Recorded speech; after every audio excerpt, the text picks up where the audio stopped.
increasing electoral violence during the pre-election, election day, and post-election period. This National Electoral Peace and Security Symposium is part of these project interventions. The goal of this conversation is to elicit the commitment of political parties, candidates, and party leaders to adhere to the provisions of the Political Party Code of Conduct and to proactively take steps towards ensuring that their political parties, candidates, and supporters participate peacefully in electoral processes. The symposium will also lay the groundwork for an informal network of party elites and election administrators at both national and county level that is collectively invested in the peaceful code of conduct of elections and has localized mechanisms such as codes of conduct and declarations principles to ensure peace. Ladies and gentlemen, challenges of ethnic and politically instigated violence have over the past few years affected many countries around the world and are by no means unique to Kenya. Yet, as Kenya is heading towards a general election in August, addressing and mitigating these risks is critical. Already, months ahead of the election, we are seeing an alarming increase of hate speech, confrontational talk, utter disregard for the rule of law, chest thumping, and even throwing of tantrums in the political sphere. I was sharing this morning with a good friend of mine that I was watching TV the other day with my 7-year-old son. And he wondered aloud why was the speaker very angry, a speaker who's generally not angry. And he's used to this speaker being friendly and bubbly, but this speaker was visibly very angry. And I didn't have an answer. And he had to dash back to the siblings, and they managed to find an answer for him that possibly the speaker was still mourning the passing on of our late President Mwai Kibaki. I will not mention the speaker, but it's obvious that the temperatures are really rising, and we can see this throwing of tantrums, chest thumping, confrontational talk. That is not a good sign for the peace of this country. My experience with working in political sphere is that our politics is still very much steeped in ethnicity, patronage, and clientelism. It is actually responsible for the citizens' low levels of confidence in Kenya's electoral institutions and its political leaders. It is unfortunate that multi-party democracy has been a prelude to ethnic violence, diluting the anticipated benefits of democratization. On this, we have both conservative and liberal schools of thought that have attempted to explain the escalating problem of ethnic nationalism and violence. Yet, I reckon that both schools can draw evidence to support their views. To liberalists, the ethnic violence cases of 1992 and 1997 are attempts by those in power to promote manageable violence, to implicitly sabotage the efficacy of multi-party democracy. For conservatives, Kenya is not cohesive enough to accommodate our ethnic-based politics and parties.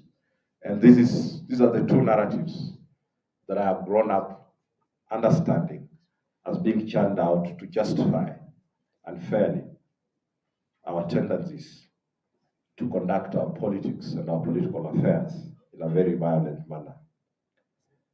I choose this morning to pick out the lesson to learn from these experiences, which is that the potential for ethnic violence in multi-ethnic nations that have multi-party democracy is quite high, but it can be managed. Ultimately, we have to emerge from a struggling to a nascent democracy and eventually mature our democratic practice and culture. One major stride Toward this goal is to rid our politics of violence. That journey must begin at a point where we challenge the idea that violence or peace depends on how elites accommodate each other. We have to challenge the idea that violence or peace depends on how elites accommodate each other. Ladies and gentlemen, let me wish you all very productive discussions and a productive meeting. Thank you very much. At this juncture, allow me to invite my counterpart, Yomi Jacobs, to offer remarks on behalf of the International Republican Institute.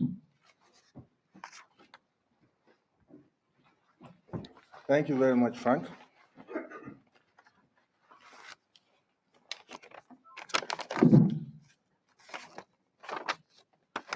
Good morning, everyone. I stand on existing protocol. I'm going to be sharing with you an overview of IRI programs. The International Republican Institute is currently implementing a program to mitigate the potential for election violence with key partners at the national and in 5 target counties. Historically, Kenyan elections have been bedeviled with election-related violence, and working closely with key election stakeholders, we hope to reduce such occurrence. At the inception of this program, I conducted a research, is basically the vulnerability to election violence research that also inform program implementation. Our target counties are Nairobi, Migori, Kisumu, Uasin Gishu, and Kirinyaga. We have basically 3-pronged approach to the intervention. The first is training and deployment of long-term security monitors. The monitors have already been deployed. They've been trained and deployed. Their mandate is to document infractions like hate speech, harassment, intimidation, cyberbullying, or physical violence during the electoral process. They'll be sharing with IRI by monthly reports, and this report will be disseminated to key election interlocutors, including security agencies, towards forestalling breach of the peace. Their training report will also serve as an early warning system for election interlocutors and security agencies to take proactive steps to maintain peace. The second intervention is at the national and county level. We basically call them multi-stakeholders forum. This was established in February this year for key election stakeholders, including IEBC, Office of Political Party Registrar, NCIC, Inter-Religious Council, political parties, and civil society organizations. The essence of this platform is to provide a platform for the stakeholders to build trust between and among themselves, and also have an informal network to basically look at how to mitigate the potential for election violence.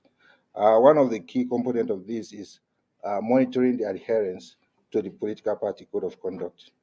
And lastly, the third intervention is development of peace messages and dissemination. In the coming weeks, IRI, through one of its partners, will be traveling to all 5 target counties to develop, test, and validate these messages with various vulnerable groups. This message, once developed, will be disseminated by trusted individuals, including the clergy and civil society organization.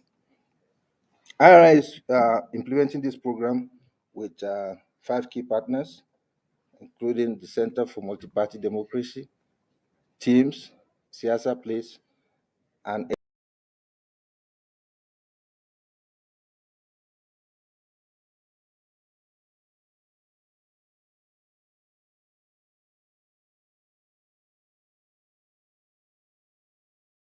and we're grateful for that support. IRI is also grateful to the U.S. State Department for the funding to implement this program. I want to thank each and every one of you, and we believe that elections interlocutors and political actors can jointly prevent and mitigate the potential for election violence. Thank you very much.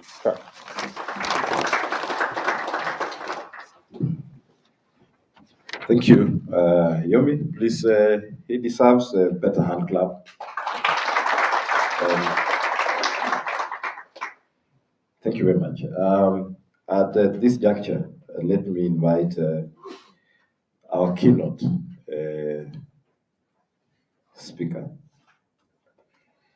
I am struggling to introduce Reverend Oginde because as a fresh graduate, about 15 years, 16 years ago, I walked into a workplace and landed into his very good hands.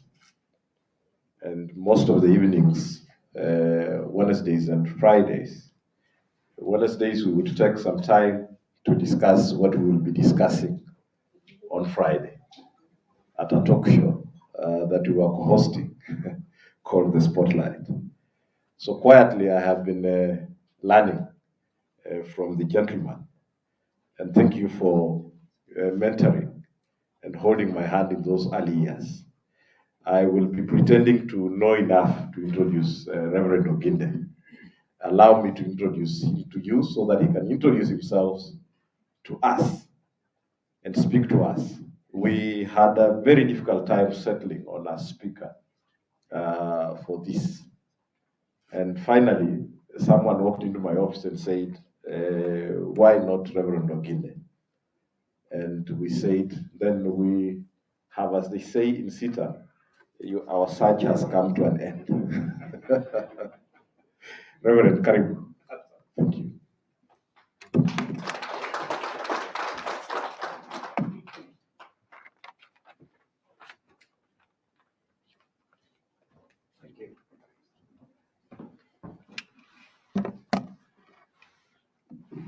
I greet you all. Good morning.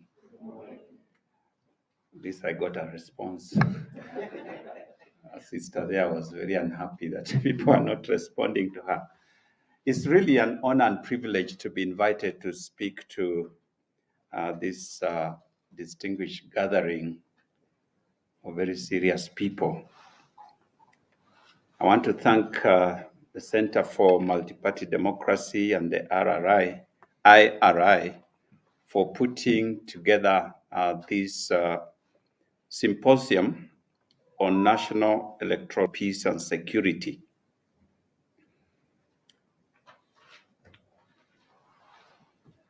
It is so critical in our nation at this time to talk about peace and security.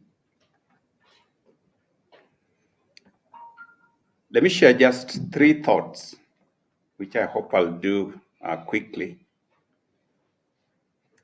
The first thought that I want to talk about is the misnomer of electoral peace and security. I'll elaborate in a short while.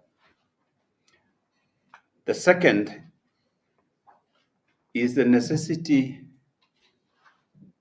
of decorum in politics. And the third one is the imperative of a decency quotient in our politics. The misnomer of electoral peace and security. I find it a great contradiction of thought that we should gather in a symposium such as this to consider how we should maintain peace and security during an electoral process. I don't know whether it happens in many other countries, that before elections, people gather together to discuss how we may maintain peace and security. Why should a personnel recruitment exercise should be considered a threat to the peace and security of any organization? Such exercises are often conducted in a quiet and peaceful environment so as to accord the selection panel or team an opportunity to identify and enlist the best candidates. Elections are fundamentally an opportunity for political candidates to present themselves to the electorate for consideration. The more peacefully this is done, the better for both the candidates and the electorate, and ultimately for the nation. In contrast, the more noise, the more chaos, the more violence we have, the more confusion in the whole process that then undermines the very purpose for which we are conducting elections. And many times we end up with the wrong people, both on the ballot and eventually in leadership. The unfortunate reality is that there are many politicians who thrive in such chaos. In most cases, these are men who perhaps know that they have little or nothing to offer and can only succeed in the midst of confusion.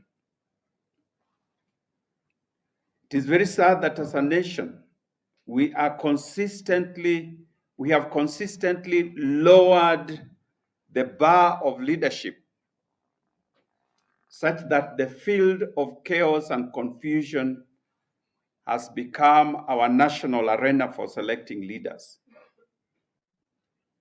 We have come to a situation where political candidates, instead of competing on political ideology, national vision, developmental manifestos, have resorted to competing on insults, foul language, chaos, and divisive hate speech.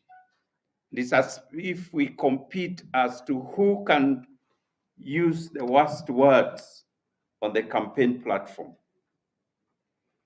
This has created a situation in which thugs and hooligans have taken advantage to sneak their way into key leadership positions. At the same time, serious men and women who would otherwise have provided great leadership for the nation have tended to shy away from elective politics.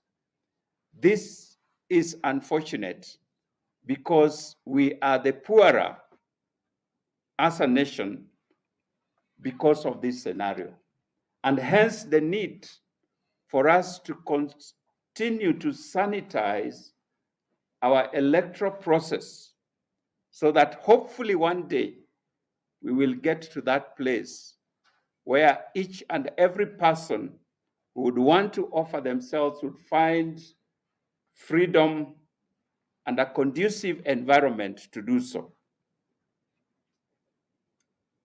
I have recently followed the elections in France, and I was so challenged by the way they conducted their presidential elections. Up to a few weeks before the elections, you would not know that an election was coming. Nobody talked about it. I watch France 24, which should have been carrying for us information on how the campaigns are going and who is doing what and so on, like happens here in Kenya. But there was nothing until a few weeks, in fact, almost just about a month. The sitting president had not declared interest. And they're wondering, what is so different about these people? For us, August 10th will be the beginning of campaigns for 2027. And we'll run with it to the end. We need to do something about our politics. The second thought is about the necessity of a politics of decorum and decency. Generally, when we talk about decency and decorum, especially decency, it is about dress. We talk about a person being decent or not, depending on how much of their personal assets they choose to reveal to the public through their dressing. Revealing too much is generally considered indecent. This is irrespective of whether or not you subscribe to the my dress, my choice philosophy. We will make our judgment of you without your choice. Remember that the freedom of choice comes with the obligation to face its consequences, and no safety net is provided. In like manner, political decency speaks of how much a political leader chooses to reveal of their raw self. There is nothing as ugly as exposing our raw selves and untamed humanness in public through our words and our deeds. It becomes indecent. It shows our sense of immaturity. It lowers our dignity as leaders. It undermines respect for us as leaders, and it puts people off. Whereas a few of your choir members will clap and cheer you on, the rest of us will watch with heads bowed, too ashamed to look at such indecency. Studies have shown that if someone's manners put you off, it will be more challenging to appreciate your position. The sad reality is that as a nation, we are sliding towards an increasingly mean-spirited, rude, self-centered behavior. Worse still, we have developed a reluctance to calling others out on their rudeness. Therefore, we have political leaders who take pride in their boorish behavior, others who hold us in contempt if we disagree with them, and still others who feel no obligation to conduct themselves with decorum. It's Robert Heinlein, an influential science fiction writer, who observed that social decency can destroy a culture. He said that a dying culture invariably exhibits personal rudeness and indecency. And indeed, researchers have found that small acts of rudeness can quickly escalate to increasingly harmful events. Here in Kenya, we have seen how untamed matatu culture has permeated every sector of our lives, so that even the decent men and women of yesterday are now just as bad. Woe unto you if you should drive on Naivasha Road coming to Nairobi on a Sunday evening. Some people have stayed there for 4 hours, 6 hours. No accident, no problem. But because there are people who feel they are more important than others, and therefore they will drive off the roads, they will cut in front of you, they will do all manner of things so that they can get there ahead of you. You wonder why they didn't start early. As a result, we get into gridlocks that keep all of us in one spot for 6 hours. But we don't learn. So we are generally rude to each other.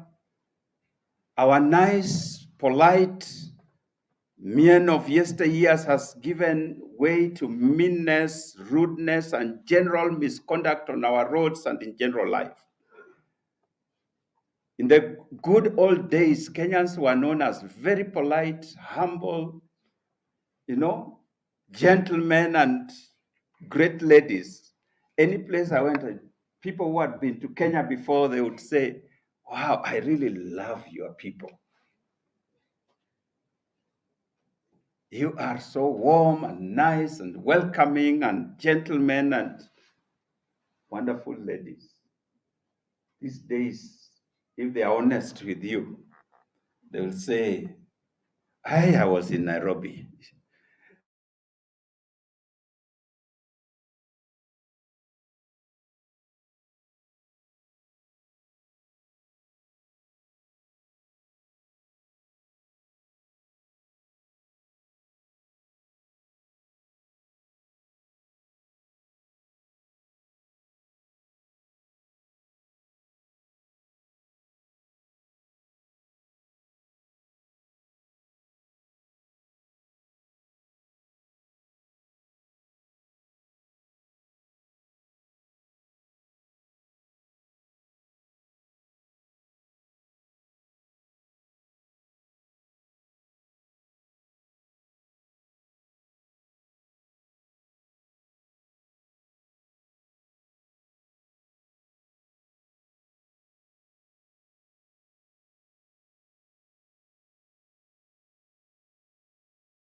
a curious feeling that the greatness is not of them, but through them. And they see something divine in every other person and are endlessly, foolishly, incredibly merciful. End of quote. What this means is that if I want to be a great man, a great woman, a great leader, I must of necessity think of the people that I am leading or seeking to lead and their welfare. Destruction cannot be part of that. Battles and quarrels cannot be part of that. This echoes the words of Jesus, who said in Matthew chapter 5, verse 9, "Blessed are the peacemakers, for they shall be called sons of God." Men and women who commit themselves to seeking the welfare of others and living in peace and making peace are the sons of God. It's amazing, but peacemakers are celebrated the world over. How many Nobel Prizes have been given to peaceful men and peacemakers? I don't know that any is given to warmongers. When General Jonas Savimbi of Angola was killed in the year 2002, the people of Angola, and indeed the whole world, should have mourned the death of a great freedom fighter. This highly gifted man had been fighting almost all his adult life for freedom. It is reported that from the days of the colonial reign in Angola to the newly elected government of Dos Santos, Savimbi stood and fought for what he claimed was the exploitation of his people. Yet, unfortunately, the death of Savimbi elicited nothing but celebration across the entire globe. Nobody seems to have had anything positive to say about Savimbi and his fight, in quotes, for freedom. Media houses and world leaders, even here in Kenya, did not see any need whatsoever to send messages of condolences to the people of Angola on the loss of a great hero. To the contrary, many sent messages of goodwill to Dos Santos and his government and wished them peace on the departure of one whom they considered to have been a major stumbling block to peace and tranquility in Angola. What went wrong with Savimbi's fight for freedom? What caused this man to go down in such shame? I believe it was because behind the mask of fighting for freedom, Savimbi was actually fighting freedom. The kind of freedom that Savimbi pursued was totally selfish and utterly destructive. Millions were killed and more millions maimed in his pursuit for freedom. How many Savimbis are we raising in our country? How many men and women fighting for themselves in the name of fighting for our nation and for our freedom? How many are mobilizing young people to fight each other so that they can get into power in the name of struggling for freedom? Such men and women will not go down history unless they change as heroes, but their deaths are more likely to be celebrated. I close by saying, we come to a critical moment in our history. We are looking for great men and great women. We are looking for a remnant. We are believing for a new dispensation of leaders with a high dosage of humility, with that curious feeling that greatness is not about them, but through them. We are looking to men and women of dignity who will throw their hearts into the ring of politics and who can bring us a nation of peace and of dignity, a nation that we can be proud of. As we travel the world, you will be proud to say, I'm from Kenya, like we used to be in those yesteryears. And as we anchor our hope in God, we want to challenge those leaders who can transform our politics. If you commit yourself to conduct clean campaigns and sober elections, this could be the last symposium that we hold in the misnomer of national electoral peace and security. Because we will wait for the voting day, we will go and vote and go back to our work. No need for this kind of meetings.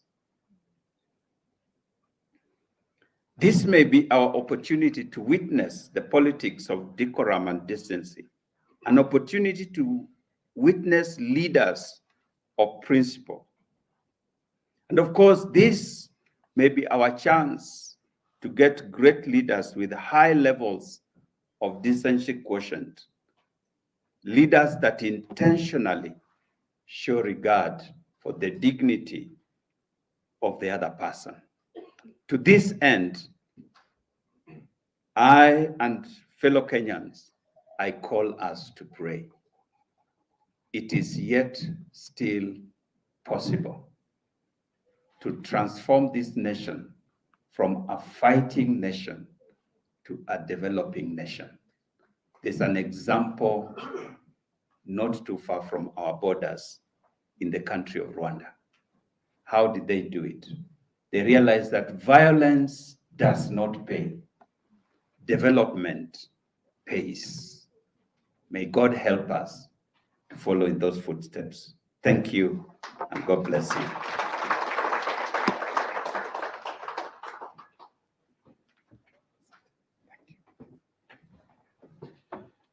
Thank you, Bishop. Please appreciate the Bishop as he takes his seat.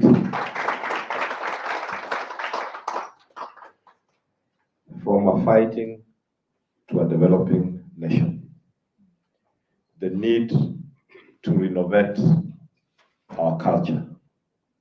Someone quipped that if you want to understand the country's politics, please check on their public transport system. If there is some order, that order may be replicated in the politics. We need to renovate our culture. Why should recruitment of a personnel for an organization be a threat to the organization?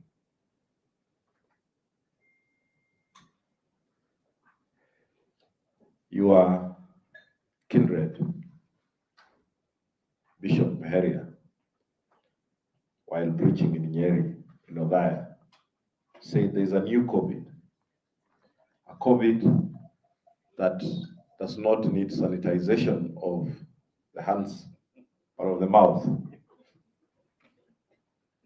You have told us this morning that it's not just sanitizing, leaders sanitizing their mouths, but the need to sanitize our leadership. Thank you, Reverend Ogibe.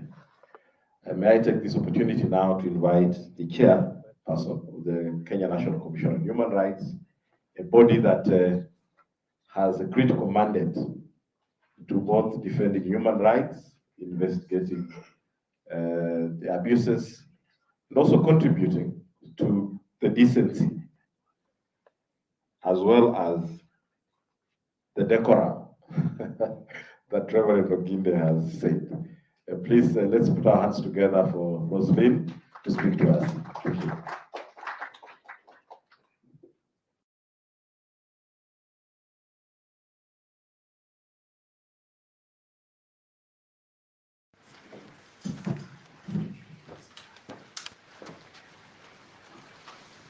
Thank you very much, Franklin.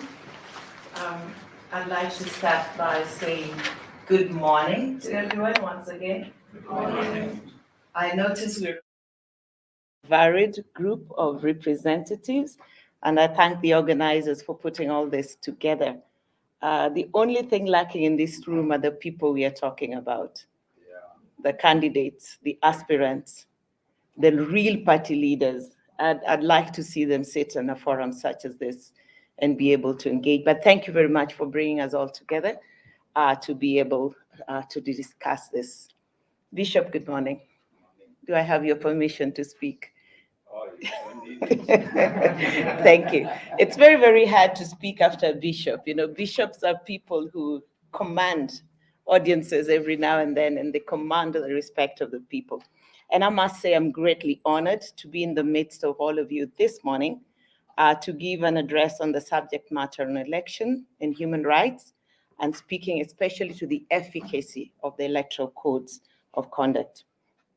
And just listening to the speaker who's gone before me and the introductory remarks that we had, then I'm thinking to myself, my topic must be a rhetoric in itself, you know. Because when Franklin spoke, he spoke to the fact that we need to challenge the idea that violence or peace depends on how elites accommodate one another. So this is reifying the narrative that violence is a norm. And then when the chief guest, Bishop Oginde, spoke, he spoke by starting off by saying electoral peace and security is actually a misnomer. Why should we sit here and discuss peace and elections in the same sentence? The necessity for decorum in politics, lacking.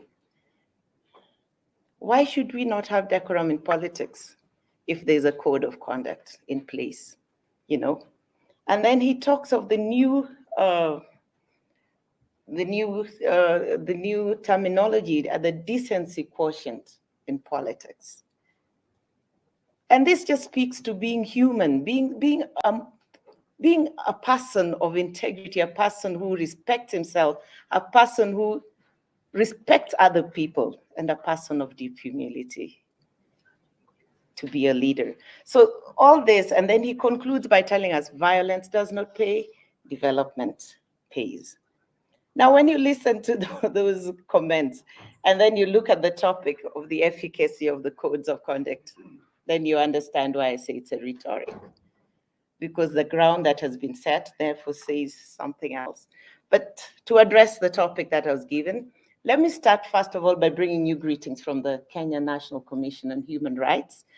The Commission, as you have been told, has the mandate of promoting and protecting human rights. And in carrying out this mandate, some of the things we do involve ensuring that rights are respected during elections. And at the Commission, we have set up an election hub, and we have sent out monitors to around 30 counties currently to monitor the elections. And our process involves 4 stages in monitoring. We had the preparatory stage where we were setting up, trying to train the monitors, mobilizing resources, and that is all behind us. Phase 2 was monitoring the political party primaries, which we are in the process of doing. We all know that the primaries have been taking place, if anything has actually been taking place, indeed. And our monitors on the ground, and we get daily reports, daily updates, and real-time updates at our hub based at the headquarters on what is going on. And I shall be making reference to some of the reports we have received so far. The next stage will be monitoring the actual general election, which is the campaigns and the actual voting that will take place. So those are the stages that we take. And then there's the post-polls phase, where we see what happens after the vote has been taken, after the result has been announced, and how everything is handled from there. After we make our reports, after we collect evidence from the ground, which is what our monitors do and relay, we at the commission and at the hub, which is the NAV Center, we look into what has come through, and we take up issues arising with duty bearers. Now, we take up these issues in real time. If something came up today, we would be able to engage. For instance, the county commissioners, the police commanders, the IEBC, the NCIC, we take it up with them immediately, bring it to their attention and tell them there's a violation going on in point A, point B, could you please react? And we are glad to say that in the last two months or so, one or two of our issues have been taken up positively, but mostly we find duty bearers that are reluctant to actually react. But we are recording all this, recording everything we do. And at the end of it all, we always come up with reports which help us as a commission in meeting our advisory duties on our compliance with international human rights obligations and with the regional human rights obligations. And this therefore then goes into policy briefs and dictates change if it should come. So that's how we are engaging with this. As a commission, we have a toll-free hotline where we can be reached. We have a WhatsApp number where we can be reached, and we have a free SMS platform again where we can be reached.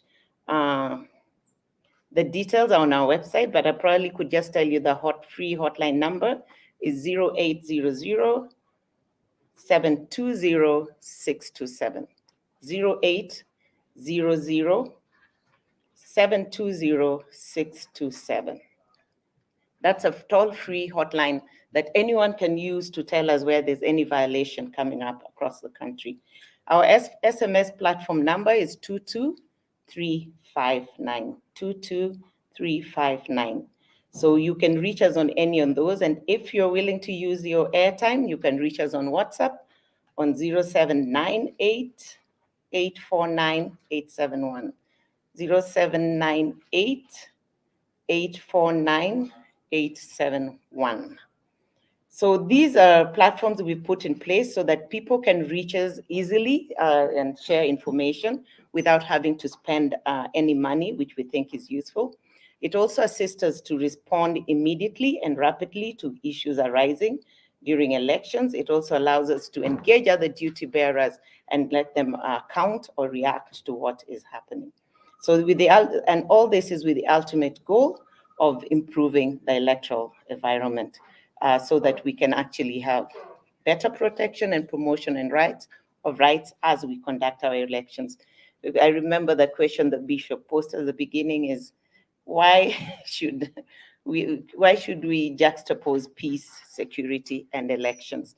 We are hoping we will be able to achieve a situation where we are just having elections without talking security. One of the things I learned a while back is that our ballot paper costs more to print than even our money, because we don't trust one another, because for us elections is a security event. So I hope we'll get to a stage where we can trust one another and actually even have an election where our ballot papers don't have to cost anything. Just come in, vote and go, or vote online and trust the result, but very hard to achieve. Now, when it comes to the topic at hand about the codes of conduct around elections, now we have the code of conduct for political parties, which is found in the Political Parties Act, and we have the code of conduct for around elections, which is found in the Elections Act. Now, both of these codes are very, very crucial when it comes to election time, because political parties are very instrumental in also dictating the kind of democratic process we will have going into the elections. Political parties are crucial in ensuring that their candidates, their parties, respect the codes of conduct as we go into elections and entrench democracy. So I will be looking at both the Political Parties Code of Conduct and the Elections Act Code of Conduct, and I'll talk about them cumulatively. Now, we have a fairly good legal framework, I will say. The Constitution in itself is a very, very progressive document in terms of entrenching rights, which include political rights, which include values of decency in Article 10, which include leadership values in Chapter 6. So okay, yes. So we have a very good legal framework. Then we have the statutes. Then the political parties have their own constitutions. So we have a very, very robust, good legal framework. And probably that's all we have. But let me just speak. Really, that's all we have. But just a summary, what's in these codes of conduct? This is just an overview. There are very, very many things they talk about. But one of the things they talk about is adherence to the values and principles of the Constitution. They talk about promoting voter education and campaigns, peaceful voter education and campaigns, condemning violence, promoting gender equality, ethnic tolerance, cultural diversity, fair representation of all groups, especially the special interest groups, which we all know are mainly women, youth, people with disabilities, the intersex people. All these people need to be included. Expressing divergent political opinion should be respected, the right to debate and contest other policies, free canvassing for membership and support from voters. All these things are issues that are in our codes of conduct. Now, how have we used this to build our democracy, to promote and protect human rights, and professionalize political processes in Kenya? In reflecting on the efficacy of the application of the codes of conduct, certain duty bearers are subject to account, and we must boldly tell them that they must account. These include the IEBC as the body charged with conducting elections and ensuring compliance with the Elections Code of Conduct. It includes the ORPP as the office charged with enforcing the political party's code of conduct and oversighting party primaries. The National Police Service as the entity charged with enforcing security under the slogan Utumishi kwa wote. I wish they would really always remember this slogan as they carry out their duties. It is Utumishi kwa wote, si kwa wengine. Si kwa ubaguzi. Then the ODPP as the entity with the power to prosecute all persons in conflict with the law. The Political Parties Dispute Tribunal as the entity charged with resolving disputes between political parties and their members, and between political parties and third parties. Then we have the judiciary, who have the constitutional mandate to hear and determine all civil and criminal matters, including election petitions. Then we have the internal dispute resolution bodies within political parties. This is the first stop for most aspirants after party primaries, where disputes between political parties and their members can be determined. We have the various political parties' elections boards, which are also key players in terms of selecting candidates and conducting party primaries and forwarding names of nominated candidates to their executive bodies. And then, of course, we have the executive teams or top organs, whatever you call them, in each of the political parties, who are responsible for the conduct of their political parties and their members, and undertake to uphold and abide by the codes of conduct and the Constitution and like. Now, in our past reports as a commission, it is clear that there's been very little enforcement, compliance, upholding, or abidance with the codes of conduct. The apathy in enforcing and upholding the provisions in the codes of conduct has led to increased impunity and disregard for the said codes.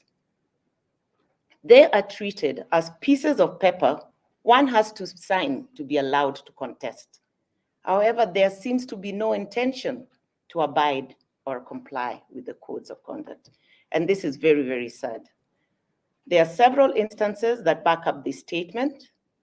I loathe to go into specifics, but will broadly outline a few for purposes of giving credence to the statement I have made above. Now, violence, which everybody speaking before me has mentioned, continues to be a theme in our elections. Our elections have ceased to be a democratic event and are more of a security event. Several Kenyans move out of their usual areas of residence during elections because of fear of being targeted in imminent violence.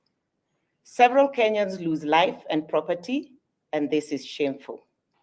If we look at data, say, from 2007 and see the number of recorded deaths vis-a-vis the number of prosecutions actually conducted, it is clear that there is a breakdown in implementation of the Code of Conduct, which clearly outlaws violence. While 2007, 2008 was the peak, politicians have continued to use violence as a means of ascending to power. In the just concluded party primaries, the Commission has been able to record instances of violence that include loss of life, disruption of opponents' rallies, sexual and gender-based violence on both men and women and intersex persons, destruction of property, displacement of people, torture and assault, among others.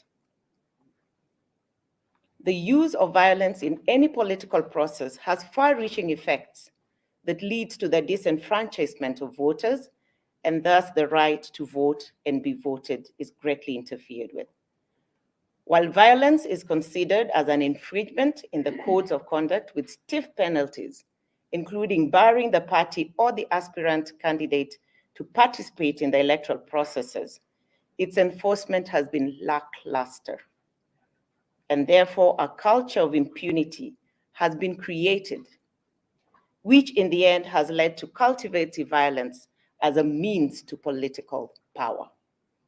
The Commission monitoring has provided evidence of existence of militias that are nurtured and supported for political expediency.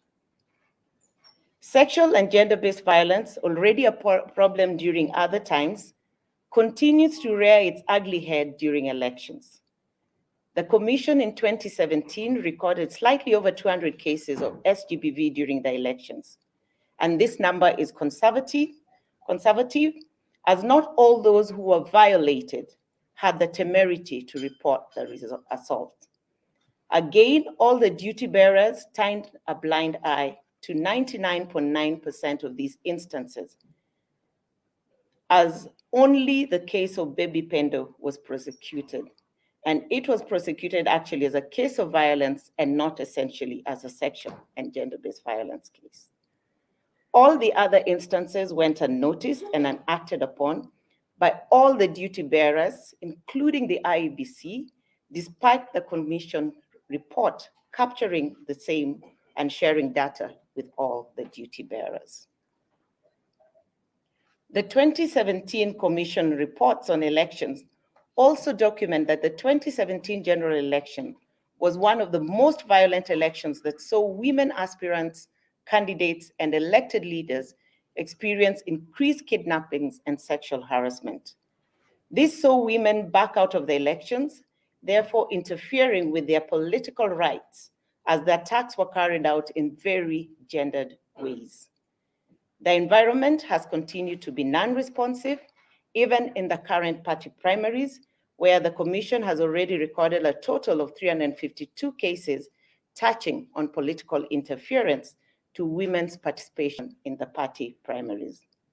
The unconducive and non-responsive environment is witnessed even at the party levels, party structures level, where women, youth, and other special interest groups are poorly represented and therefore unable to make critical decisions.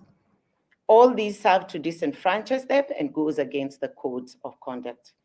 Special interest groups, which includes persons with disabilities, intersex persons, still largely depend on party tokenism and goodwill. It is sad that the codes of conduct have not been used to bar offenders and offer protection to the affected. Hate speech. Hate speech is becoming a norm in this country. Almost all aspirants freely trade barbs and insults at each other unblinkingly and repeatedly. I commend the NCIC for having reacted to 1 or 2 instances and for trying to identify terms that amount to hate speech. However, that is not enough. IEBC and the ORPP should take keener interest in picking out the instances of hate speech and act upon them rapidly. If no action is taken, as is the case, impunity is emboldened, and we rapidly veer into the path of anarchy and disarray. Hate speech, lies, and distortion of facts is used daily to stir up the emotions of citizens, and not much is being done by any of the duty bearers to hold political parties and aspirants to account. Free and fair party primaries continues to be a challenge. These last 3 weeks, we have witnessed several aspirants crying foul and running to be independent.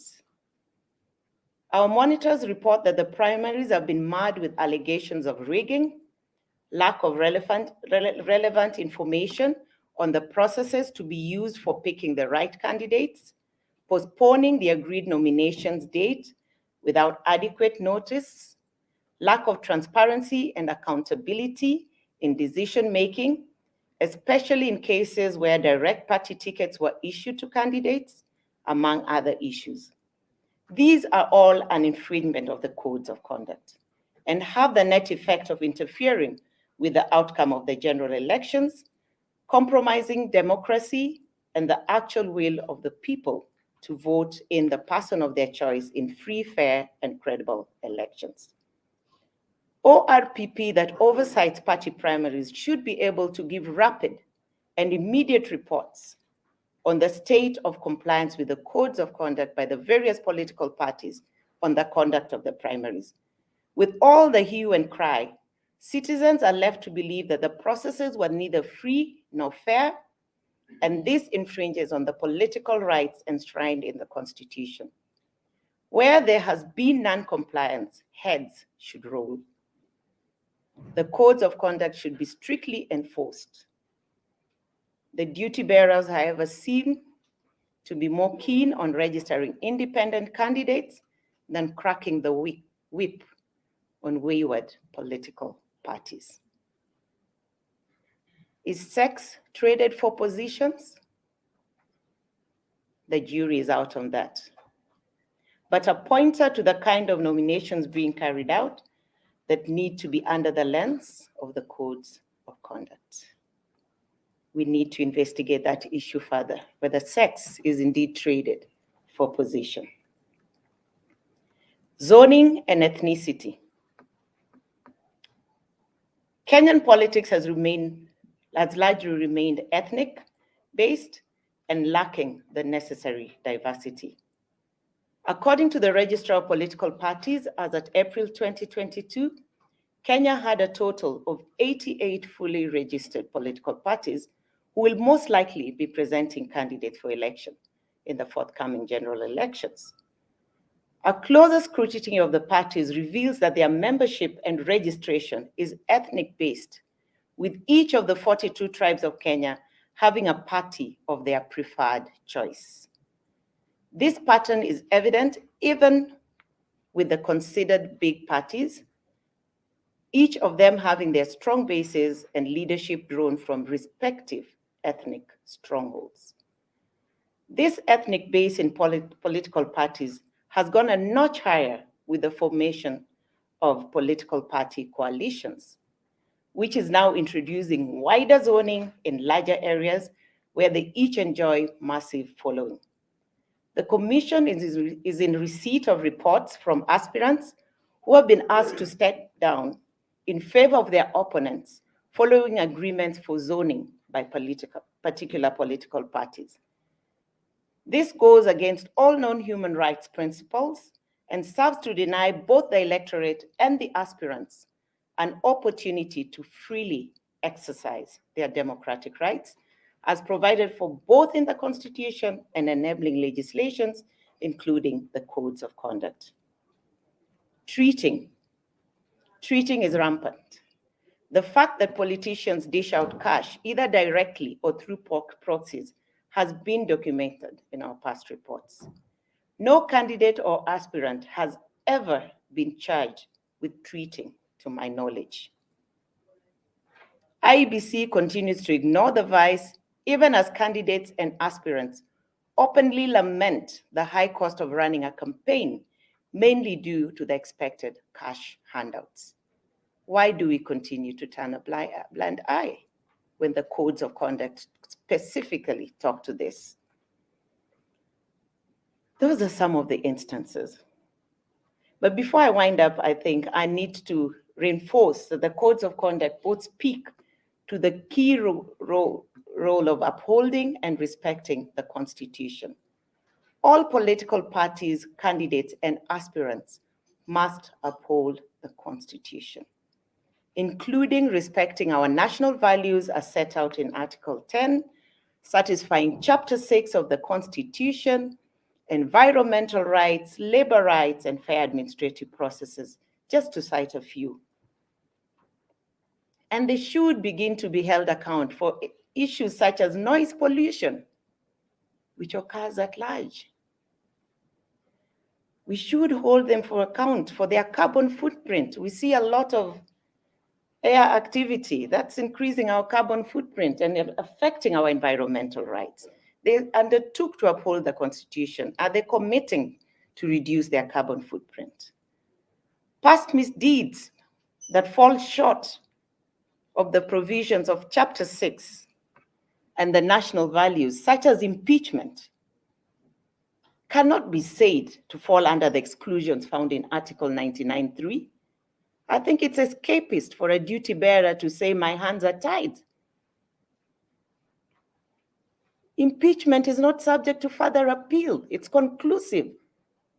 And duty bearers must be brave and speak out to some of these things, because the codes of conduct are there, the Constitution is there, and it is shameful that we are letting through leaders that fall short of Chapter 6 of our Constitution. Ladies and gentlemen, from the foregoing cited instances, it is clear that the codes of conduct are largely unenforced by duty bearers, and this has fostered an environment of impunity and non-compliance. The lack of enforcement and compliance compromises the quality of elections and reinforces the culture of non-acceptance of elections results and the cycle of violence. In conclusion, I wish to reiterate that it is clear that the efficacy of the codes of conduct is yet to be realized. It is time to change the tide and do the right thing by strictly, efficiently, and effectively enforcing the codes of conduct in an open, transparent, and non-discriminative manner. However, the role of enforcement of these codes should not be left to the duty bearers alone. All state, non-state, political parties, politicians, members of the public should play a part in ensuring that the codes of conduct are upheld. We must hold them to account. Each and every one of us must play their part. I thank you all.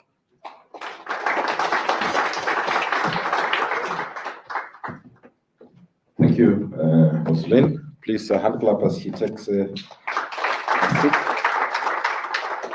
The efficacy is yet to be realized. We pay lip service to this.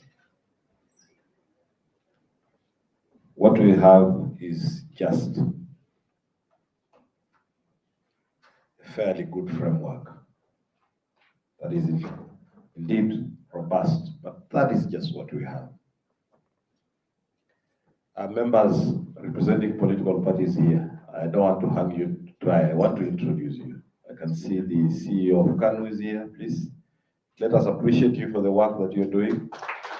Please stand, please. The members of political parties representing. Very proud members. You know, if there is one business that Bishop you'll even appreciate that is difficult to run, is a political party.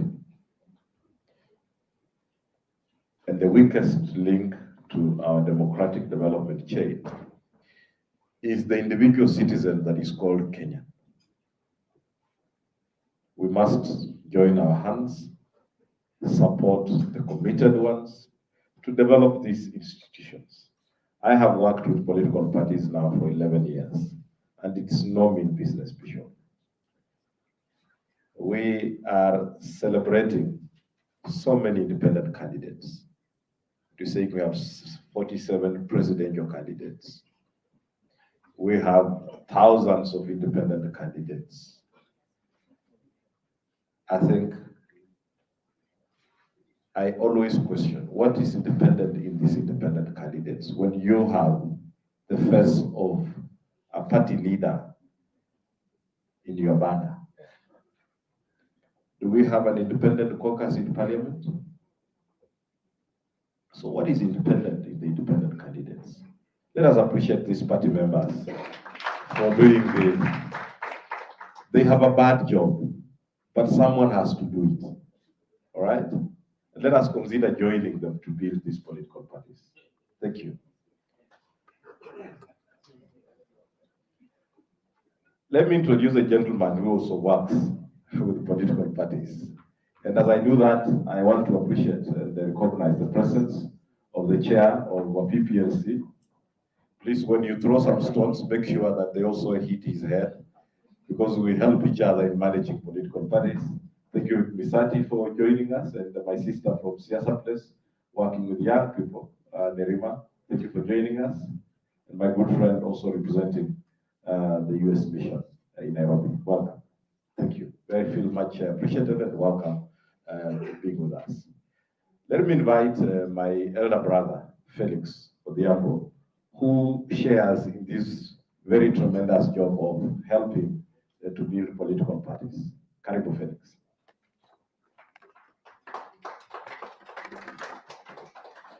Now you see getting some hand clap because political parties are partially happy.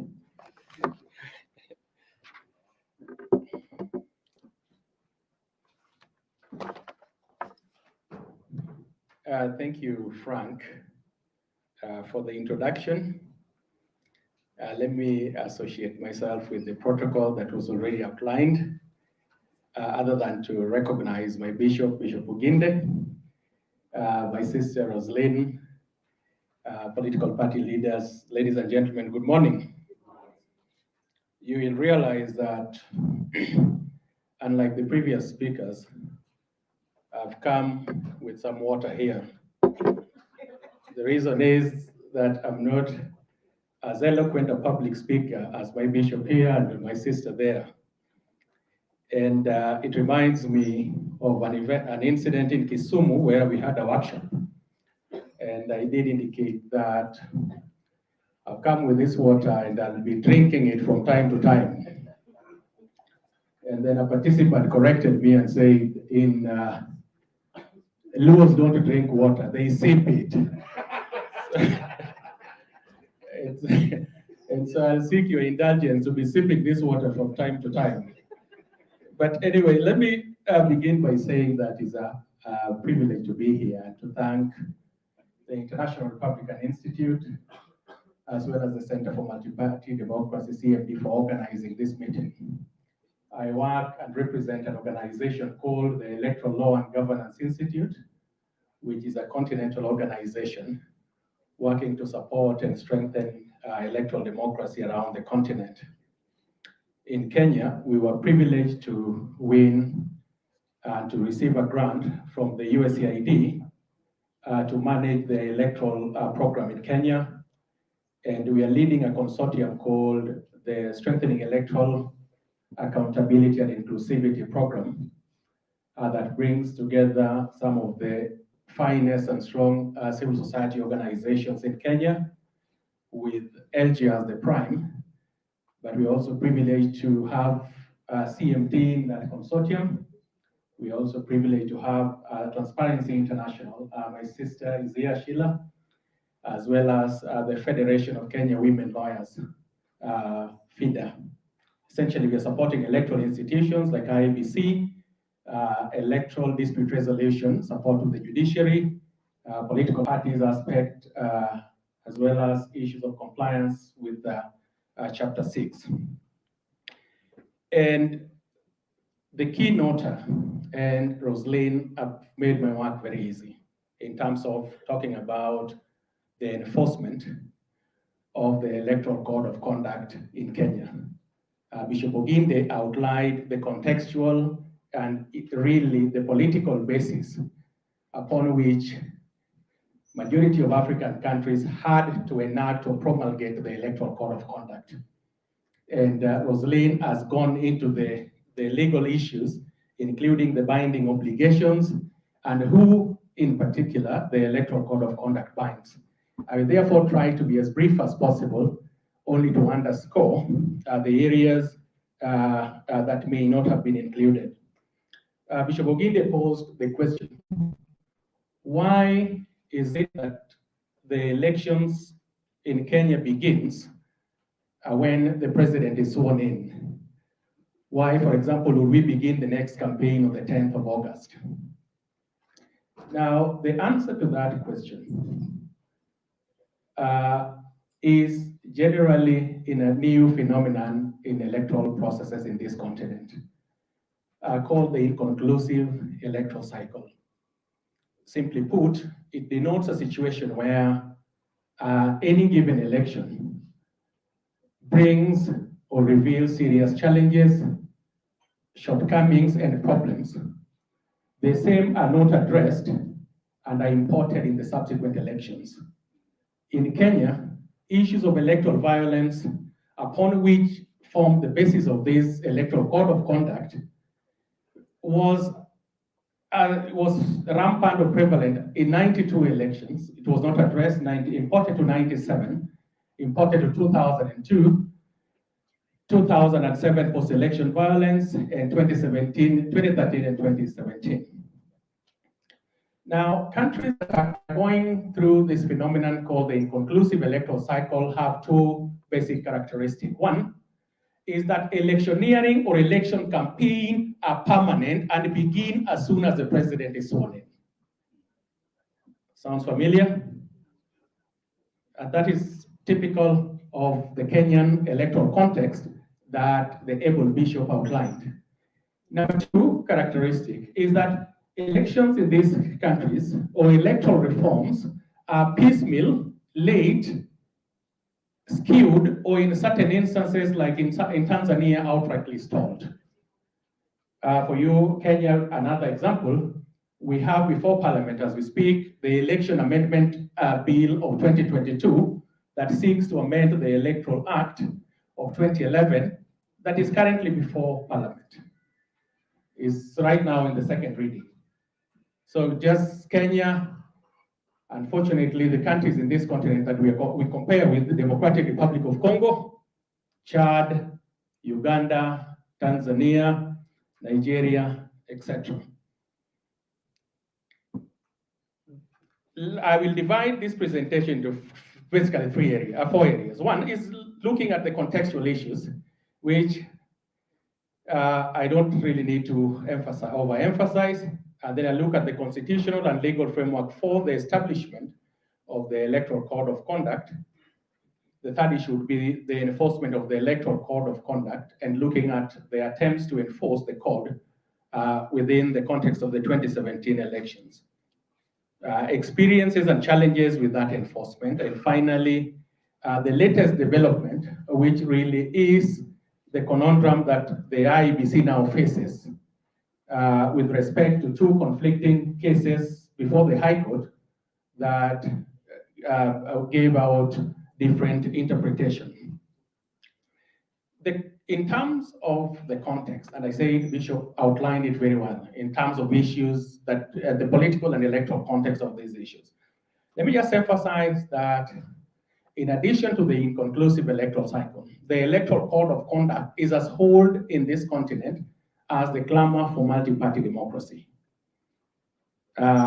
With the first election in Malawi 1990, Zambia 91, Kenya 92, Benin 92, Ghana 92, etc. In that time, there was the realization that it was not sufficient to merely have the constitutional and legal framework for elections. That given the prevalence of the electoral violence, polarization, and division, it was necessary to engage or to have an extra legal or an extra judicial process that will invoke and codify best practice. That was essentially the intention of the Electoral Code of Conduct. That is why in almost every country there is, and in this continent, there is an Electoral Code of Conduct. The difference with the different countries is what is called justiciability of the code.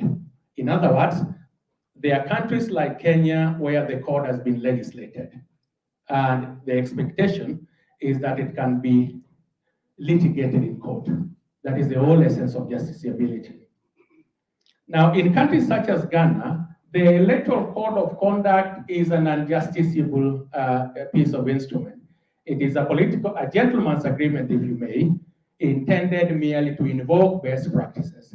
And the irony is that in as much as the Kenyan one is justiciable and the Ghanaian one is not justiciable, Ghana has better practice in invoking the code because of a platform for dialogue that they have called the Inter-Parties Advisory Council, IPAC.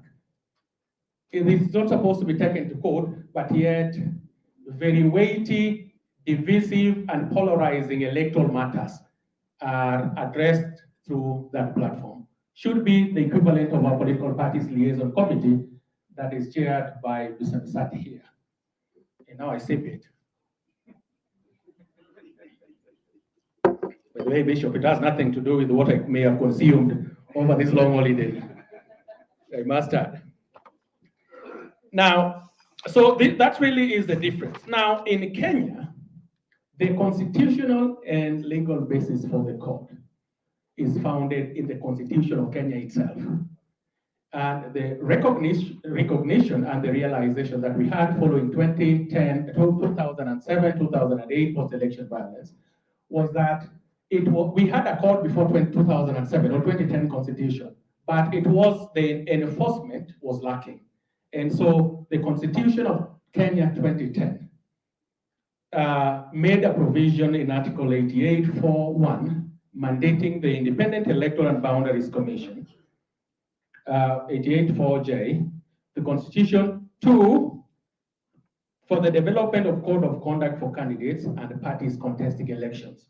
And Article 84 of the Constitution obliges all candidates and all political parties in every election to comply with the code of conduct prescribed by the Commission. It has its legal or constitutional basis in the Constitution.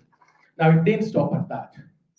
Section 110, of the Elections Act, made provisions to operationalize that constitutional provision with respect to the code by providing that or stipulates at 110 that the Act stipulates that every political party and every person who participate in the election shall subscribe to and observe the Electoral Code of Conduct set out in the second schedule in such a manner as the Commission may determine.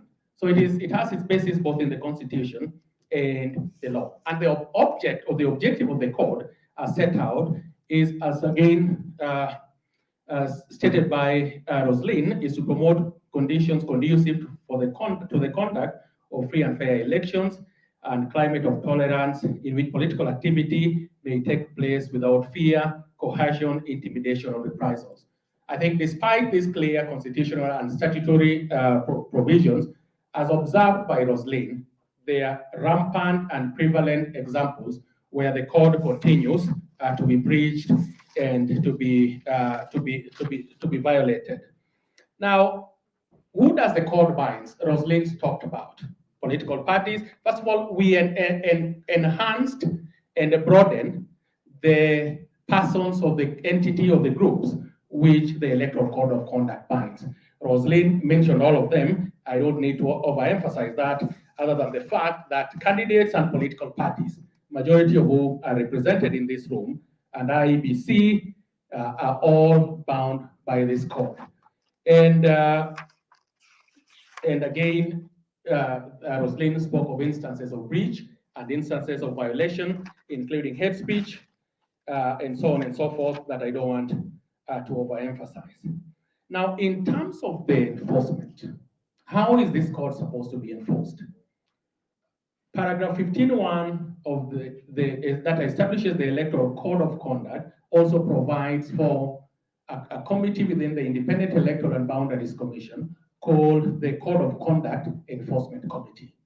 Now, membership to this committee include membership is not less than 5 members of the commission, chaired by a member appointed by the commission chairperson.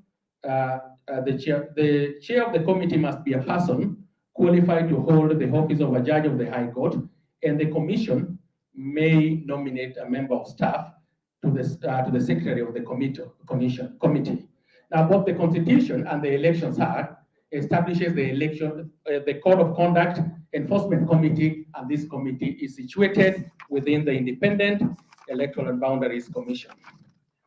Now, in 2017, what then was the experience with the enforcement of the code? I need to draw a comparison here between 2013 and 2017. In 2013, 13 cases were presented before the IEBC. In 2017, the cases shot to 71.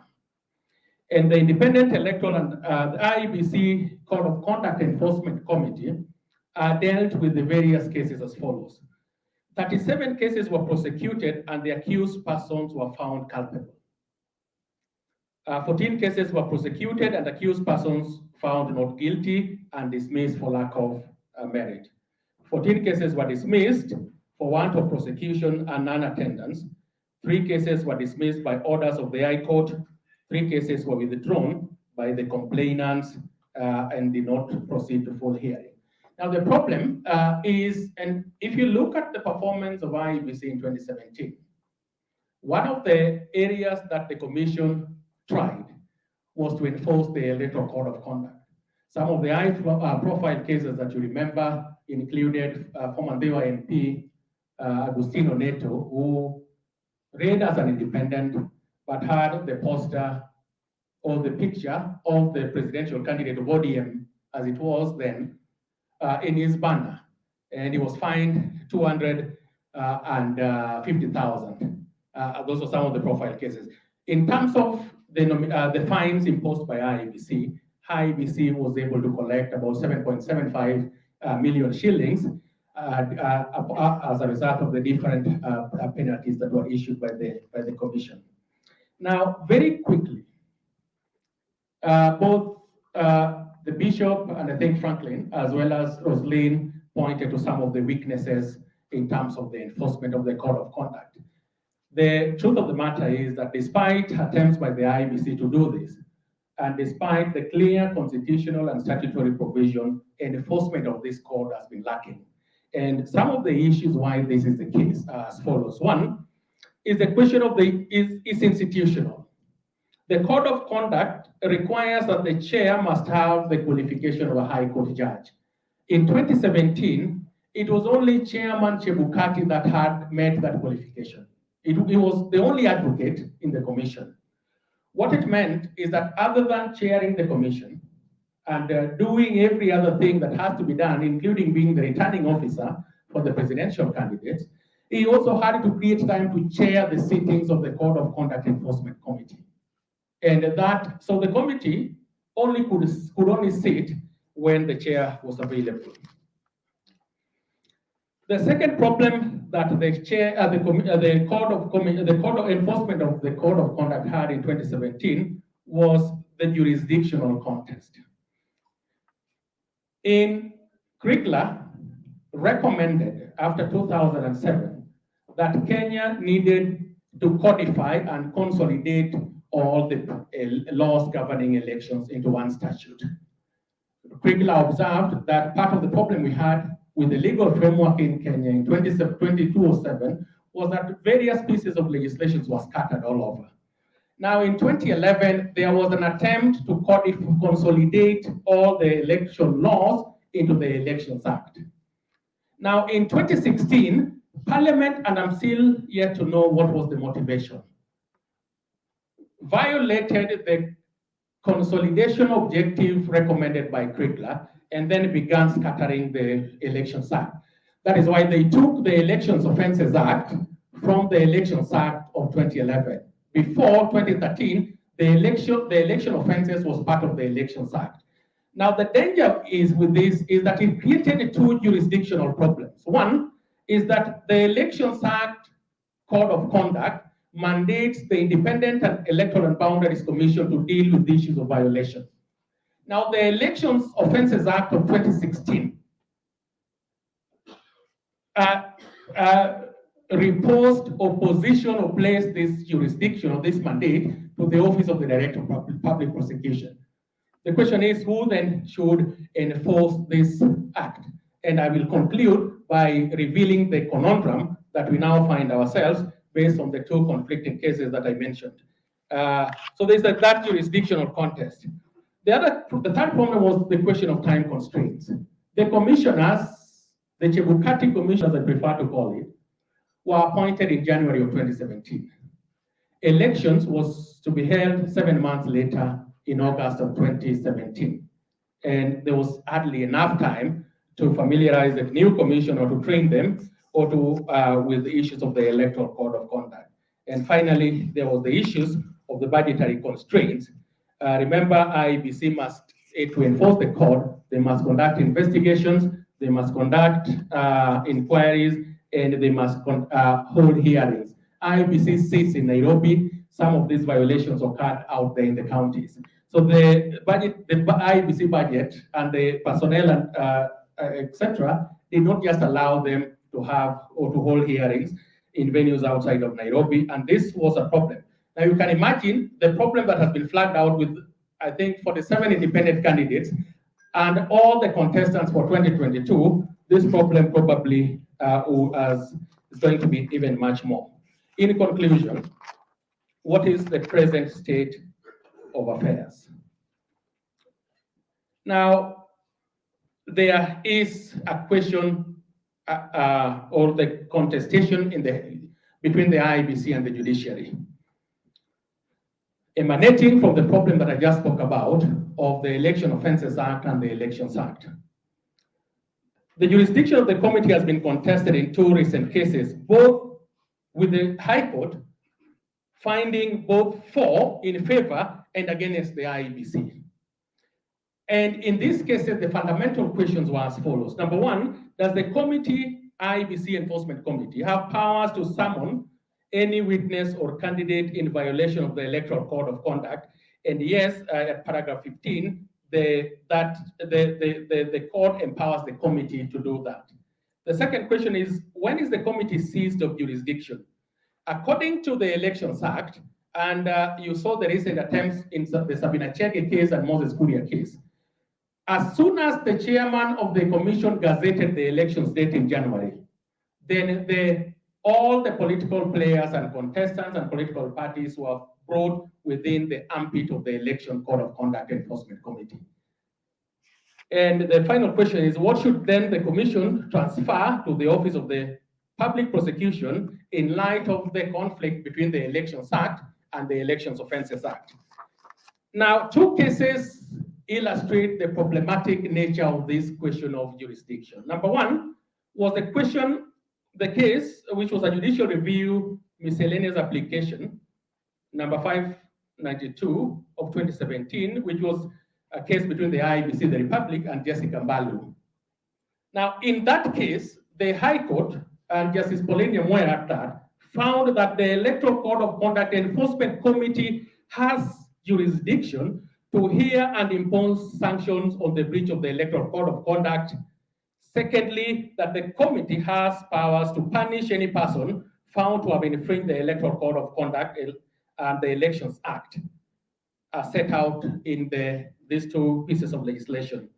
And that in so doing its work, the committee, that is the Election Code of Conduct Enforcement Committee, was exempted from the requirements of the Criminal Procedure Code and the Evidence Act. In other words, they were not supposed to rely on those stringent evidential or evidentiary issues in doing their work. And it was on that basis that the Electoral Commission And again, what is provided for in the Elections Act summoned both Sabina Chege and Moses Kuria in 2022, as we go to 2022. Now, in the Sabina Chege case, decided by Justice Mrima, the High Court contradicted the 2017 decision by finding that the Electoral Code of Conduct Enforcement Committee contravenes Article 2431, 249, and 252 of the Constitution, and hence it is unconstitutional. Now, this is the dilemma, this is the conundrum as we go into 2022. Secondly, that the IBC had not promulgated the regulations to operationalize the Elections Code of Conduct. And finally, that violations on election offense that are criminal in nature should not be dealt with by IBC Enforcement Code of Conduct Enforcement Committee, but by the Office of the Director of Public Prosecution. That is why Sabina Chege went scot-free.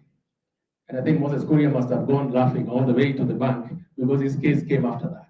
Now, this is the conundrum. Now, given the short time that we have between now and 2017, what then can we do? I think first is violations of the code that result in an electoral offense can be transmitted to the DPP for prosecution. IBC and ODPP should find a way of, in light of this recent judgment, which has not been appealed, how can they work seamlessly that the code is enforced, hate speech and criminal and everything that the Bishop Frank and Roslyn mentioned as evidence of violation can still continue despite the latest court judgment. And finally, the commission has power to investigate breaches of the code, but the commission, IBC can investigate, but then transmit to ODPP for prosecution. Let me leave it at that, and I thank you very much. And my apologies.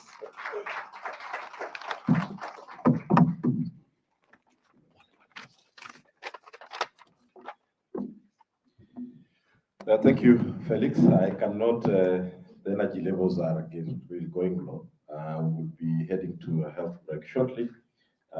First, allow me to recognize the presence in our midst of the ambassador. I am deliberately using ambassador because my tongue is heavy. Cherche is a little bit difficult for me to pronounce. Ambassador Eric Nidler from the US Embassy, who's joined us. Please appreciate for joining us. Thank you very much. Let us now hear from our final speaker this morning. Then we can take a quick break, come back for plenary discussions. I want to introduce Commissioner Sam Connor from the NCIC. Karibu sana.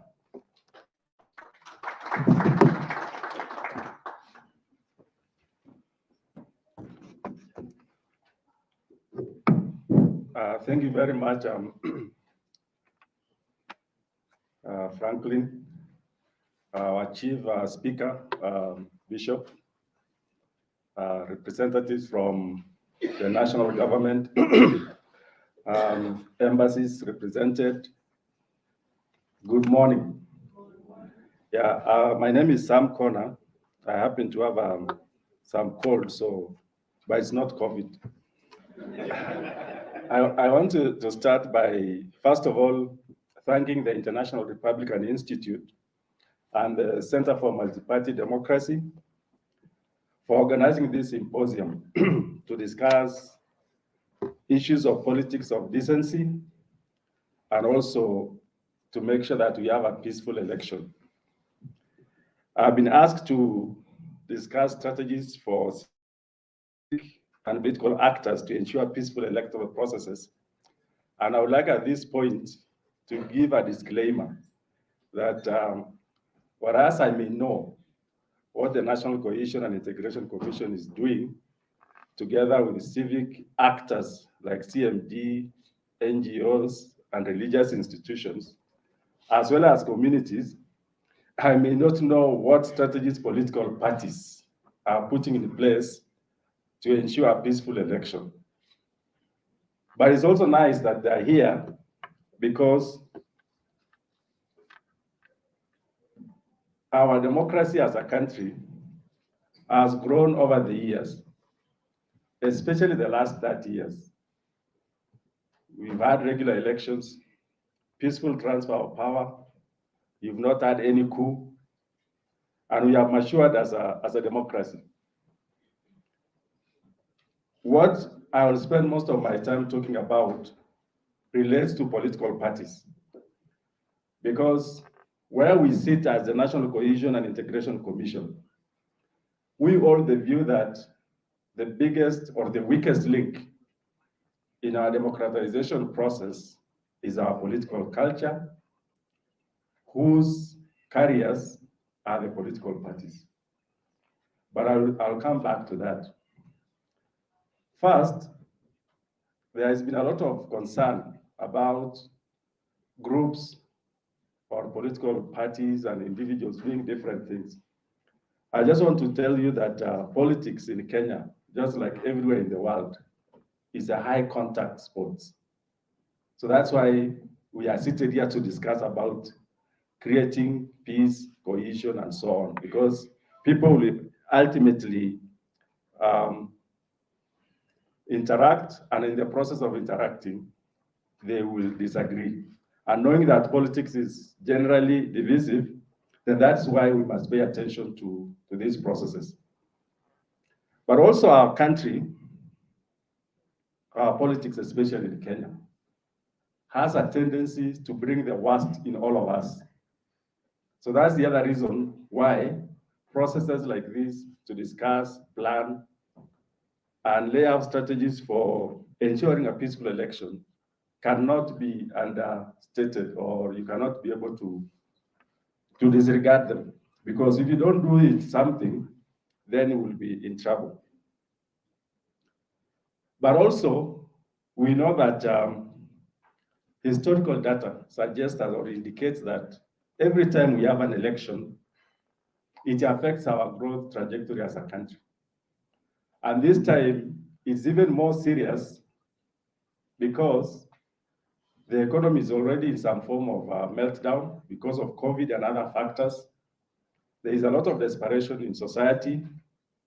And if that one boils out of control, then we may not be worried more about what happens during the elections, maybe even before, because of the level of desperation, hopelessness, and so on among the youth and so on. So this election, just like others that we have had, will be filled with tension and obviously threats of violence. And we know very well in Kenya, our election is usually viewed from the prism of the 2007, 2008 post-election violence. And that's where NCIC begins, because we are a creature of violence. The National Cohesion and Integration Commission was established after the crisis of 2007 and 2008 as an institution that's supposed to create cohesion, discrimination, eliminate all forms of discrimination in the country, but also ensure that we cohere as one nation that has people who are living in dignity, but also people who are patriotic to their own country. As you recall, in December of the year 2020, we were perhaps the first institution to come up with plans for securing the 2022 elections. And I remember when we were sworn in 2019 as new commissioners, our main target was, what can we do to deliver a peaceful election in 2022? That is 3 years ago. And that has been our focus, our single most focus. So everything else, we started working backwards from that 2022, and that has informed all the activities we've been able to undertake. And we have an instrument called the Election Bill and Norma Roadmap that contains all the plans which we have been implementing from 2020 to now. And in January, we released a 10-point risk matrix that indicated the places that are likely to experience some form of violence before, during, and even after these elections.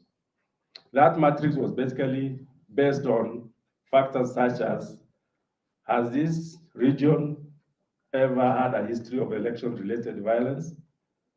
Are there multi-ethnic groups that may pursue different political positions that may create conditions for them to disagree? Is there a history of militia, gangs, or criminal groups in that particular region? And so on and so forth, including places that are experiencing ongoing conflict or are some cross-border issues between all of them. And we'll be reviewing that matrix because hotspots keep moving depending on the political affiliations and realignment that keep going on. So next week, we'll be reviewing our hotspot map to see whether there are new areas that we should pay attention to, in addition to the 23 counties that we flagged in January, but also to see whether there are some parts of the country or counties that have dropped out of the risk or the hotspot map based on what has happened between January and now. So we'll keep all of you updated on that. The other thing we've been able to do successfully as part of preparing for a peaceful election is to organize multi-stakeholder symposia series where we invite different institutions and sectors to be part and parcel of this process. Our statement is that no one single institution can deliver a peaceful election in Kenya. It has to be a concerted effort by different groups. So we started with a symposium for religious leaders, and it was timely, as the bishop advised, we should pray. For those who know how to pray, please pray. So we started with them last year, and I'm happy to say that out of that engagement with the religious leaders, we are now discussing with them how we can deliver messages in mosques, in churches, in temples, as we move towards the elections and even beyond that, and possibly even have an interreligious platform a day to elections, because there's usually one day when there are no campaigns, the country is quiet. You can actually have an interreligious prayer day for the elections, just on the eve of the elections. We are also courageous to involve the border associations of Kenya. We had a symposium with them, and I'm saying courageous because, and I did tell them when we had the symposium, border is a very tough group to be a partner with. But we said they have a network that is recognized. They're all over the country, and they ferry millions of people per day. And that's why we said, let's target the border group, and we are still continuing with them to see how they can work to do that. And then most recently, under the symposium series, we also met the elders, Council of Elders from across the country, and that process continues. The next one will be political leaders, and we'll invite other groups. I'm very happy to hear about what the bishop said about the decency quotient, because we also said in this election, we are not going to talk about peace to the politicians, because the problem is not the lack of peace. The bottom problem is lack of basic decency. And that is why we developed what we are calling a political decency, peace, and accountability charter. All the groups that we've been able to involve through the symposia series have signed that decency charter. We will get into the political leaders also to commit to it, because basic decency is what will perhaps help the country more than us talking about the peace. And it is so unfortunate that our political culture actually encourages indecency. I want to revisit the case that was presented here about some leaders lying to the people that they are able to steal elections for them. Tell me which culture, which religion which democracy tolerate theft of anything? And politicians have come to use lies, the culture of lies, as part of their political mobilization and so forth. And the sad thing, and I will agree with Franklin, the second weakest link to our democracy is the citizens themselves, because they also demand politicians to lie to them. If you hear a politician saying, "Nitoboya man is Nitoboya," you know there is trouble, isn't it? And what is usually the chorus from the citizens? Toboa, Toboa. Toboa means lie to us, please. They believe with the politicians, lie to us. That's why the question of decency has to be really, really emphasized. And I agree, they have really lowered the bar of leadership completely, to the point that decent Kenyans do not want to go into elected office because they just don't want to be associated with the behavior, the culture, and so on. And that's why this discussion with the political party teams is very important. We were last week in Kisumu with Josephine and the other team. We're in Kericho. We were meeting with the regional security intelligence committees from Rift Valley province and also Nyanza. And what is one of the things we have to confront as we think about peace, the biggest challenge now is managing expectations. The two leading candidates, their supporters, each one of them believe there is no way their candidate will lose. And it's because of the same lies.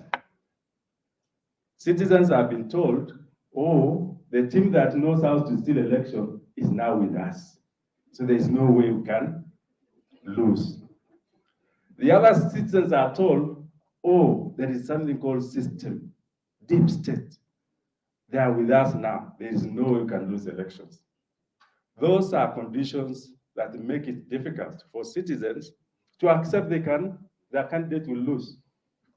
And it came out in our discussions that we can do everything else, but how do you manage this strong feeling and belief that this is now ours and everything else is aligned to the point that some of the citizens are saying, we don't even need to vote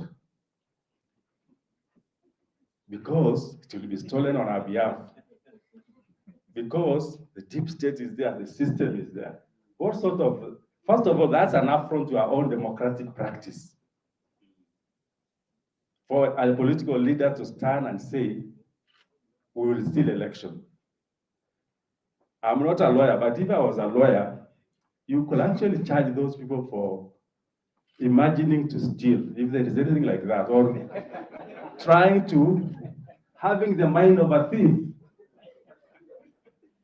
But the sad part, and this is where the political party operatives should very carefully listen is,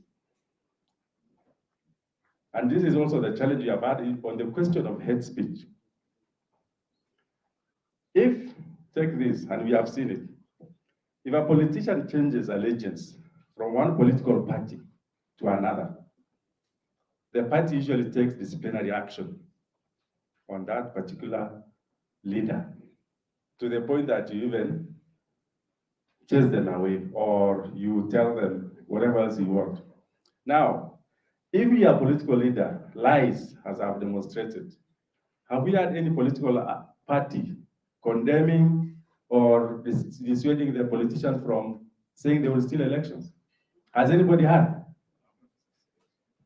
When a leader says, we will chase you away from this region if you are elected, or they are involved in hate speech, how many political parties have taken time to discipline their members for engaging in hate speech, dangerous speech, and also in dividing the people? None. And that's where we must begin to change our political culture so that we can be able to move our democracy forward. There is a big, big role for political parties and their institutions for us to move positively and progressively as a democracy. The other things we've been able to do is to do proactive and preventive activities. And I want to illustrate this by just engaging the citizens. As you've noticed, NCIC has been very keen on the border of Nandi, Kisumu, Kericho, Kisumu, all the way to Bomet, and because that belt has so many issues. First of all, cross-border conflicts, but also that is where the two principal political leaders who are leading now converge in terms of what we use to mobilize with the tribe. That's why it's very important. And in discussing with women and youth at the border of Nandi and Kisumu, the women were saying, some of us are married in Nandi. Others are married on the Kisumu side. But they are saying 2 weeks to elections. The sad thing, 2 weeks to elections, we'll have to go back to our homes. So you're married in Kisumu, but during elections, you go back to your parents' home and vice versa. That is the reality of our country. Politics is feared more than even terrorism, because we never move away whenever we have our issues of threats of terrorism or violent extremism. And in engaging those women, they actually said, some of them said, this time, instead of moving or exchanging, making those exchange trips, we will go and vote and we sit together in one place so that if somebody wants to kill one of us, let them kill all of us. They committed to that. But also some of them said, and this is to the Kenyan men, especially from that region, if you are married to a woman, don't you think one of your responsibilities is to protect her? You cannot protect her from your own community. Because that's what the women were saying. They are fearing they will move away. So think about that as whether you're really doing your work or we look for something else to do. So this culture of lies has to be ended. And then I would like now, just before I end, to talk something about the youth.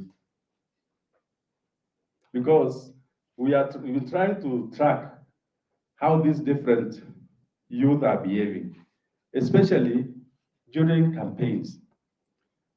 And you'll realize there are those who get involved, including even in incidences like the chopper incident in Uasin. I'm glad the county commissioner for Uasin Gishu is here so that he can shed some light on what happened, because unless we get to know what is really going on with the mobilization of the young people, either into criminal groups or gangs, but also what happens that sometimes they end up just reacting.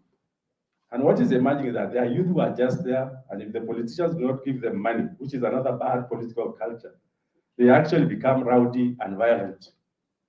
There are those who are just opportunistic. They wait for a situation to unfold and so on. And obviously there are those who are organized. In some parts of the country, we have groups that are really organized as criminal gangs. They are hired and intoxicated so that they engage in activities that will not be desirable in terms of peace.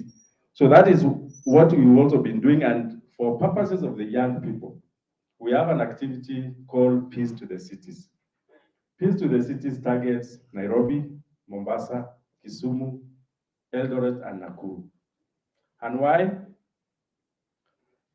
In all election-related violence in Kenya, the informal settlements usually begin, are the sources or the places where most of the protests and other groups begin to disagree and engage in problems.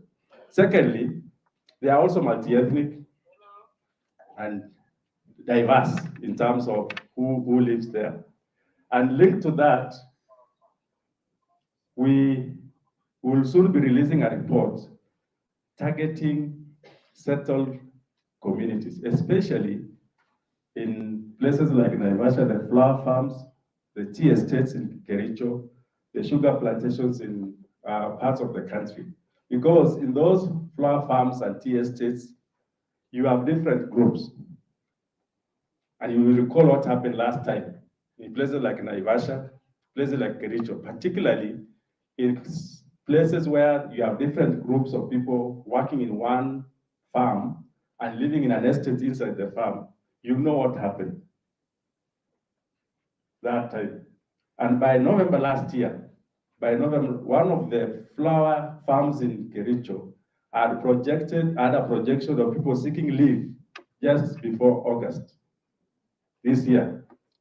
And you can tell those who are seeking leave between June and August are not from the dominant community in that place. And that's why we are interrogating to see what can be done to secure those communities in terms of them living together, just like the women in Nandi Kericho border, and also to create mechanisms where they can feel assured of their safety and so on.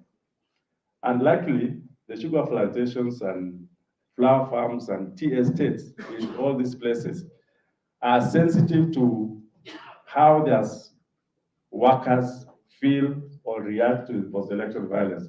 Because one of the tea farms was sued by an employee after the post-election violence of 2007 and 8, and the employee was granted that case because they said the company did not protect them during post-election violence. So there is a lot of also support on that, and we'll be sharing that particular activity with you guys and everybody else who will be involved.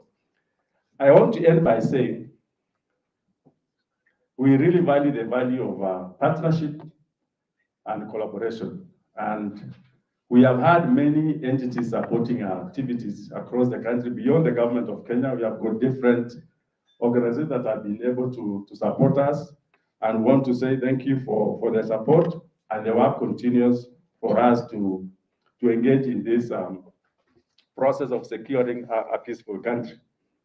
Let me just conclude by saying, from what we've been able to observe and the trends we have been monitoring, and also the political dynamics that are out there, there is a real possibility that Kenya may actually experience difficulty during these elections.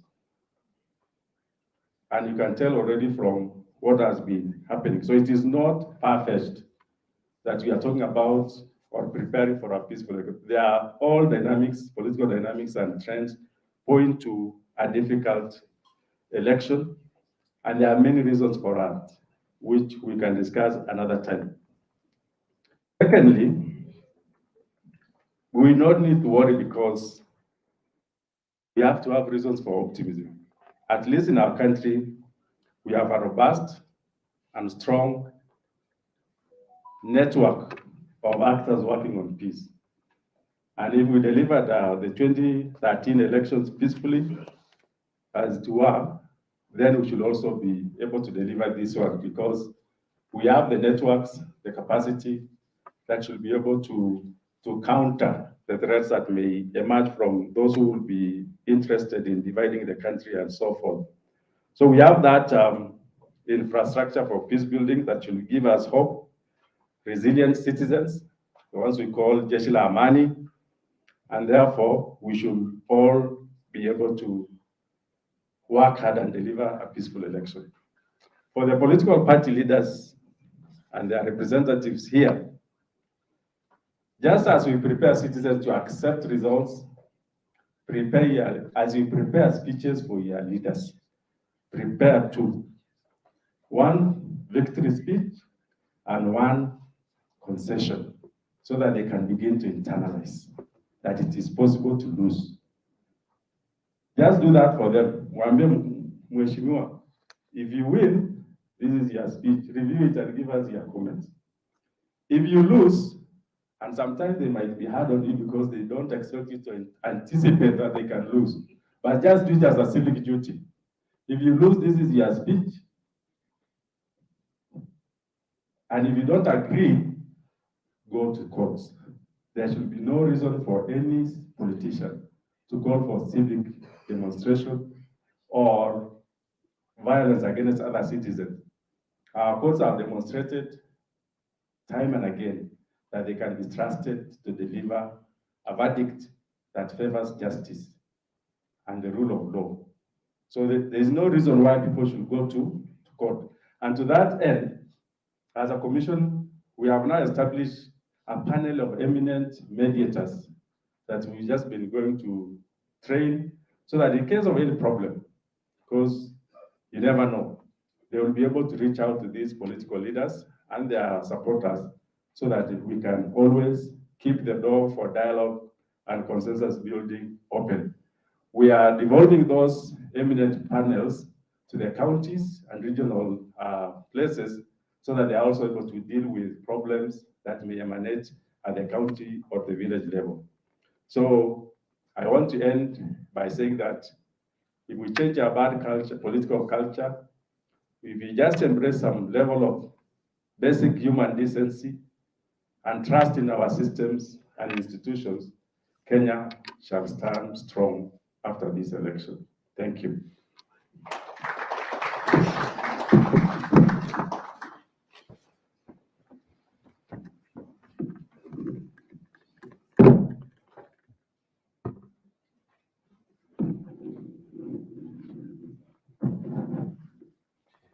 Thank you, Commissioner Connor. It is not the lack of peace, but the absence of basic decency, especially the common citizen, that makes fertile ground for the politician to thrive. I think that is a good place to end the morning session. Take a quick health break for about 10 minutes. Please serve your cup of coffee and tea, come back. We begin a conversation by listening and having some feedback from our county commissioners. And there's also an interesting speaker with us today. Way back on 29th of December, 2007, there was a GSU officer who had a whole team of armed Fanya Fujo Wone young men. But he opted to request them not to confront the demonstrators, but engaged in dialogue with these young men who are demonstrating. And there was peace that day without throwing of any stone, without shooting of any bullet. That gentleman is in the room today, and he will be speaking to us as well after tea break. So please serve a cup of coffee and tea, then walk back in the room for us to continue the conversation. Please feel welcome, and let us continue the dialogue. Thank you very much.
Where's my question?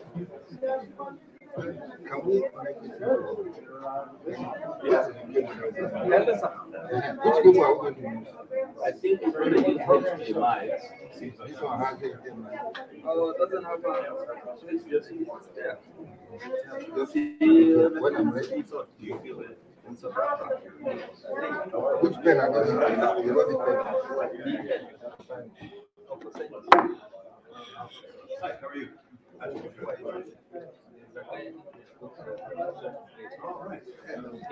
Get him.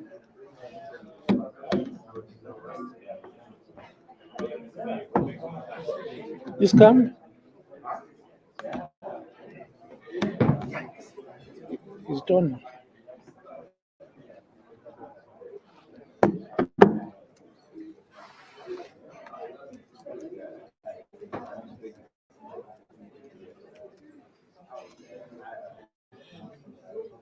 See that there it is.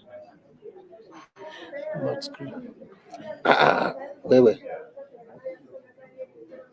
Wait. Take it off first. All my is up there. Get it to the presentation first.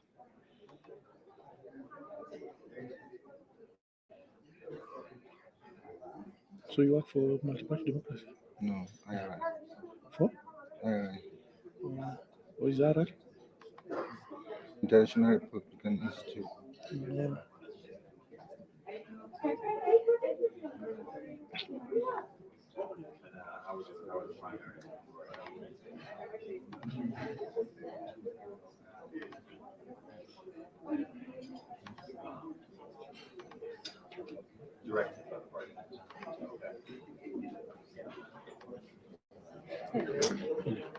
Hi.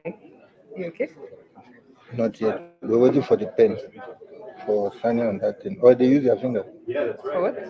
Clickers. Signing on this. On that one. That one. You use my finger. They're going to use their fingers to sign. Yes, ideally. I don't think it was good. So that's good. And it has to. Which one is it? Where is it? When you projected it on that, it shows on both screen now. Yes. Huh? Yes. It will show on both screen. Yes. If you sign here, it shows there. No. This one is not connected to the rest of them. So which one is connected? That one. Yes. So they just use their fingers to sign. Yes. But it won't project on the other screen. On this one. Yeah. This one and that one. Yes. It's just this one. You want this to be on the No, same which screen one? as well? Which one is the touch screen? This one. So if this one works, because want them to sign using this touch screen. Okay.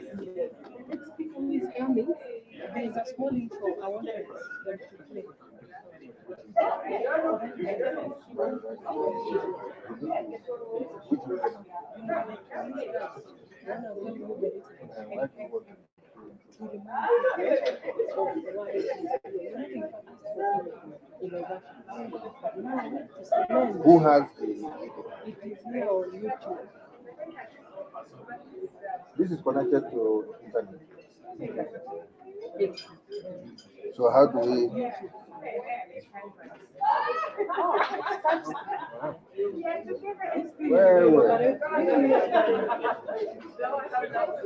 where?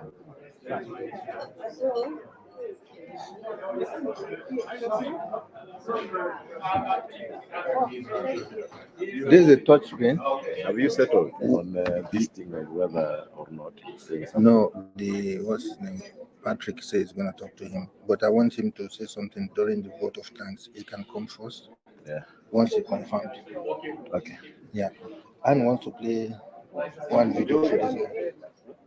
She wants one video, but the thing is, he play here. Oh, sorry. I'll just bring it up once you're ready.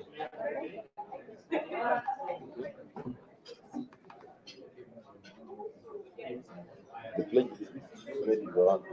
You will not sign the pen.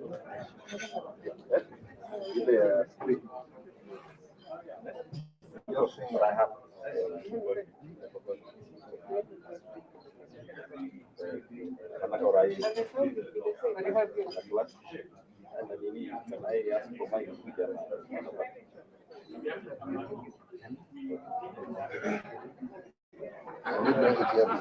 They don't have that signing pen. So let me ask.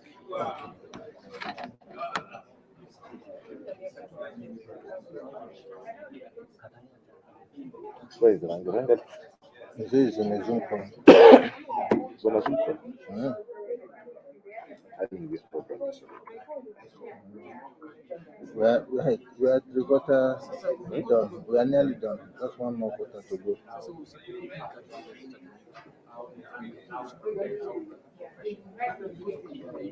Person is here. Person is here representing ED for video is here. So in terms of signing, we bring the national parties first to sign, then we bring the counties.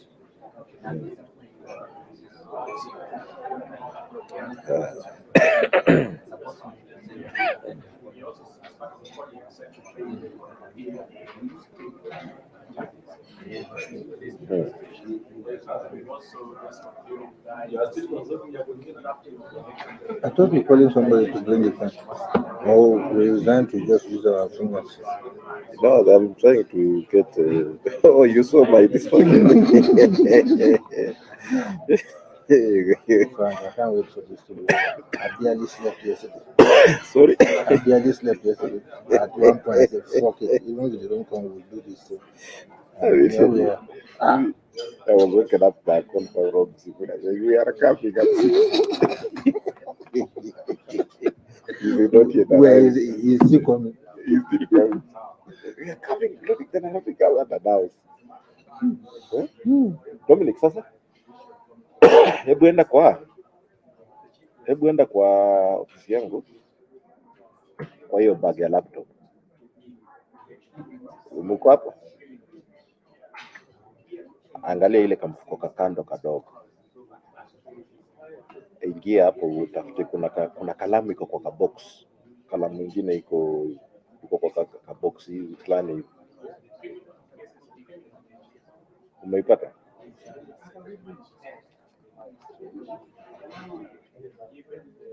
Kuna kalamu iko kwa box.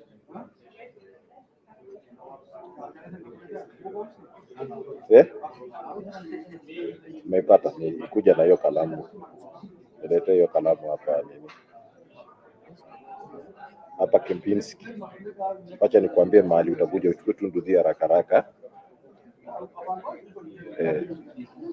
He's coming with Buddha Buddha. Yeah? He's coming with Buddha Buddha. So Yes. it's fast. Yeah.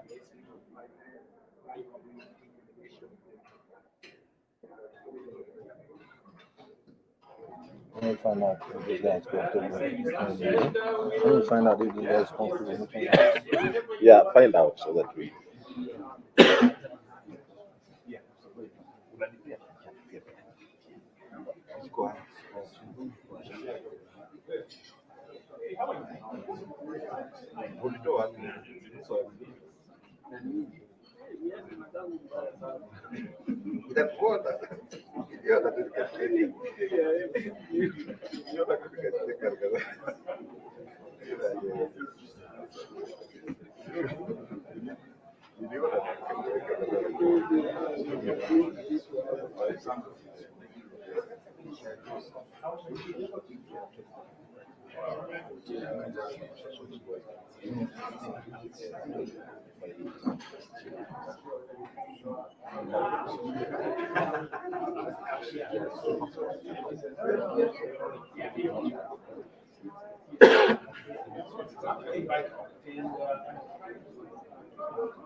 Are we ready for? You want whatever is on this screen to be on the other screens as well? Yes, but now the ambassador is coming to speak. Yes. Can we set up after that? You'll have a break. Just set up so that you just plug and play. You understand? As in niko na input moja. So, kama kuna presentation, No, atafanya the presentation video. kutoka. The video. Just Video? Playing, yes, we're just playing a YouTube So video. ataleta. But he can play from here. Yeah. Sinaweza secure. Yeah.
By the way,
To the county, I should sign it and the speech is later. What? Only two. It's monotonous. Can we have someone talk? They will talk. Okay. Can we? Who can we have Can we someone? have possibly someone to moderate this signing? It's too I monotonous. don't have their list. I can No. This, I'm talking about moderating. moderate. Yeah, we can have. It's too monotonous. Just tell. Yeah, Yeah. let them hear somebody else. Yeah. And we are saying it is too monotonous. Can we have someone who an interview the signing? Come on, and let's do this here and go. All right. Okay. Why are you looking at each other? I need you to sign something here. But the pen is not here. The pens have been brought. We can. It has been read. Where is the pen? Come. Size. Yeah. What do you want? You want us to sign? Yeah, let's do the signing. Everybody one after the county commissioner. National. Just for the House County Commissioner. Then Majority of the people are- who do you want to be here so that we can go? I want the ambassador here to get the signing. Even now, chief guest goes to do. Okay, so let them can speak. Yeah. Then they do the signature, and then now. How many minutes? I think it's 10 minutes. Pick that. 5 minutes. Okay. Now I have to go and put on shoes. No, don't worry. It's okay. You are okay. Yes. Let me put on shoes.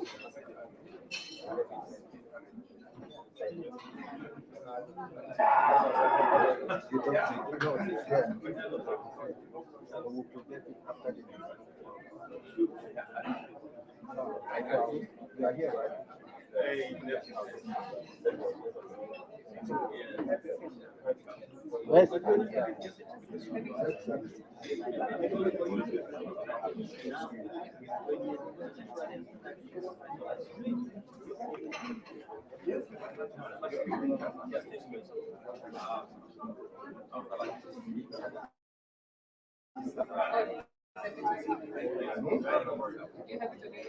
Yes, I can send it.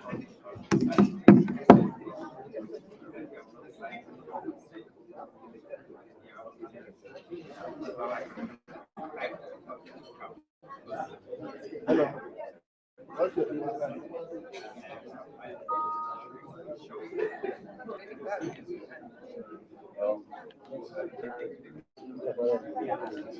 And where is it?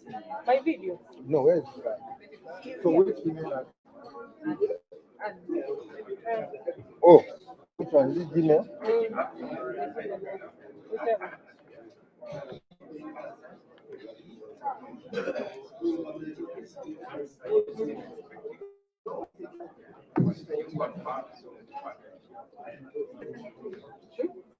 You send it to, yeah, you send it to, oh, you want to send it to file. So what do I say?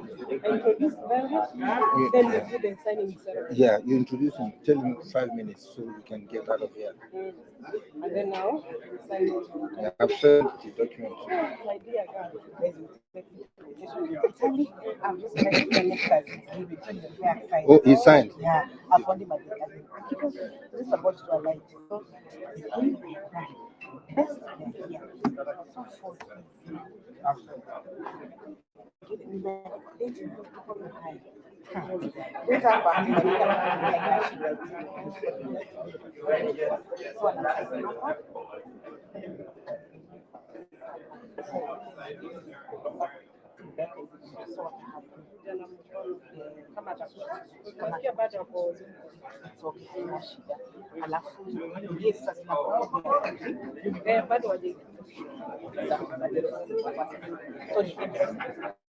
And where is the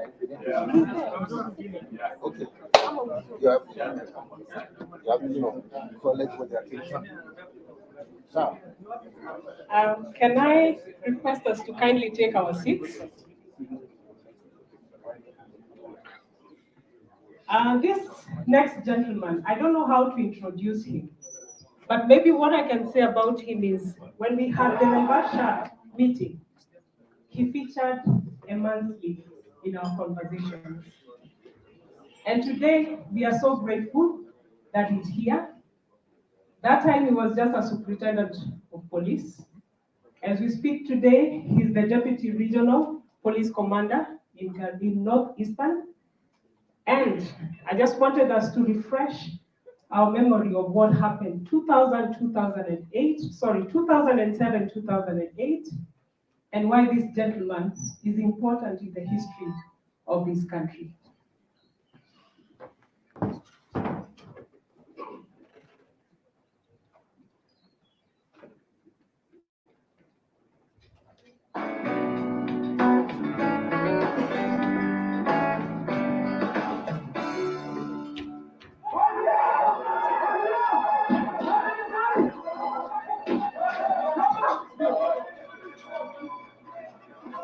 December 2007. If you were not with them, you were against them. They roughed them up, beat them senseless, they even shot to kill. And this was why. Irate and restless, scores of Kenyans were on the rampage. The Electoral Commission was delaying the announcement of the presidential results, and on the streets and in the villages, patience was running thin. Both sides acted fearlessly. As reckless demonstrators caused mayhem and destruction, policemen answered in kind, with brute force. It was as if that was the only script. But one man showed the country that there was more to the police than sheer force. On December 29th, enraged youth in Mathare had set a petrol station alight, burnt a vehicle and destroyed property, and they weren't stopping there. They were headed to town. But in a moment, their mission to raise hell was interrupted in the most unexpected of ways. Kwa nini tuchukue kazi ya mtu mwingine tuweze kuifanya? Sasa na hii Kenya tumeijenga kwa muda mrefu. Kwa nini tunataka kujaribu one day?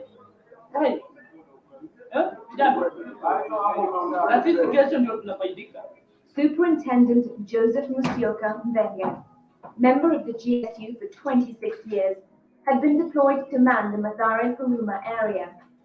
On arrival, he encountered the angry youth, but his method of control was to use words over weapons.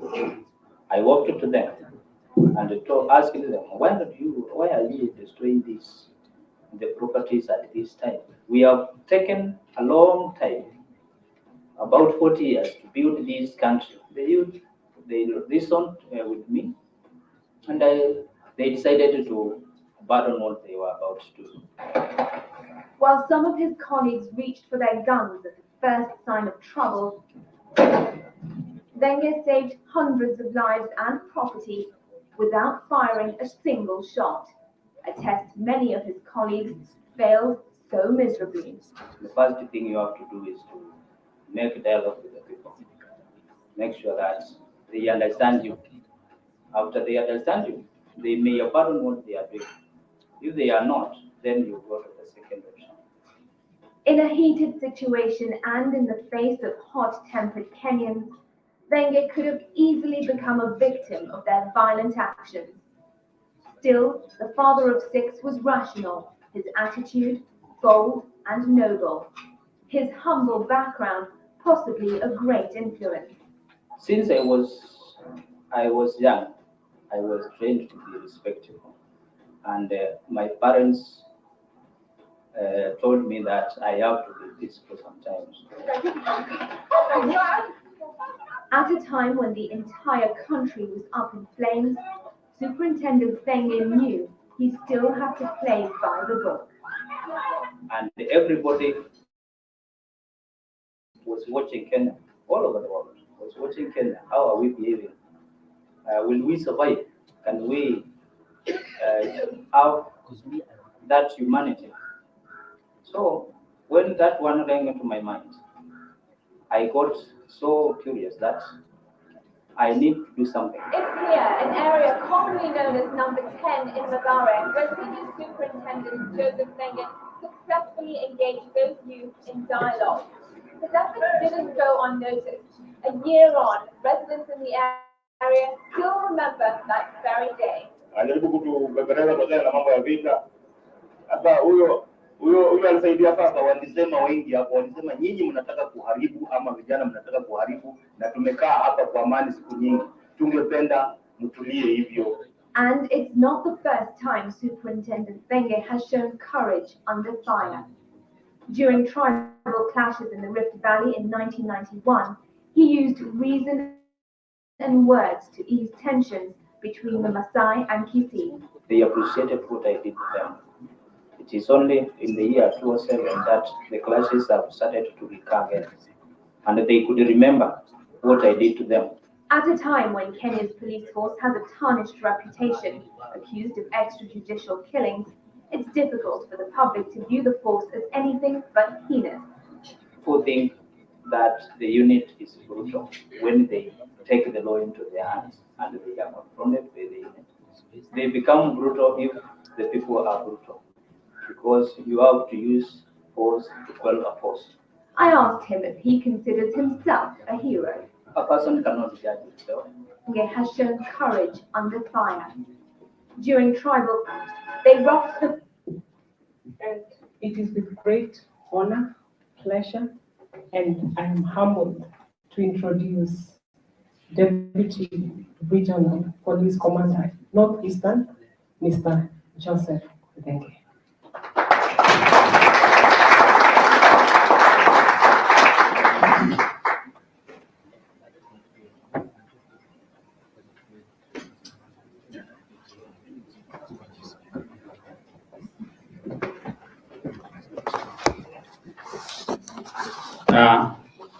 Thank you, Anne, for that brief introduction. And I feel greatly honored to be among you and to share words with you. It has been long since that happened, but I can remember it like yesterday. When I see things happening today, and I wonder if people don't learn. But as you have seen and heard, that was my intention, to see that we live in a peaceful country, that is Kenya. The Kenya we need to build today.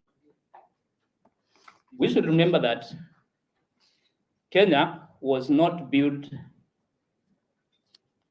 not Kenya, the world, all the developed countries were not built by others, but they were built by their citizens.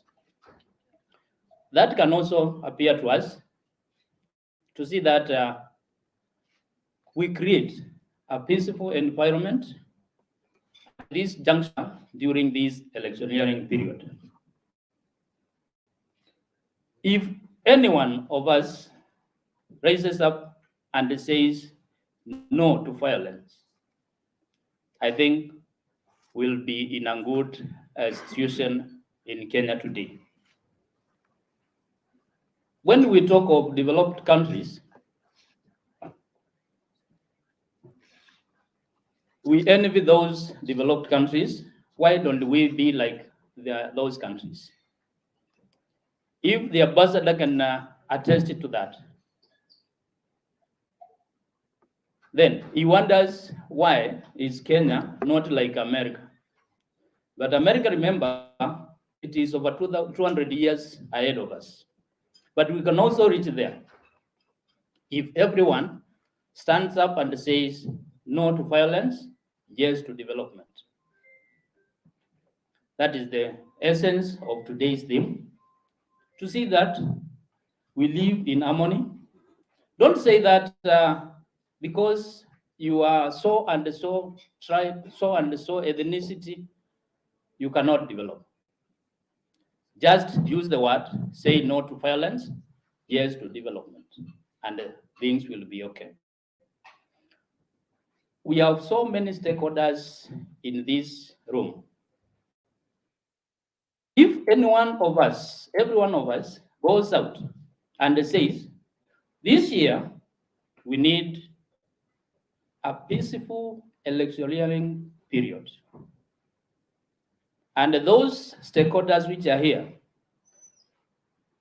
they can print out their banners. They say no to violence, yes to development. I think we will be in a better position tomorrow. At this time, I can say that I have visited 3/4 of Kenya. 3/4 of Kenya, I have set a foot on it. And I have seen, I have heard, and the people can change. If you don't change today, don't expect it to change tomorrow, because the future is built today.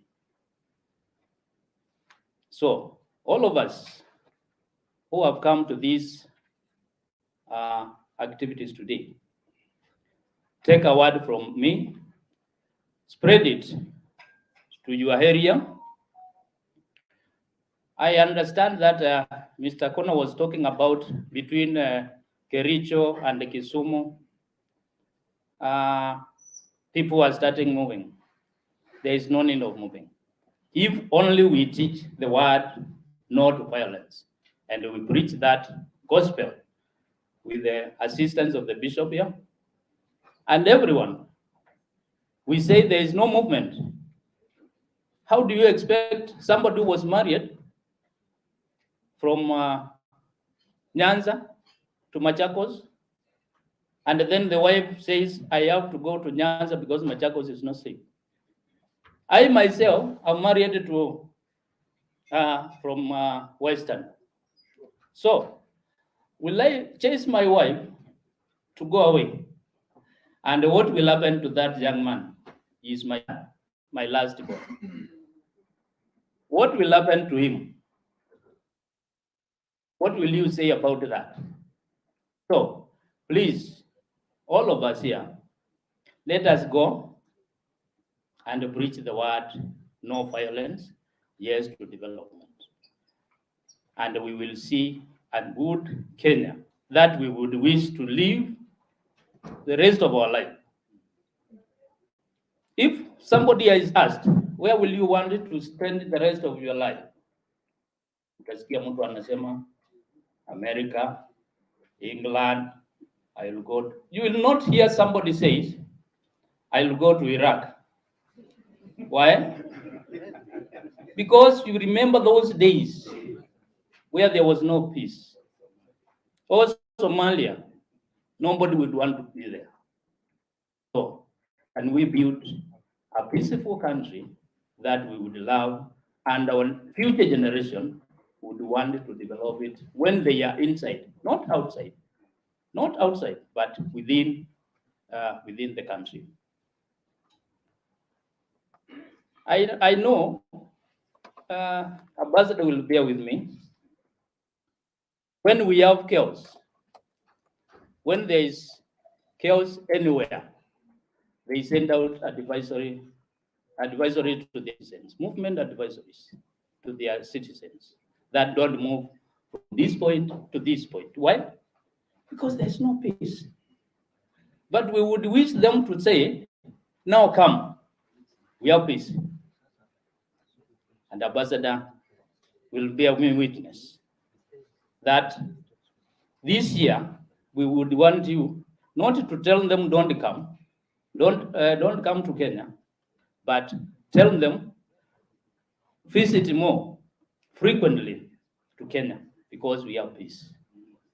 And if all of us can take that home, I think we will be somewhere to remember tomorrow. That year, 07, that boy was 7 years old, and they saw what happened. Today, I can say that if he can listen and teach his generation, the young boys that he stayed with, that no need for violence, we need development. Things will move the way we want it to move. Naweza kujivunia leo is my young driver. He has driven me all the way from Machakos up to here. I did not tell him where to go. I told him, let us go to Kempiski. And then I kept quiet to see whether he can know where we are going. And definitely he drove me all the way mpaka kwa parking. Akanileta hapa. Kama hakungekuwa na amani, hiyo kijana si angekuwa alipotea kitambo. So let us fix our minds. For those who are representing the political parties, I would wish to see them tell their people that we need peace during this time. This is the most important time that we should teach and have peace caravans moving here and there, teaching peace all the way, regardless of where you come from. Kwa sababu hapa nikisema watu wasalimiane, si utasalimia ile mtu hujui. Si ni kweli? Si ni kweli? Na hiyo mtu hujui, ukimsalimia utamwambia nini? Utamwambia nini?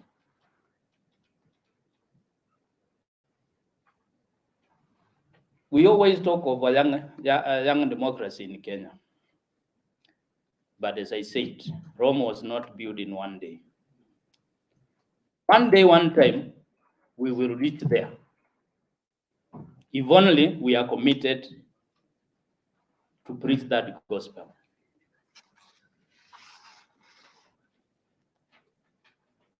So if you live, when you live here, let us go and preach that gospel. Even our visitors will be happy to come to see what is this Kenya we are hearing that has gone into transition without any violence. They will come to see, not to hear, but to see. And that will be brought about by us who are in this room. Don't expect anybody who is not in this room to preach that gospel. So, my bishop, let us send ambassadors to the people. The Human Rights Commission, send ambassadors to the people. There is no need of documenting what happened and we are not taking action. If we had 75 or 80 violation of the code of conduct, that one is a bygone. Let us start now and see that we will not repeat that tomorrow.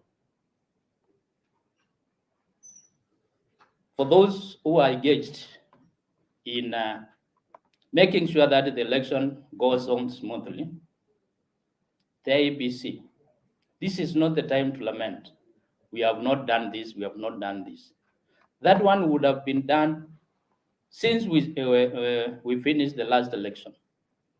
If it was not fixed at that time, don't expect it to fix it within the 90 days that are remaining.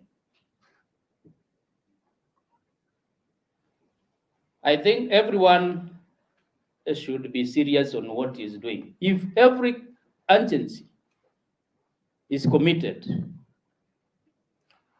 take this line, take this line, take this line. And then at the end, we bring the feedbacks on what has happened. I would wish to see a Kenya that has gone to an election without violence, and that is my dream. If that dream comes true, I will be the most happy person in this world. When a time will come, you wake up to vote,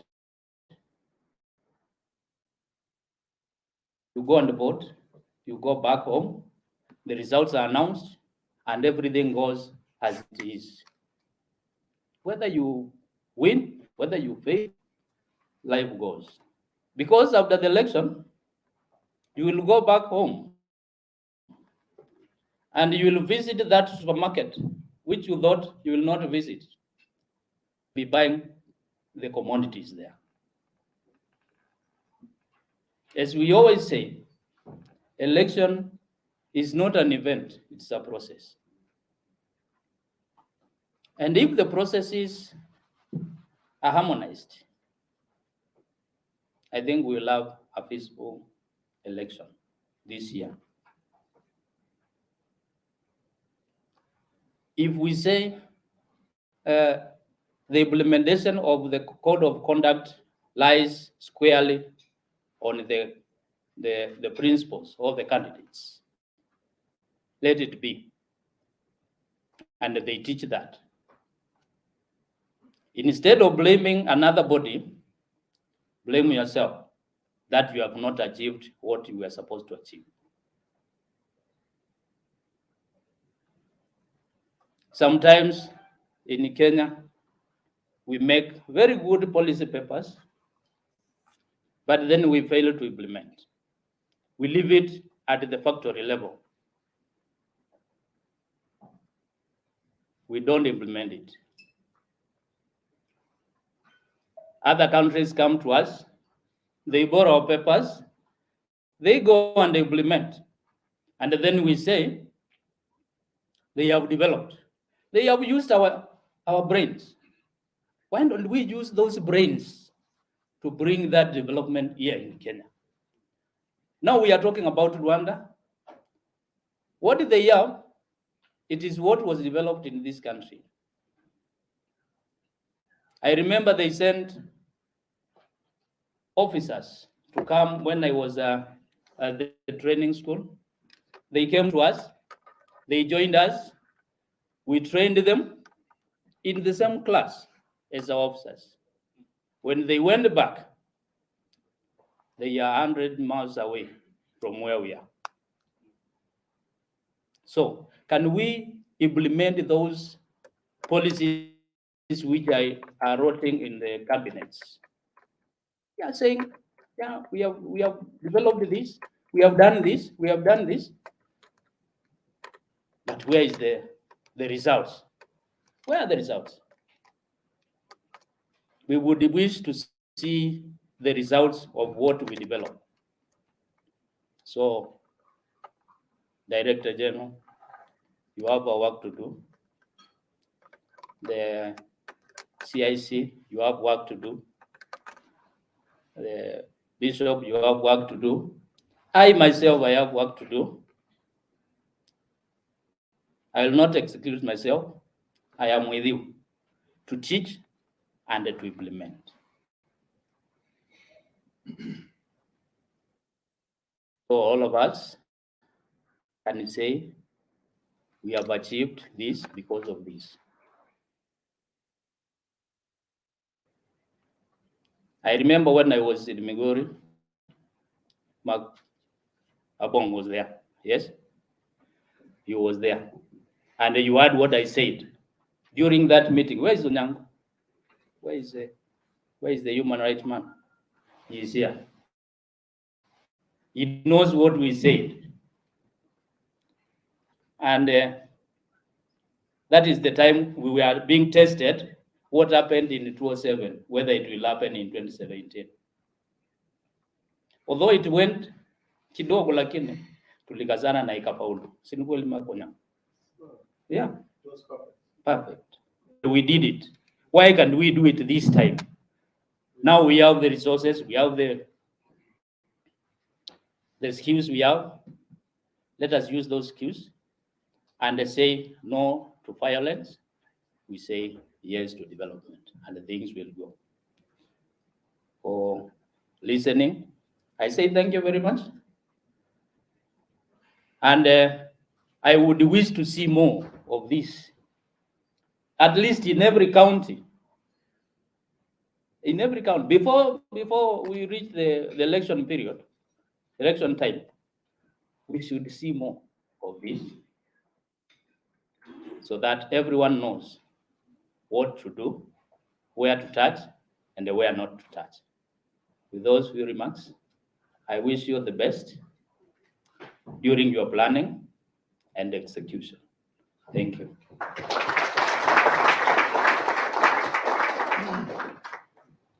Thank you, Mr. Mbele. For this next session, I want to call the chairman of the PPLC, that is Political Party Liaison Committee.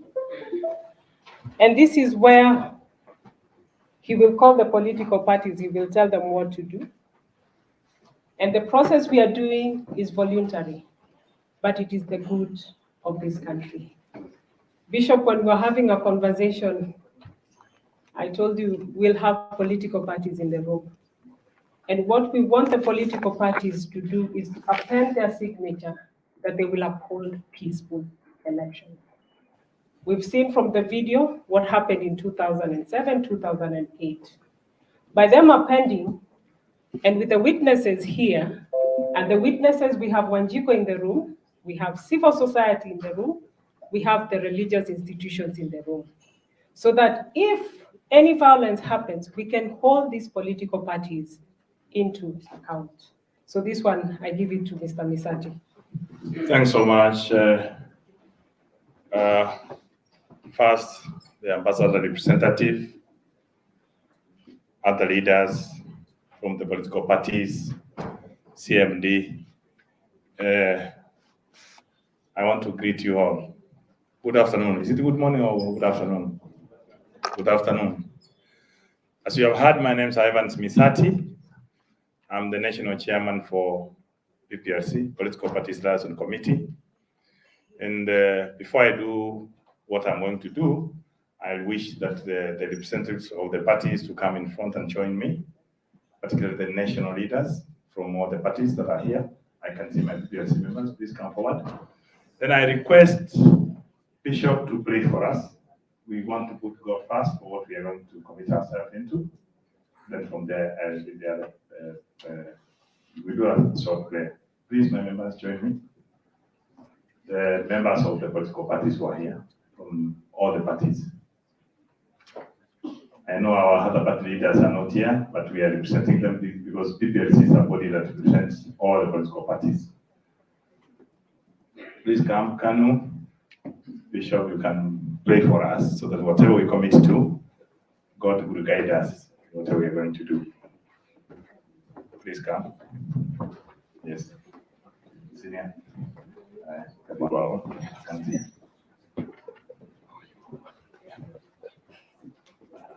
Pray for us, then I start the problem. Okay, let's pray together. No, come.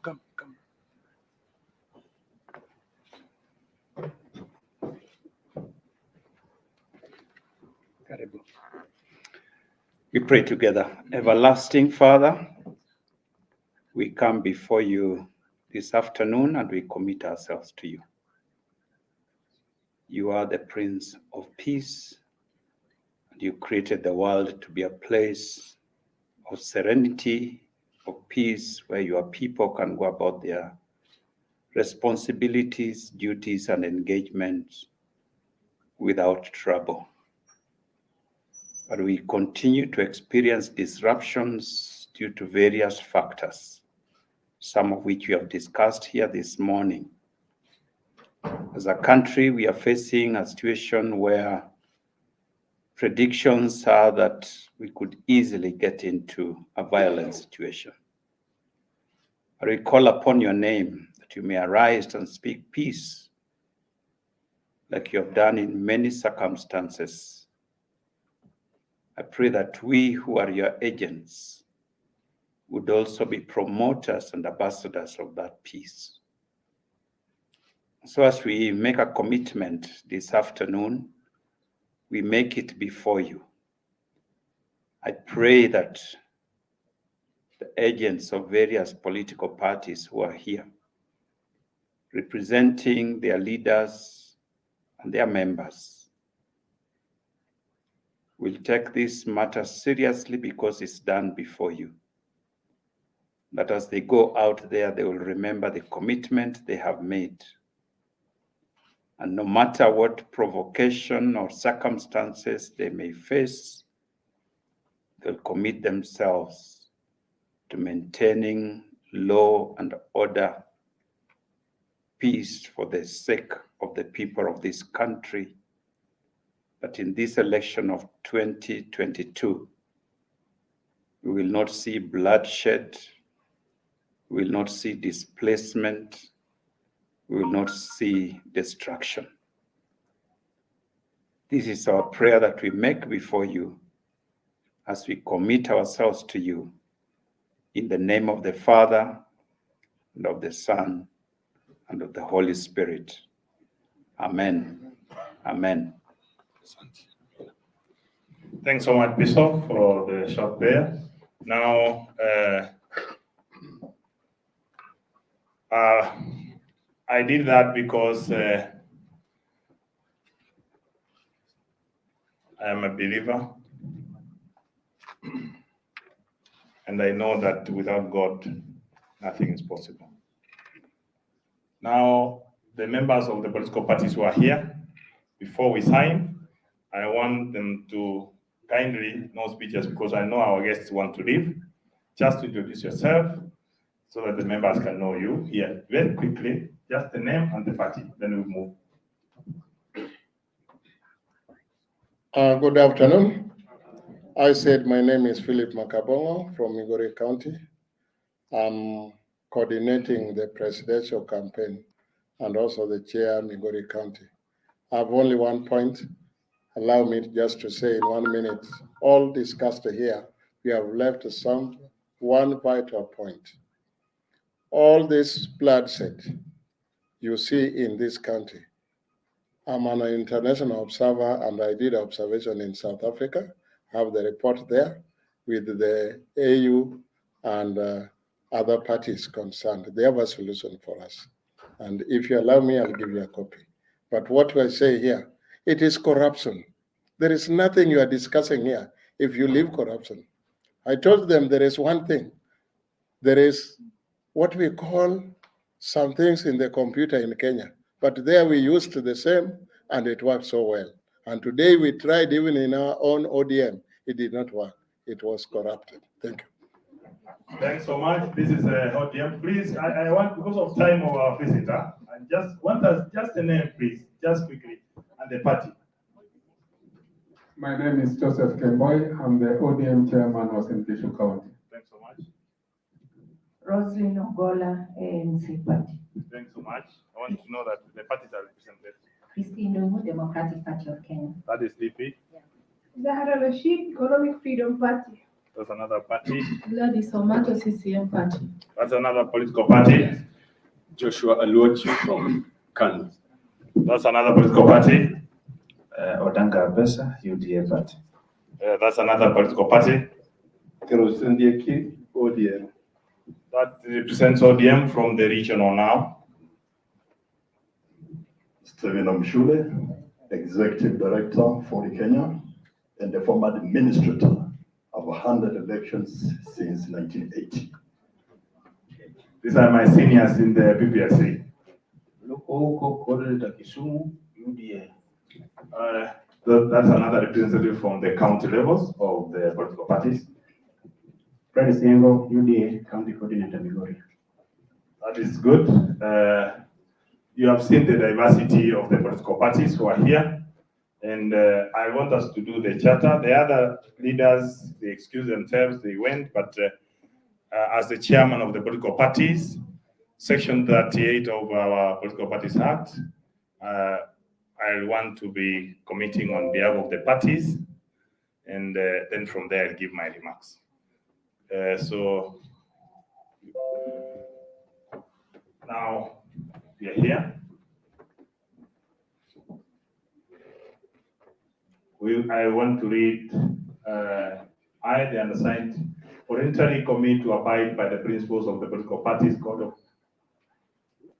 Do you have a hard copy? The political parties code of conduct, and commit to uphold this pledge towards the promoting a peaceful electoral process. First, I promote a conducive environment for political activities for everyone to take place without fear, coercion, and intimidation to opponents before, during, and after elections.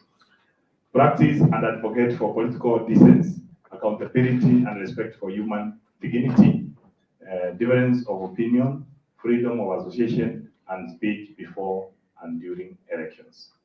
Promote the use of the language of peace, inclusivity, ethnicity, ethnic tolerance, respect, cultural sensitivity, and issue-based, whether in public and in private spaces, during political campaigns and utterances before, during, and after elections.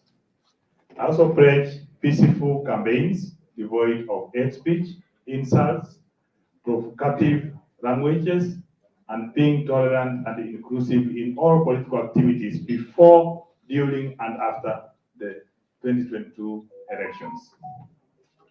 We also pledge to publicly condemn violence and intimidation and any action that may lead to violence and intimidation, whether to demonstrate party strength, gain any kind of advantage,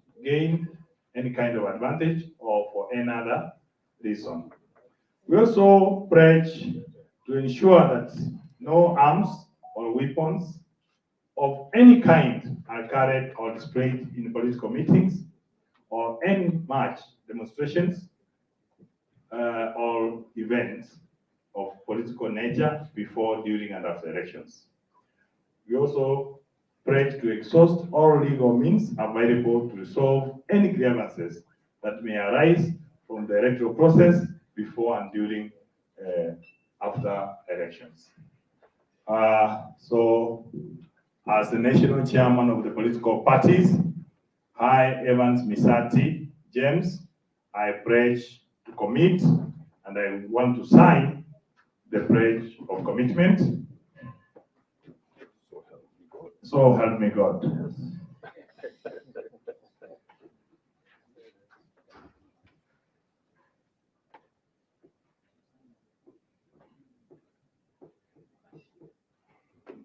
The organization is PPLC, the Political Parties Liaison Committee, and I'll append my signature.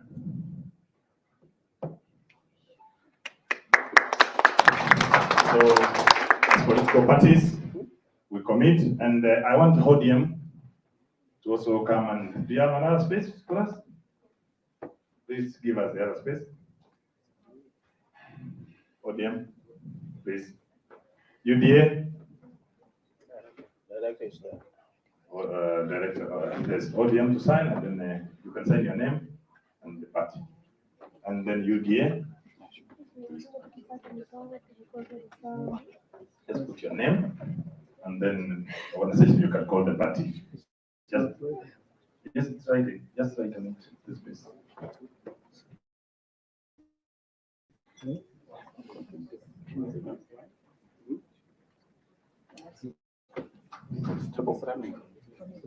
Please put your. Can we have an hard copy now that you have signed? We can have another hard copy, Yomi, for the ally. We can sign after we have done the demo, and now members of the political parties we can sign after this. Now, allow me.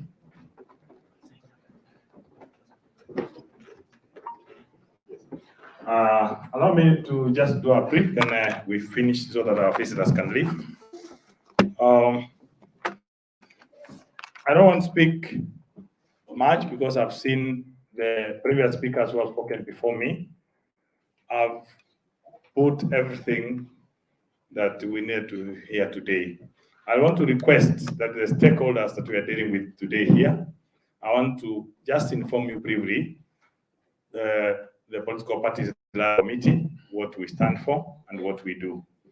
The PPRC is a tripartite body that is a creation of Section 38 of our Political Parties Act that deals with the dialogue between IPC and ORPP. It's a creation of the Curricular Recommendation Committee that during the 2007-2008, the electoral agency was working alone. So it recommended that their stakeholders, particularly the key stakeholders, who are the political parties, be included, and that is the formation of the PPRC. I report here today, as is continuing signing, that IPC, unlike other days, they have engaged the political parties under the platform of the PPRC. And I can report here today that we have had several meetings with IPC, and we are getting updates to avoid any form of suspicion on what IPC is doing. So members who are here, who are stakeholders, I want to confirm that IPC has changed. They are now engaging the real players in the game. Unfortunately now, I may have some bad news to our donors, because we spoke about helping the political parties to build their capacity. I want to be honest. Let us not continue things the same way and expect different results. I met the donor group on elections, and I told them that we had a problem in terms of the capacity of the political parties even conduct the party primaries. So when we say that even as when you design the programs, let us move from the boardroom. Let us move from the boardroom and go to the grassroots. Let us use some of the resources that we have as donors who are supporting the electoral process in Kenya to also afford some equipment that can assist some political parties. Looking at the party primaries that has been undertaken by the other parties, it was so symbolic that they did not have equipment. So if as PPRC have agreed, if you have these monies that support us across the board, can have even gadgets. So at the party levels, you know, as political parties, we don't have a problem when you support all of us. We only 88 political parties. But that one, the donors gave it a dev here. You saw, I personally witnessed where somebody was able to vote 6 times in a party primary. It's because the parties didn't have that capacity. The other thing I wanted to say is about the hate speech. I'm happy the Kenya Human Rights has spoken. We have a problem in Kenya. We have people who are listening to political positions just because of the art of abusing others. I'm speaking this because I'm not seeing NCIC. NCIC is not working very well with IPC. Let the truth be said. NCIC, they say they have eminent what? Mediators. They should start with NCIC and IPC. Let us be very open to one another, those of us who are here and Kenyans. Once that has been done, IPC has got the mandate to pass somebody from fine for elections. But if NCIC does all the good work, but they don't have any mandate to pass somebody, we are not going anywhere. So please, I request those eminent people, let them start with that area. Professor, that's what I'm saying. The last thing I'm saying, as I stand here, I'm also a candidate. I fight for gubernatorial 2013. This time I'm fighting for parliamentary. I have signed this court pledge of commitment for peace. But even before I signed, I already practiced it. In my plan, I don't have a budget for progress. I don't have a budget for progress. I don't have a budget for organs. You know those boys who are going to shout at the others. I do not get that budget. If other candidates can follow what I'm doing, we'll have a peaceful elections. Because what happens, you as a candidate, when the public tries to engage you, your response is the one which determines. If you tell them no, they will stop.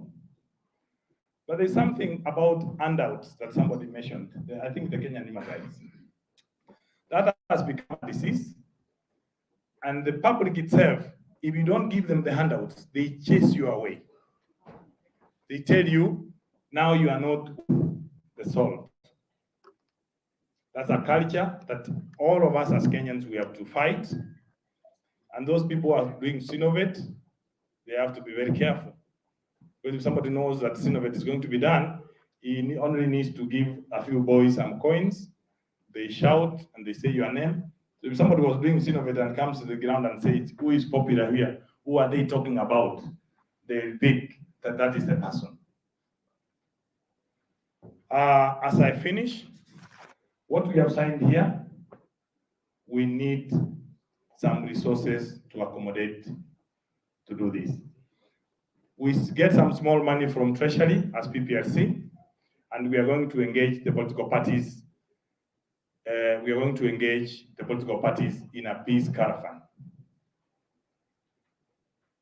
So, International Republican Institute, the other donors who are in the room, we request you to please support us. We have 6 regions, and why is our caravan different from the others? The caravan is going to involve all the political parties represented in the PPRC. The representative of PPRC is the chairman of the parties and the secretary general of the political parties. So if you support us, either through CMD, either through another body, as we don't need money, we need materials. We also need those hiring of those vehicles so that now we can go around the country and tell our Kenyans where we are. That will be done in the next 1 or 2 weeks. So please give us the support whenever you can manage. With those few remarks, I want to wish you all the best, but we pray for Kenya. I don't believe that we are going to have a chaotic. It's the nature of the work. Until that time, the resources are distributed equitably. We always scramble for it. Thanks so much. So, Frank.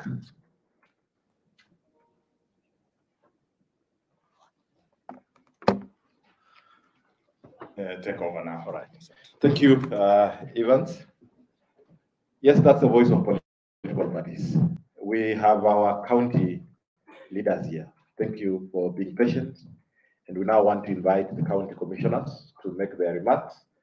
They are the officers that stay with the Kenyans out there in the areas on a daily basis. We elect politicians. If it's an MCA, they shift from one local market to the next to run away from their ward. If it's a member of parliament, they come and stay in Nairobi 5 of the 7 days. But the county commissioners are out there with the people daily.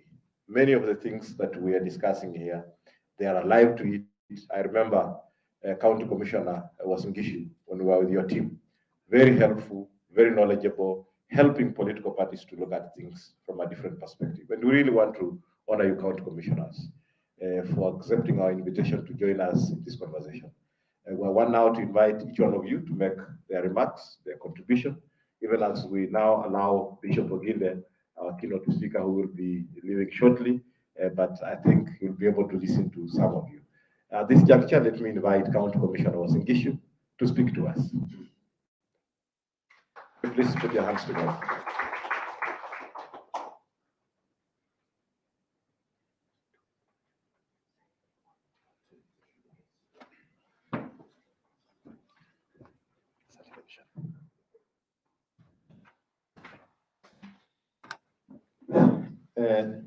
Thank you, our host.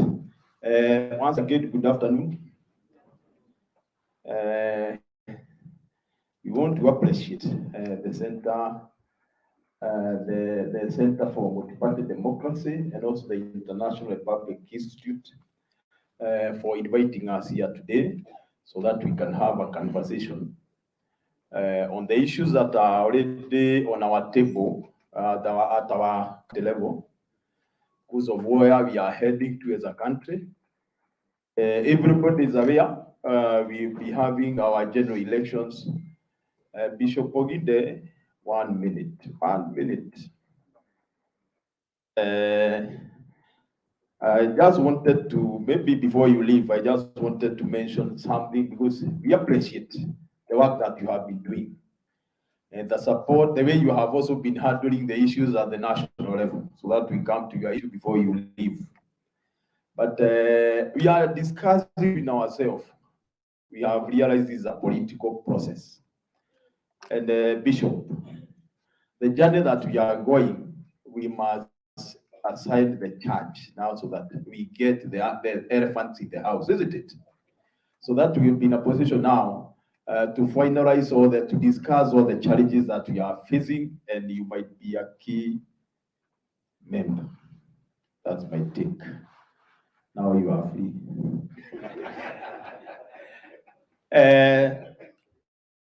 I think we have met with him. He has also been visiting our county. That is why I'm very passionate and also happy when he's around. He's out with us. As a county of Uasin Gishu, I just want to mention the few things, because much have been discussed here. We have engaged quite a number of the stakeholders, and I want to mention about one of the issues that we do is we chair what we call the County Security Committee. We coordinate peace at the county level. And what currently we are doing, our cabinet secretary, we already have a roadmap on how we are going to do it through the booklet that was done, that was done through the NSAC. The standard operating procedures for the elections of 2022, which we have also engaged up to the lower level, up to the sub-location level. We have created what we call multi-sectoral committees that are coordinating all the stakeholders, the county, the sub-counties are the constituency level, and also at the ward level up to the location level. And we want to inform the members who are here. We are up to the task. We have been able to operationalize and also to participate together, where we have also been working together with the ORPP, including the IBC, on bringing people together, the stakeholders at the county level. We have brought together, we have also been engaging one another with the groups of the elders from the county, including the interfaith forums, which are there at the county, and also to the level of even engaging the border.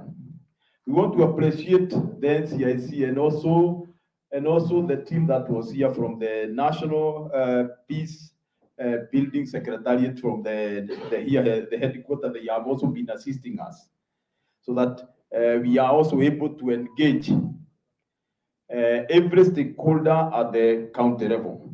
I want to mention the issue of Uasin Gishu because NCIC, we were also able to have a forum where there was commitment by together with NCIC, the leadership at the county.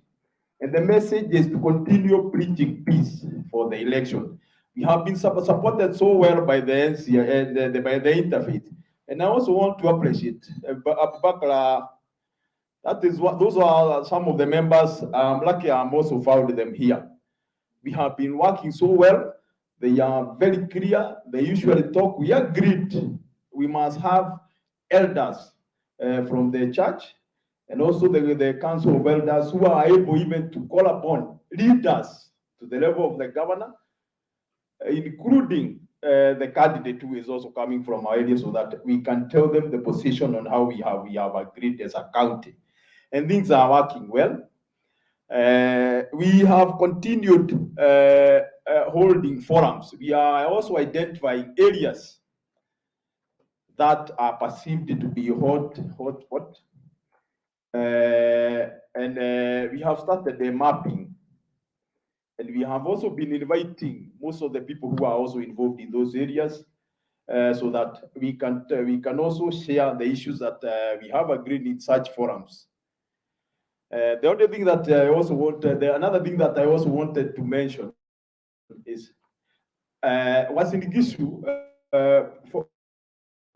in relation to the past nomination of the party. We have learned other areas that we also need to put a lot of interest, what we call here Bunge la Mwananchi.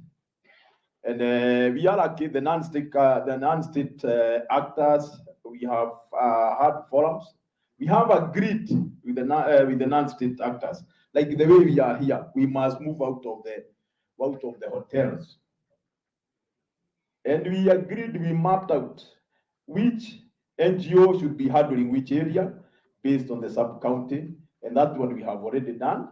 We are in the process. We are lucky. We have also gotten support from our office to ensure we can also have a round table discussion with the group of the youth that usually have what we call Bunge la Mwananchi. I don't think even the entire country there is anywhere else apart from Wasingishu town in Eldoret where we have that number.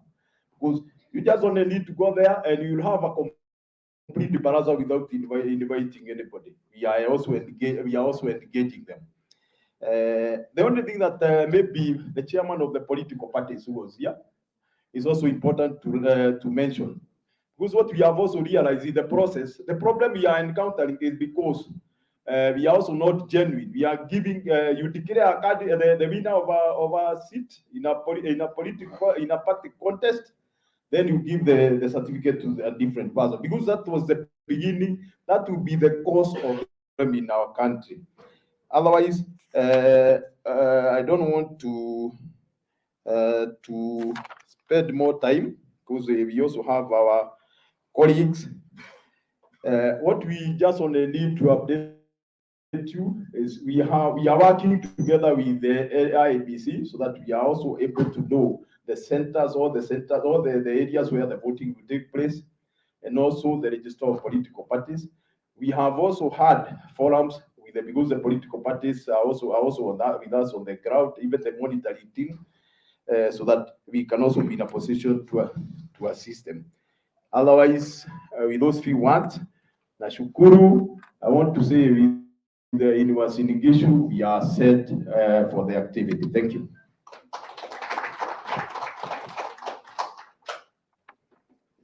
Thank you, Commissioner Kihara, for that reassurance. Asante sana. Makofi kwa County Commissioner. I now invite the County Commissioner, Kirinyaga. Thank you.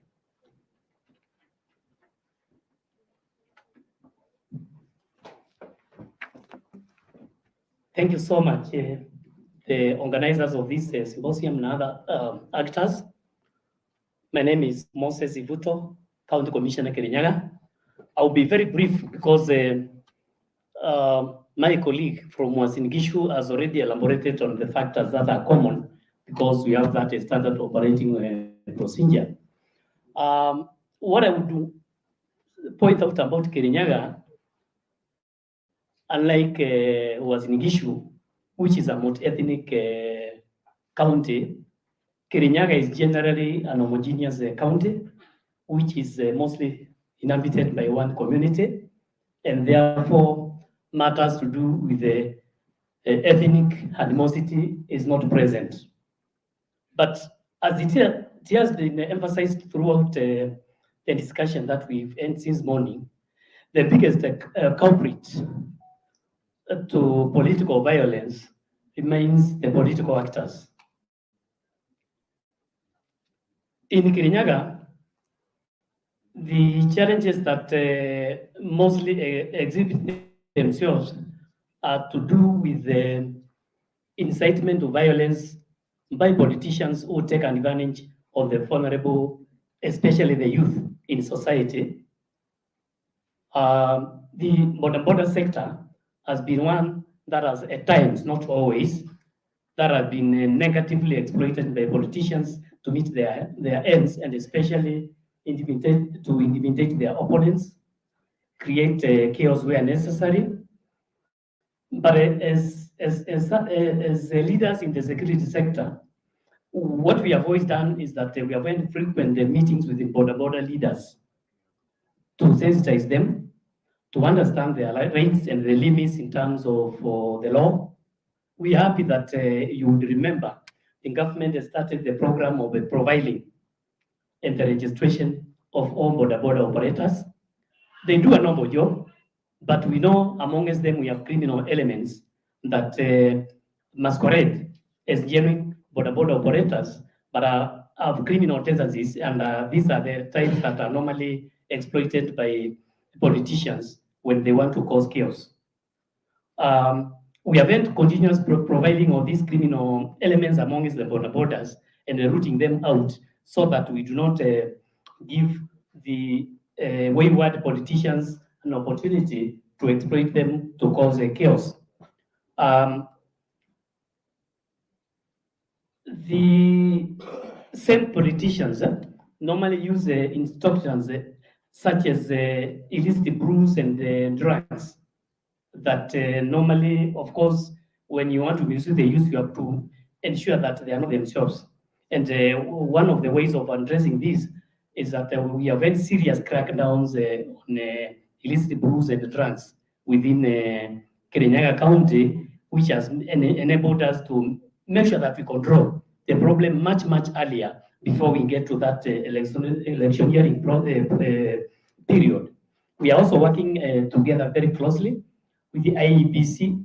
We realize some of the causes of electoral violence is as a result of mistrust during the period of either voting, where you have candidates or even ordinary voters who go and find that their names are missing in the register.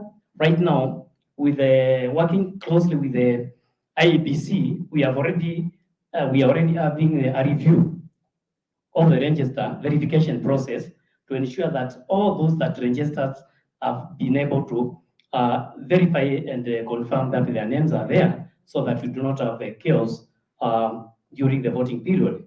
Otherwise, in a nutshell, what I can say is that in Kirinyaga, we are partnering with all key actors in these elections, and so far everything is under control, and we pray that it remains so until the voting day. Thank you. Thank you, Commissioner Kirinyaga. May I now invite the County Commissioner, Migori. Those are old boys shaking, having their own handshake. Thank you. Thank you. My name is Meru Mwangi, County Commissioner Migori. All protocols observed. I wish to take this opportunity to say that Migori, just like any other county, we are a cosmopolitan county. Cosmopolitan in the sense that we have several communities, and these communities have an entitlement. They are part of us, and we believe that we have no other county to go to. We must work, coexist, and before, during, and after these elections, we shall all be there. That is a commitment that we have made, because we know what it means when we fail to adhere to the rule of law. Because the rule of law is a process that safeguards the weak, the people who are marginalized, and the lowly oppressed. So we have agreed that what comes, whether we differ in terms of our political inclinations, we are going to ensure that peace and tranquility prevails so that the winner wins in a very peaceful process, and we must ensure that everybody is respected the way he is. That is very, very important because we have already we have gains already with the Constitution of Kenya 2010 that guaranteed that the power belongs to the people, and that these leaders that we elect are the people who they owe their opportunity, they owe their leadership to the goodwill of the electorate. So the electorate is supreme. Electorate is the employer. So these people, when they come and beg that we elect them, then they should respect the decision of the electorate, because electorate can decide at once they make a decision by themselves through the vote or through representation, then that decision must be respected. Number two, we have decided and we've agreed with the readers, with the stakeholders, that we must embrace tribal inclusivity. We have several clans. In Migori, we have Kurians, we have Kisis, we have Ruos, we have Basubas, we have several other small clans. And these people must be respected because they are not there by default. They are not there by coincidence.